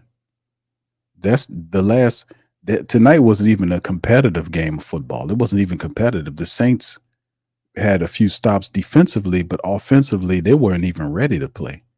They couldn't run block. There were people dropping passes. Even if you have a rookie quarterback, you got to play. You got to have a very high level of play. And the Saints didn't do that. They could not get into the running attack, which is why I said they will lose the game, because I don't believe they can run the ball. And Clint Kubiak showed me again that he has players, but they can't get into the running back. Even when they try to run or stretch the play, they couldn't even block along the edges, which that shows me some of them guys need to get out of here, man. You got to get those guys out of here, man. You can't have bum-ass interior offensive linemen like that don't know what they're doing, that can't block. I mean, dude, we don't need these bums. If you got to go out and hit the practice squad or sign people off the free agent list, do something else, because whatever they're doing is not working. They're failing. They've lost 5 games in a row. This is horrible. There's the Patriots are the only other team that they're currently losing. They're on a 5-game losing streak. The Patriots are 1-5. And really the strongest win the Saints have is, I guess you could say, against the Cowboys, who are really struggling too. But as other people have caught up and the Saints have showed themselves, the defense has completely collapsed. And you could say injuries or whatever it is, but in the NFL world, you're not allowed to use injuries as an excuse, even though he uses injuries as an excuse to justify why the team is performing. You can't do that. And the reason you can't use injuries is because you have access to other people's practice squads. You have access to the trades prior to the trade deadline, and you have free agency there. You have 3 different ways you can improve this team to get them to get better players in here to fortify the team until some of the starters get back, if they get back. Because you got guys, some guys ain't gonna make it back. And what if some of these guys that you hoping to get back have a delay in their rehab process? What are you gonna do then? You can't sit up here and wait for some of these guys to come back. You got to go out and get better backups. There are such a thing as better backups. You can't sit here and use this. You have 3 ways you can improve the team. And the Saints are not doing any of those right now. They're not attacking these things. They're not trying to get any trades. They're not trying to do any of this stuff. They're just sitting here excuse making about, well, we're going to just over rely on the injuries excuse. So we get these guys back, we're going to win. Look how we looked when we had our team, our full team. But you're not always going to have all of those guys so that you can run your offense efficiently. You got to be able to adjust with injured players and use personnel that you have. They failed miserably today. They failed miserably tonight, actually. I don't know what to say about it, man.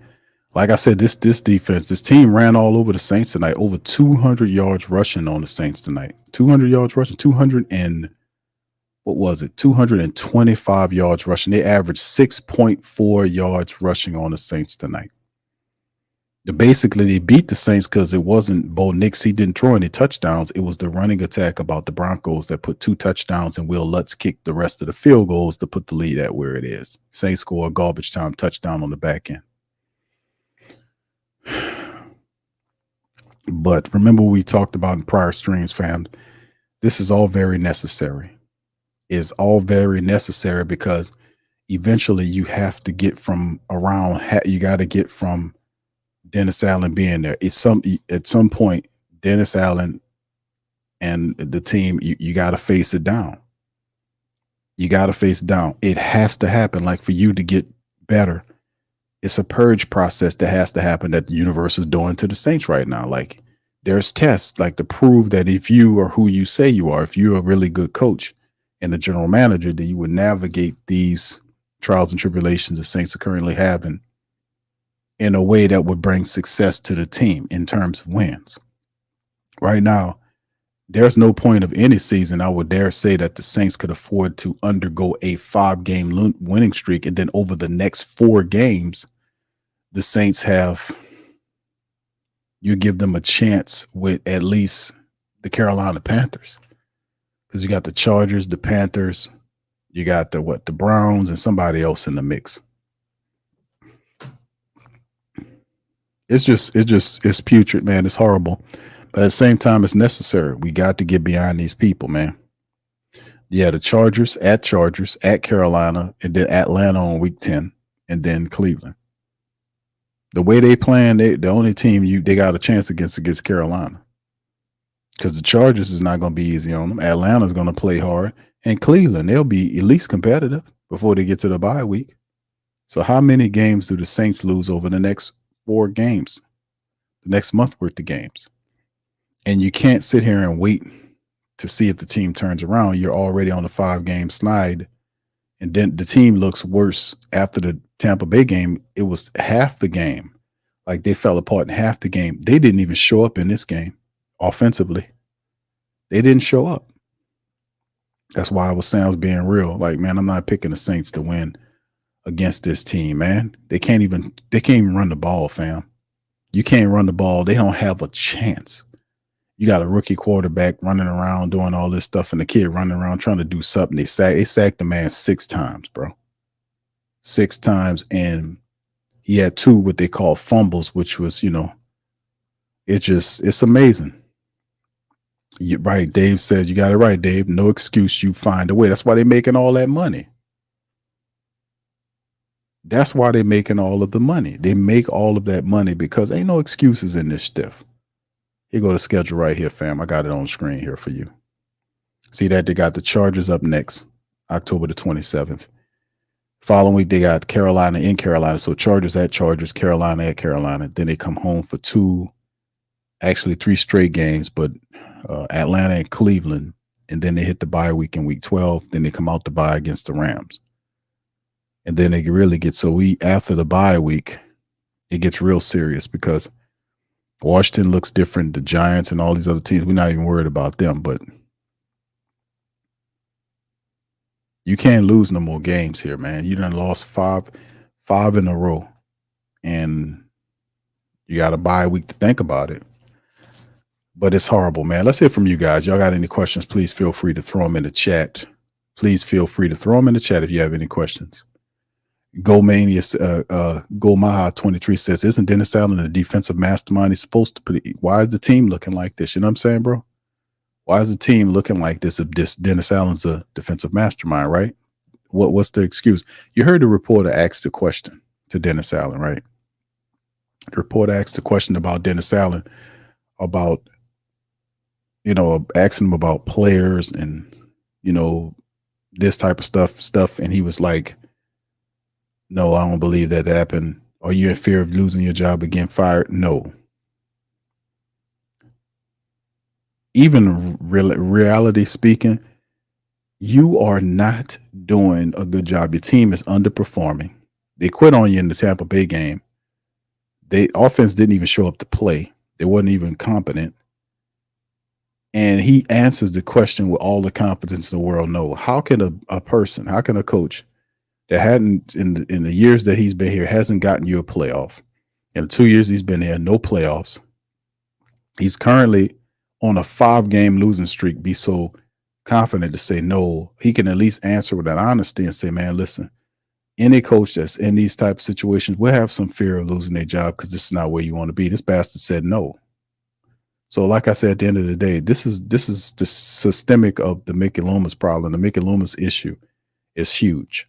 It is a very difficult place to be in. It is not going to be fixed until it's too late. Like if the guy loses 2 more games or something like that, then he'll be forced to make a change. But it'll be too late to bring in the interim coach to try to turn the season around. The point is you fire him now and you try to salvage your season. You don't let this drag on. You have to know that this is bad and you have to be able to do something drastic to turn it around. You don't sit there and pretend like when we get some guys back, we're going to win and we got to look beyond the results. None of that make any sense. That's an idiot's way of thinking. Mickey Loomis is out of his mind, man. And this is the thing about Mickey Loomis. It's a stubborn jackass of a guy that refuses to heed any word that's common sense that's not coming from him. So if you're a person that's hitting him with stats and facts and showing him shit, he gonna talk about look beyond the facts, look beyond the stats, look beyond what's going on with the team. What are you looking at if you're not looking at the facts or the stats? If you ain't looking at that, I don't want to look at nothing. I don't want to look at it if it ain't factual or if it ain't standing on business. I don't care what the hell it is. It's trash TV to me. I'm not interested in that low vibrational BS. I don't want that. So if it ain't nothing dealing with facts and empowerment, man, get that out of here, man. And that's what it should be with him. But he acts that way because you don't want his decisions or his moves to be criticized. He hates when people criticize his moves. He got real thin skin, very thin skin. And he's up here with who he is, and he's not really up here. He's way down here because he ain't shit without Sean Payton. He was just an expensive gopher, and I'm just keeping it real. He has no managerial skills whatsoever as a general manager to get involved, to get hands-on, to kind of check Dennis Allen. He doesn't iron out wrinkles on the team. Guys have fractured locker rooms. He doesn't deal with none of that. He keeps his goddamn door closed. Even the reporters talked about that. He don't talk to the players. But at the end of the season last year, you won't go do a stupid ass speech at the back of the season talking about it's going to be you're not going to be comfortable. And then what good your dumb ass speech do now? The same team sitting up here 2-5, they're on a 5-game losing streak. Man, get out of here, man. Let them have it. Let them have it with both barrels. Both barrels, let them have it. Let them feel all of that. The guy is a joke, man. He tore up the Saints salary cap situation by kicking the can for years and try to blame it on C-19. Clown. Charlatan. Fraud. I've been exposing Mickey Loomis. Mickey Loomis, they all this stuff and all this. I picked Sean Payton. Yeah, you picked Sean Payton. You did a good job there, but that's just about it. After that, you was a gopher. If you was that good, why don't you go pick another Payton? You were lucky. And then when Payton left, because you tried to keep him here, because you don't have any vision, that's what they do. He put his paws and grasping his claws on Sean Payton, try to keep him and Drew Brees here. And these guys way beyond the time they're supposed to be here. And then you got Drew Brees playing into his 30. He can't even use his right arm no more, and they still not looking to move on to find a predecessor. They could have drafted a Mahomes or even a Lamar Jackson. They chose Marcus Davenport over Lamar Jackson. And Lamar Jackson is the top 3 quarterback in the NFL. You won't tell me these people serious about winning something? KB says, Q, when we call out Allen and Mickey on BS, we are not qualified or don't know football. When we don't go to the games, we broke from the economy. He did say that too. Basically, we know football if we compliment them. Trash. And yes, he's a hypocrite. He did say that. He lied about it. That Detroit game last year when people were selling their tickets to the Detroit people and the reporters was asking them about, damn, there seemed to be a lot of Saints people that sold their tickets to Detroit people. And he blamed it on the economy and said that the people needed the money. He's a liar, man. Y'all remember that? Put 1 in the chat if you remember that. The dude is a liar, man. He would deny. He know the people are upset and frustrated. He takes this hard line stance like, this is my team. I'm gonna do what I want. Then you got to make them pay. You got to chastise them because one of him can't beat the millions of us. He can't do shit with us. He can't pay for them tickets by himself. He can't do nothing. Just a little old man eating clam chowder and orange juice, thinking he got something that he don't. You don't have no power, man. You have as much power as we allow you to have. And when we get pissed, we'll take it away from you. That's real. That's facts. L-Dub says some of those players probably have talked to Richard Sherman behind the scenes. That's probably why Sherman said, well, what he said. Miss Lane's mail said, I never understood the Foskey move. Allen thought he could develop talent like Payton sometimes. Foskey's not a bad pickup for the Saints. I just think right now, man, we just not getting the best out of our players, especially on the defensive line. You know, I thought Ty Grantham. Now, I remember they made a change at the defensive line. They brought in Ty Grantham. Originally, it was I think, wasn't it Ryan Nielsen was the defensive line coach prior to him having promotion. Ty Grantham was a guy that they brought in, and Grantham is not as fundamental with his stuff as you would say like a guy like Ryan Nielsen or one of those type of guys. So when you see the defensive line guys developing, I got to look at the defensive line coach at first and then go from there. But remember, they made the switch to Grantham, and Grantham got a lot of college experience, but he doesn't stand out as a coach. That's like one of a guy that's a developer of talent, like somebody that could take somebody and do some great stuff with it. The Saints might need to look again at that position, because we got a lot of athletic talent right there that simply doesn't look where it look like they should look. Usually when that happens, you got to start at the position coach and see what's going on there. You know what I mean? A-Camp, what's up, brother? Says, let any player that wants to go and see if DC wants to be traded or figure out a way out of his contract. These guys are all older and they won't compete for the players. We're trapped into the window, bro. They got to play the window out as it stands. They trapped in the window. You know, if you start trying to get rid of and trade these guys, you're going to be hit with severe dead money. You can't have the dead money coupled with all other stuff is going on. That's why you got to let the contracts play out the way they play so it can organically go away. So you can't really, you know, try to a raw hatchet to the team. That's what I was saying.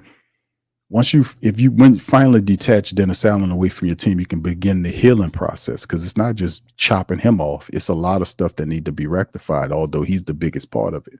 We were talking about that on the show, on the Patreon special. You know, firing Dennis Allen is the beginning. It's not the end.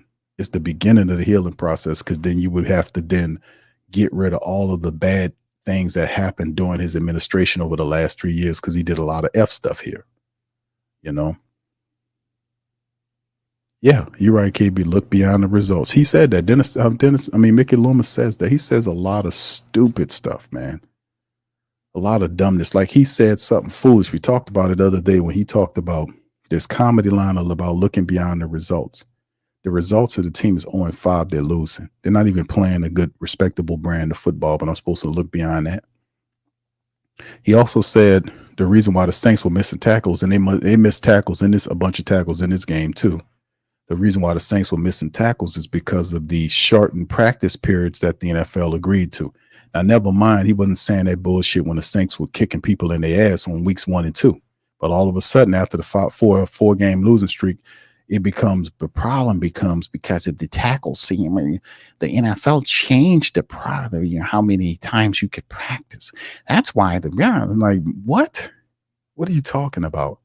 Well, then how you explain all these other teams that are tackling and winning games? It's only a problem.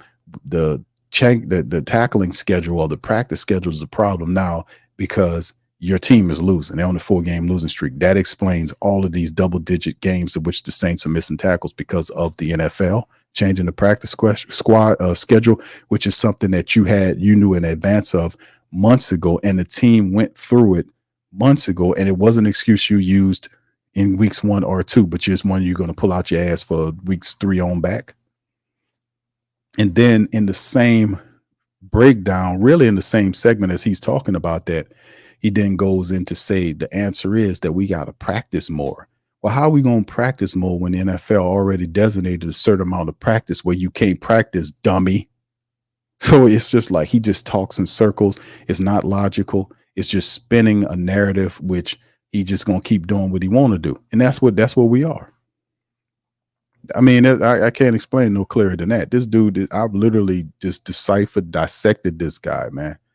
I've been telling the family members about this dude for a while now. I've been telling them. I listened to the dude. I heard all his interviews. I know how he thinks. I've already deciphered and broke down his pattern, the behavior pattern. I already realized and found out that I found his negative quality. He's a fake elitist. He wants to demean people who don't agree with him. He'll call you. He'll tell you you're not qualified twice. He'll tell you that you're this dude called and told the people that they're unsophisticated or not. What he said, that you're it's classless. He used the term classless when describing people that was criticizing his calls and his decision making. So if you agree with him, he all good with you. But when you decide to go against his calls, the calls is a screw up. He don't want to hear that. So you're unsophisticated. You're lazy. You're unqualified twice. You're not qualified to talk about his team or his coaches. This is what this clown do. This is an employee ass dude up here. He's an employee for somebody else talking like he's Bill Gates or somebody. This dude's crazy, man. He's crazy. I've been telling y'all about it. And then when he started talking like that, I started pinpointing it. The media ain't going to say it. They're not going to say it because they don't want to lose the press badge to go up there and write the stories and do all that. And I understand that, but I don't have nothing to do with that. You ain't got no power over me, Playboy. Because I'll run it at you all day if I got to get you out of there. Rico says, Q, listen to the post-game speech. Yeah, I got it on there, brother. I must be way up there. Yeah. L-Dub says, what's going to be Mickey's excuse when they asked him why all the fans started leaving the dome in the third quarter? Probably some lie he'll make up. Saints looking more dysfunctional than the Raiders. They become the Raiders, right? A-Camp says Carr wasn't even the best option on the team last season. That's why they got Jameis up out of here, because they even knew he was better than Carr. But she was the competition for Derek Carr. You've seen that happen. That plays out with his off-coach Dennis Allen, who put Spencer Rattler as the emergency quarterback, even though he beat Jake Hayner in the preseason and won the job real. That's why when Derek Carr got hurt, he reached to the third quarterback and put him over Jake Hayner, because he knew he won the job, but he placed him as a third quarterback and created Jake as a buffer quarterback to take the pressure off of Derek Carr, because he didn't want family members yelling from the stands when Derek Carr threw picks. So he removed him out of the picture and made him an emergency quarterback. That's what kind of games you got going on here. Total violation of competition. You don't do that to players. He'll do it, though. But don't feel no kind of way. You can lose 5 games in a row in the NFL, and he'll answer the question, no, I don't feel like I'm getting fired. Any man that's real, or any person, period, know that they screwing up like that. There's a concern in their mind. To keep it real, listen, when you lose 5 games in a row, sometimes people going to question whether or not you should be the head coach of the team. That would have been a serious response. He said no straight up. It's all good. They can't win. Yeah, he's sensitive. Mickey Loomis is that. I'm not saying nothing that's not true. That's why I sit up here and imitate him. I done figured the guy out so much so, fam, that I start imitating him. Like I pick up his tones, and nobody imitates Mickey Loomis. They wasn't doing that.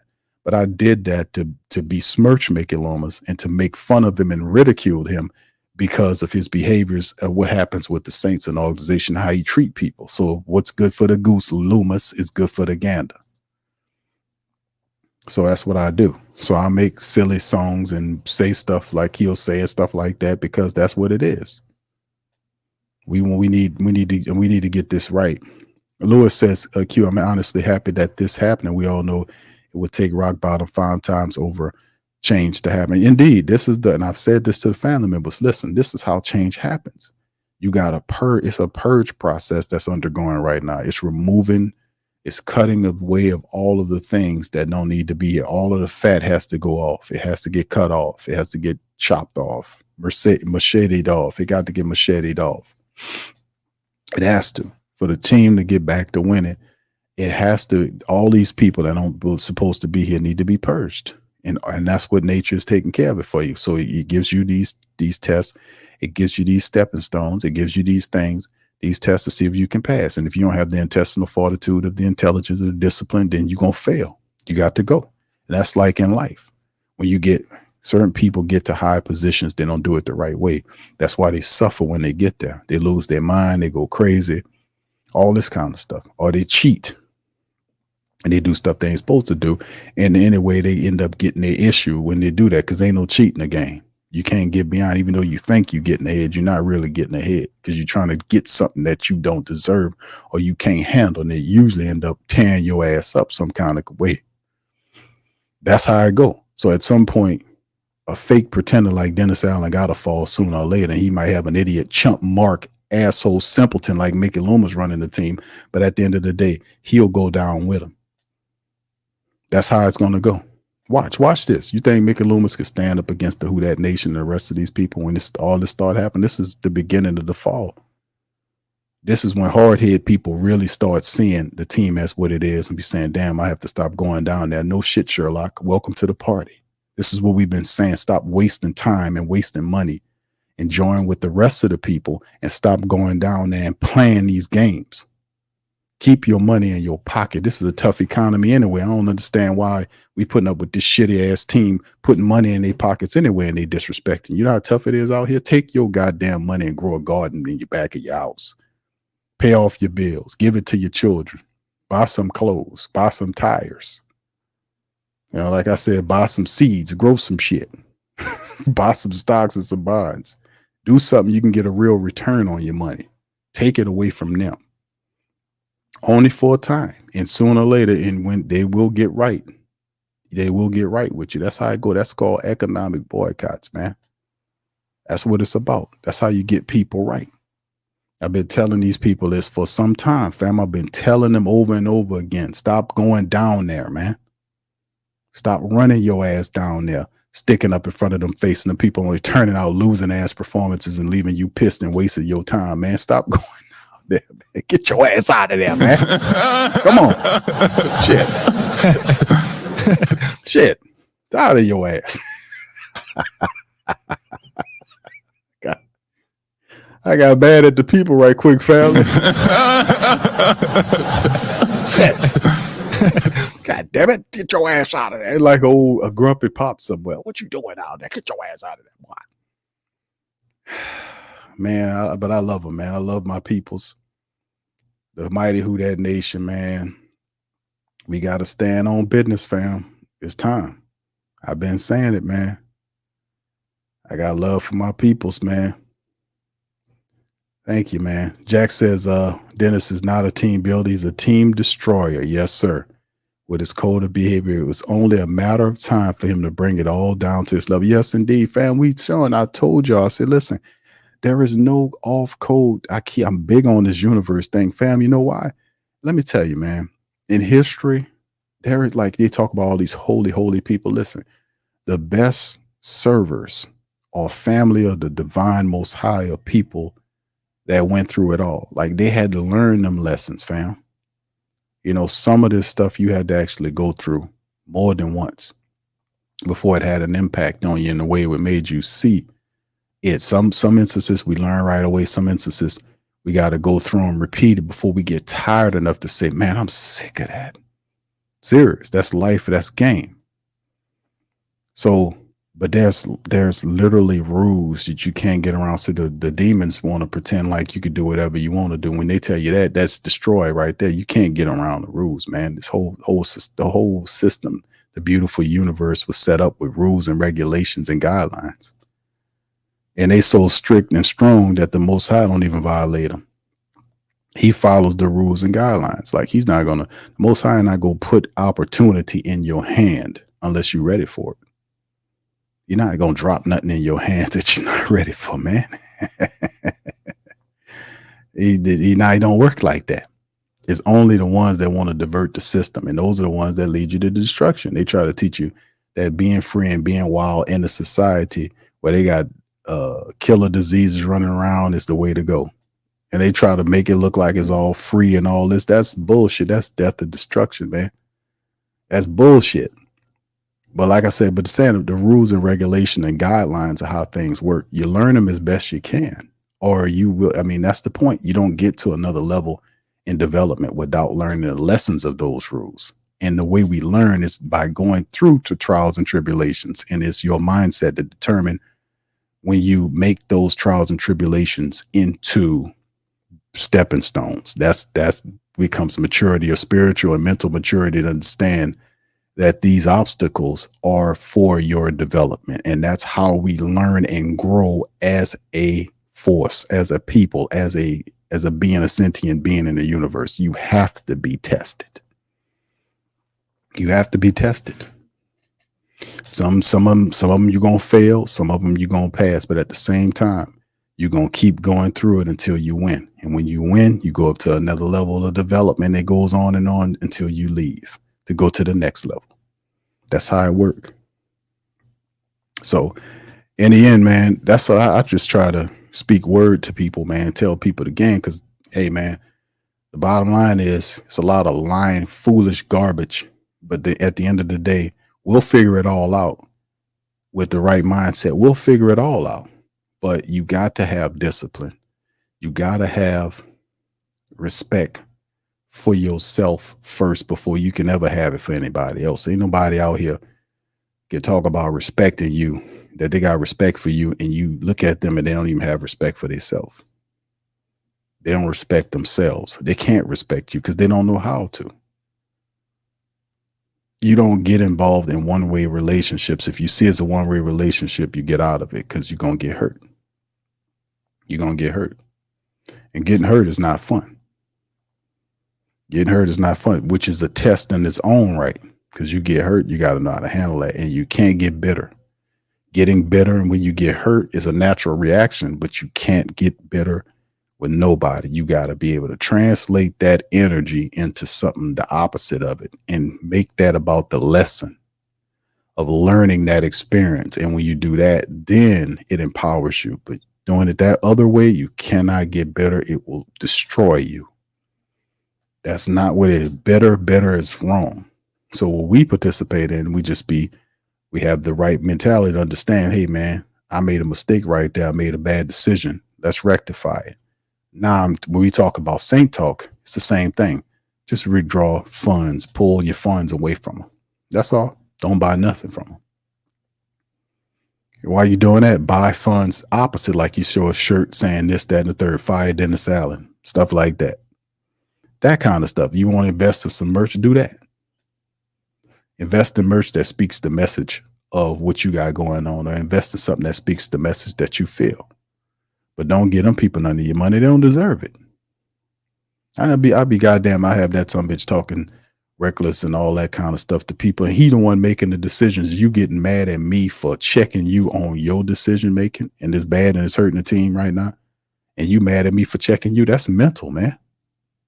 You can't be mad at me for checking you on bad decisions that you're doing. That's off code, man. I'm supposed to check you.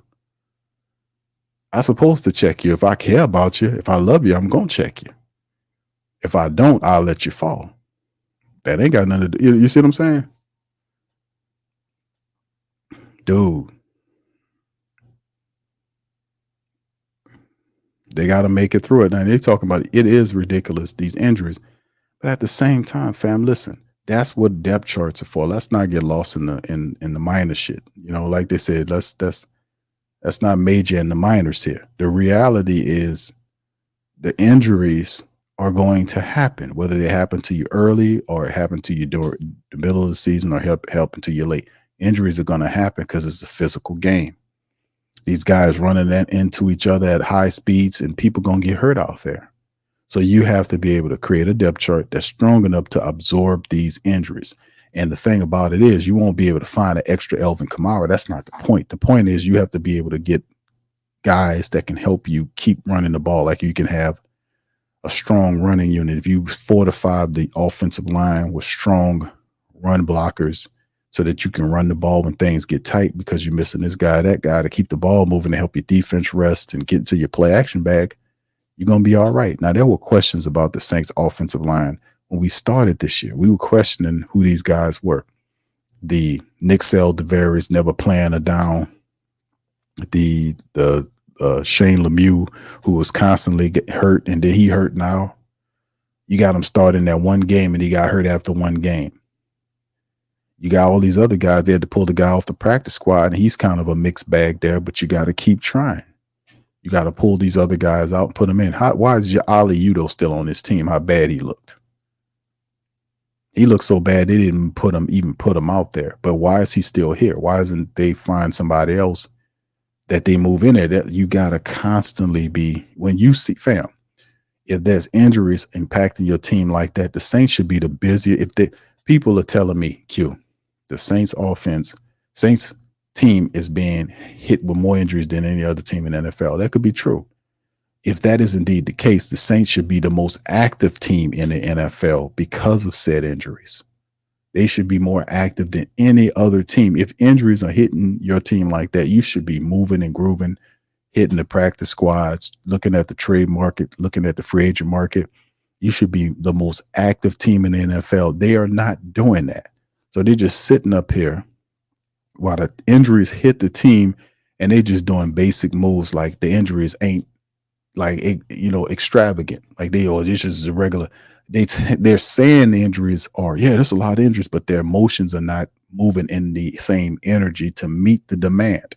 If you have all these injuries, you're supposed to be moving and bringing players in at breakneck speed to not only just deal with the injured, but find better backups than the guys that you have. I'm not saying nothing that's not factual. This is proof. This is truth.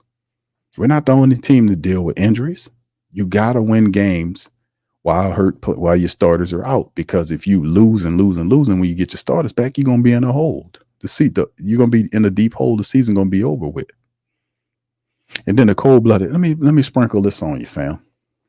The cold-blooded part about it is also, I'm going to get ready to get on about here, but the cold-blooded part about it too is that the Saints have the next 4 games before the bye, right? They have Atlanta 3 weeks from now in the Superdome on November the 10th.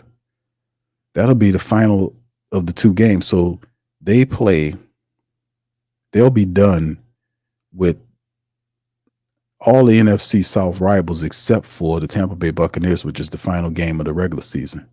That we'll see them in Tampa sometimes next year, earlier next year. That's a whole nother different effect. So you can't lose you got them in 3 weeks. You lose to them again. That's a problem. Whether you get Derek Carr back or not, getting Derek Carr back, getting Derek Carr back is not the answer. The answer is getting a running attack. You need somebody to run the ball, fam. You got to find offensive linemen that run the ball. These guys are not cutting it. We've given them like 3 to 4 games, and these guys keep doing the same stuff. They can't block. They're not disciplined. They're weak. They're dumb.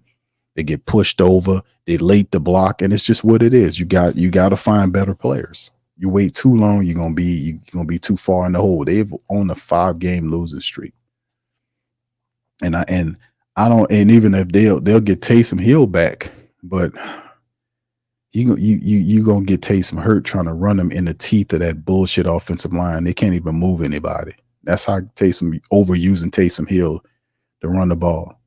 And the guy doesn't know how to the offensive coordinator doesn't know how to use his guys. He don't know how to use Kendre Miller. He gave the ball early to Kendre Miller. He had a few good runs, and then he went away from Kendre Miller and didn't give him the ball until later on in the game when he started running. But by that time, it was too late because they were so far behind because the offense kept going 3 and out. They didn't do anything, that they had to a degree abandon the running attack because they needed to catch up. So it's just, do you expect them to beat the Chargers next week on extra time? Man, listen, if they can't run the ball, if that offensive line, it's the same answer. If they can't run the ball, they're going to lose to the Chargers. They're going to go out to the West Coast and lose to the Chargers. And not only just running the ball, but the Saints defense can't stop the run. So they have major issues on both lines, interior line, defensive line, and O-line. They cannot run the ball, and the defense cannot stop the run. That is dire. That's dire. They allowed 200-something yards today. I keep thinking about it, man. It's ridiculous. They allowed, my goodness, 225 yards today at a 6.4 yard rush clip. Insane. The insanity of all. I don't know, Dave. What I'm gonna be honest with you, bro. I think the thing with Clint Kubiak is a weakness of him is adjusting to his talent. Like the guys are there. Like you can see him literally struggling to get other people involved with the offense, not naming the top guys. Like it looks good when he has some of the top guys because you can rely on them because they're difficult. But like we said at the top of the year, we called them mismatch nightmares, which is guys that are hard to defend for. Well, Rashid Shaheed is hurt. He's done for the year. Chris Olave is banged up with the concussion. Elvin Kamara has broken ribs and dealing with other issues. Taysom Hill was broken ribs as well. He was listed out. So your mismatch nightmares are missing in action. You're out of the 4 mismatch nightmares that I utilized. You only got 1 remaining. And they're over-relying on him. He can't get other guys involved.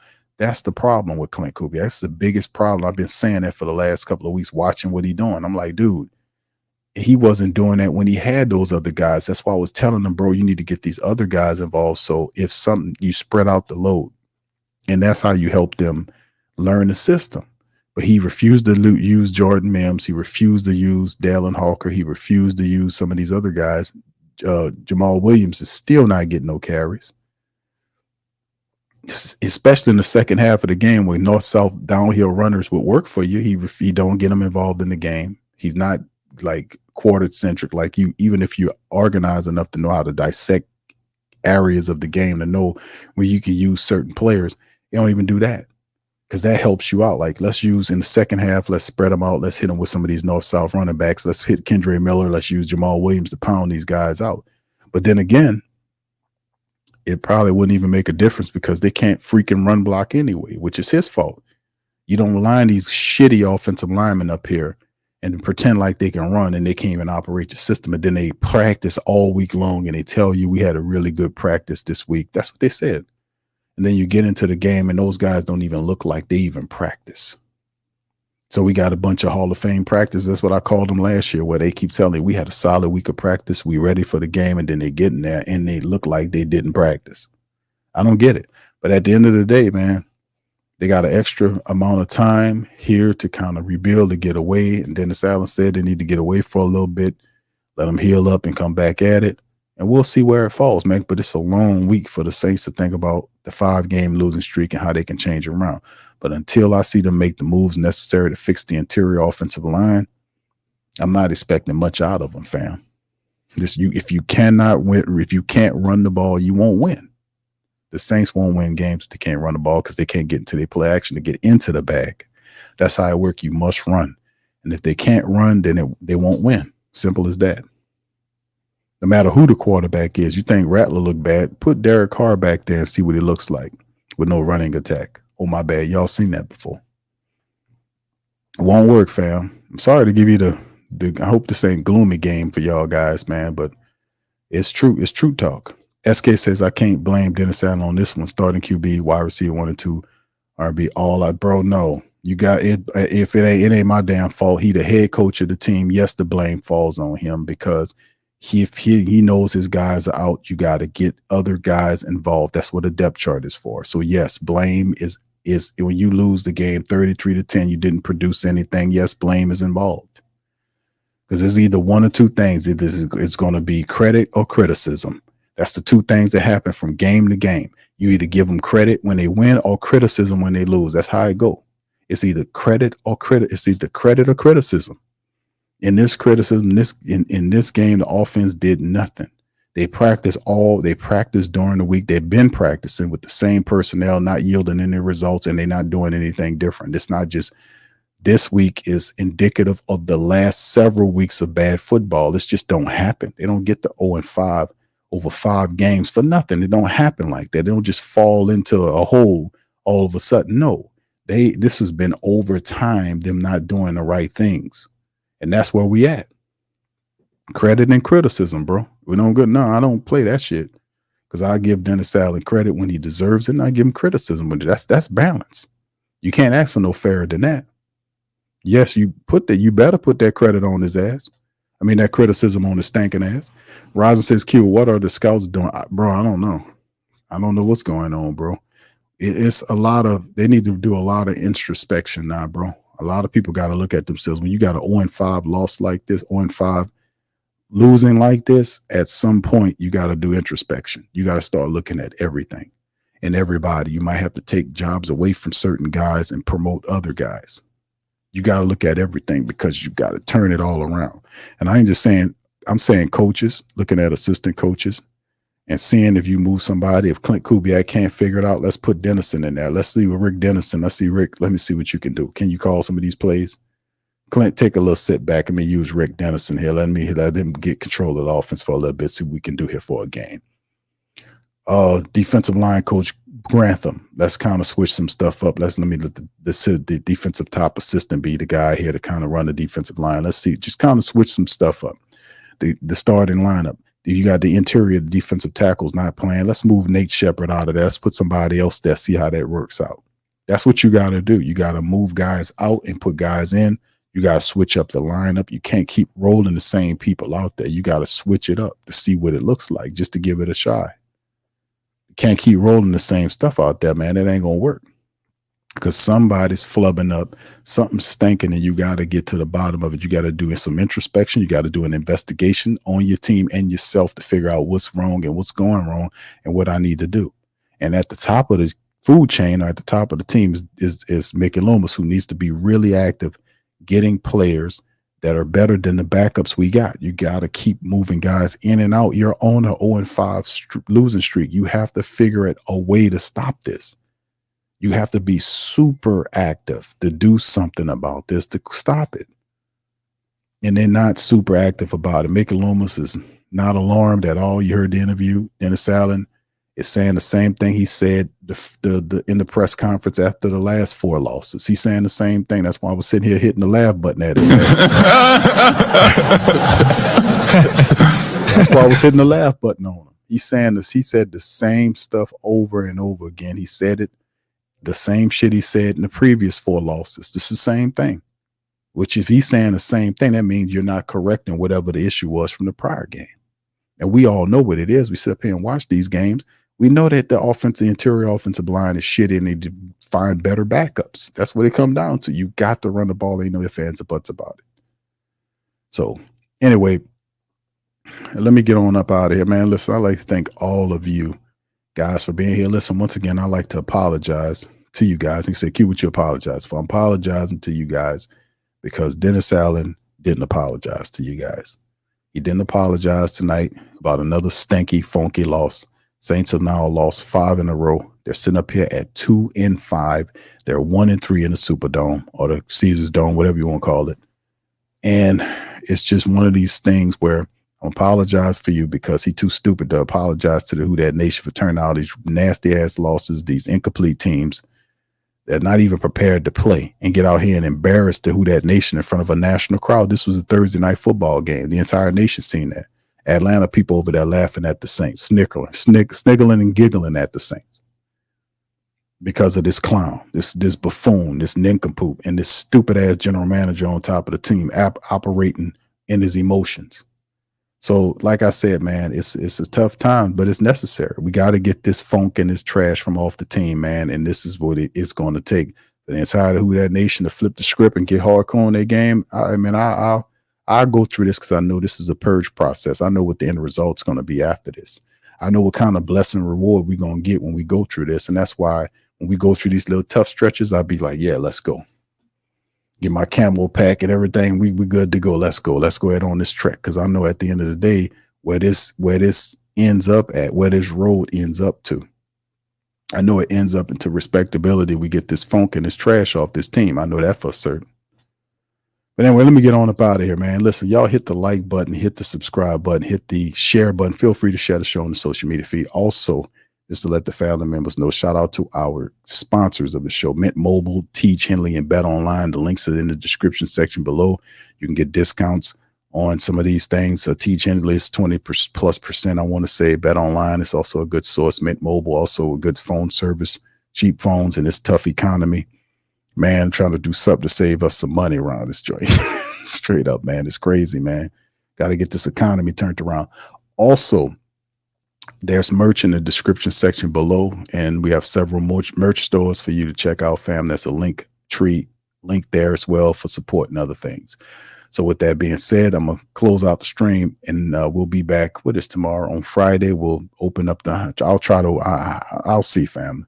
As usually it's kind of difficult. We'll see how it goes with the phone thing, but I'll definitely be back tomorrow with a show. Much love. I'm going to holler at y'all tomorrow. Much love, peace, and who that to you. Yeah. Boogie like Benson, I'm a who that. I'm a who that. Long as I'm living, I'm a who that. Lose or winning, I'm a who that. Sports Coma, yeah, this is where we do that. Where we do that, where we do that, where we do that, where we do that, where we do that. Boogie like Benson, I'm a who that. I'm a who that. Sports Coma, this is where we do that. Where we do that. Welcome, welcome, welcome. Somebody please better help. Running this thing like elf. I thank God every day I'm not a felt. Go to YouTube Live with Big Q and the guys. If you ain't ride or die, the bandwagon get flipped. Been marching in, that was way for the ring. I was yelling out your shade for the championship. Bucking on town, duck down. Falcons, pluck, get shut down. Panthers ain't much touchdown. The vision really belong to us now. So much hate on the Saints, you could probably tell. Ever since Bounty Gate hit the NFL, when things seem fishy and you probably smell the crooked referees on Roger Goodell. Yeah, probably like this, and I'm a who that. Every day I'm living, I'm a who that. Lose or winning, I'm a who that. It's the Sports Coma, this is where we do that. Where we do that, where we do that, where we do that, where we do that, where we do that. Boogie like Benson, I'm a who that. It's the Sports Coma, this is where we do that. You're listening to the Sports Coma with Big Q and the guys on the PRO Media Network.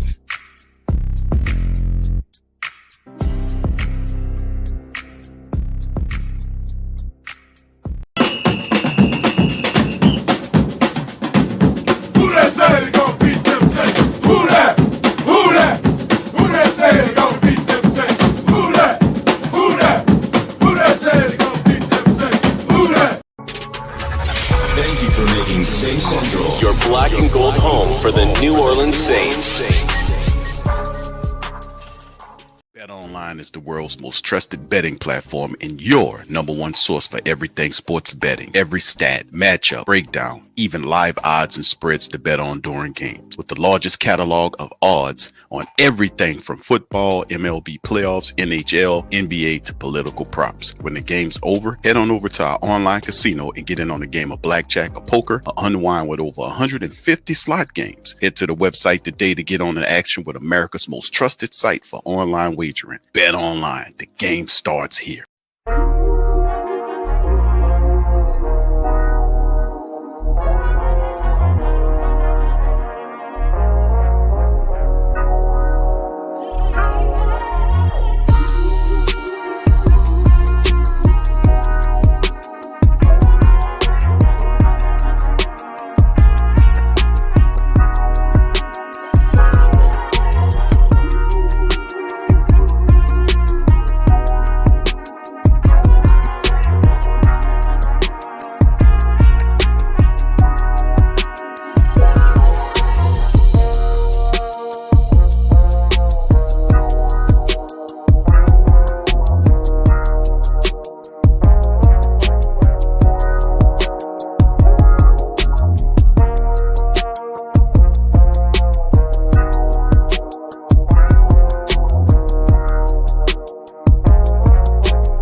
WhoThatDaily.com. That's right, the WhoThatDaily.com. Your one-stop shop for everything New Orleans Saints, New Orleans Pelicans, LSU Tigers, even the top flight boxing news. So if you're a Who Dat and you're looking for a place to stay up on your team, WhoThatDaily.com is your site. The WhoThatDaily.com for the sport Who Dat in all of us. That's right, the Pro Shop is the platform store where you can go and buy all the latest merch to support the platform. Available at the Pro Shops, we have dozens of hundreds of products available for you and your family. Unisex tees for men and women, hoodies and sweatshirts, tank tops, kids and baby items, long sleeve tees, mugs, pillows, wall art, bath bedding, face masks, phone cases, stickers, bags, fanny packs, socks, hats, and many other items. Please feel free to check out the Pro Shops. The link is in the description section below. And remember, it helps the platform continue to grow. So check out the Pro Shop and Who Dat too.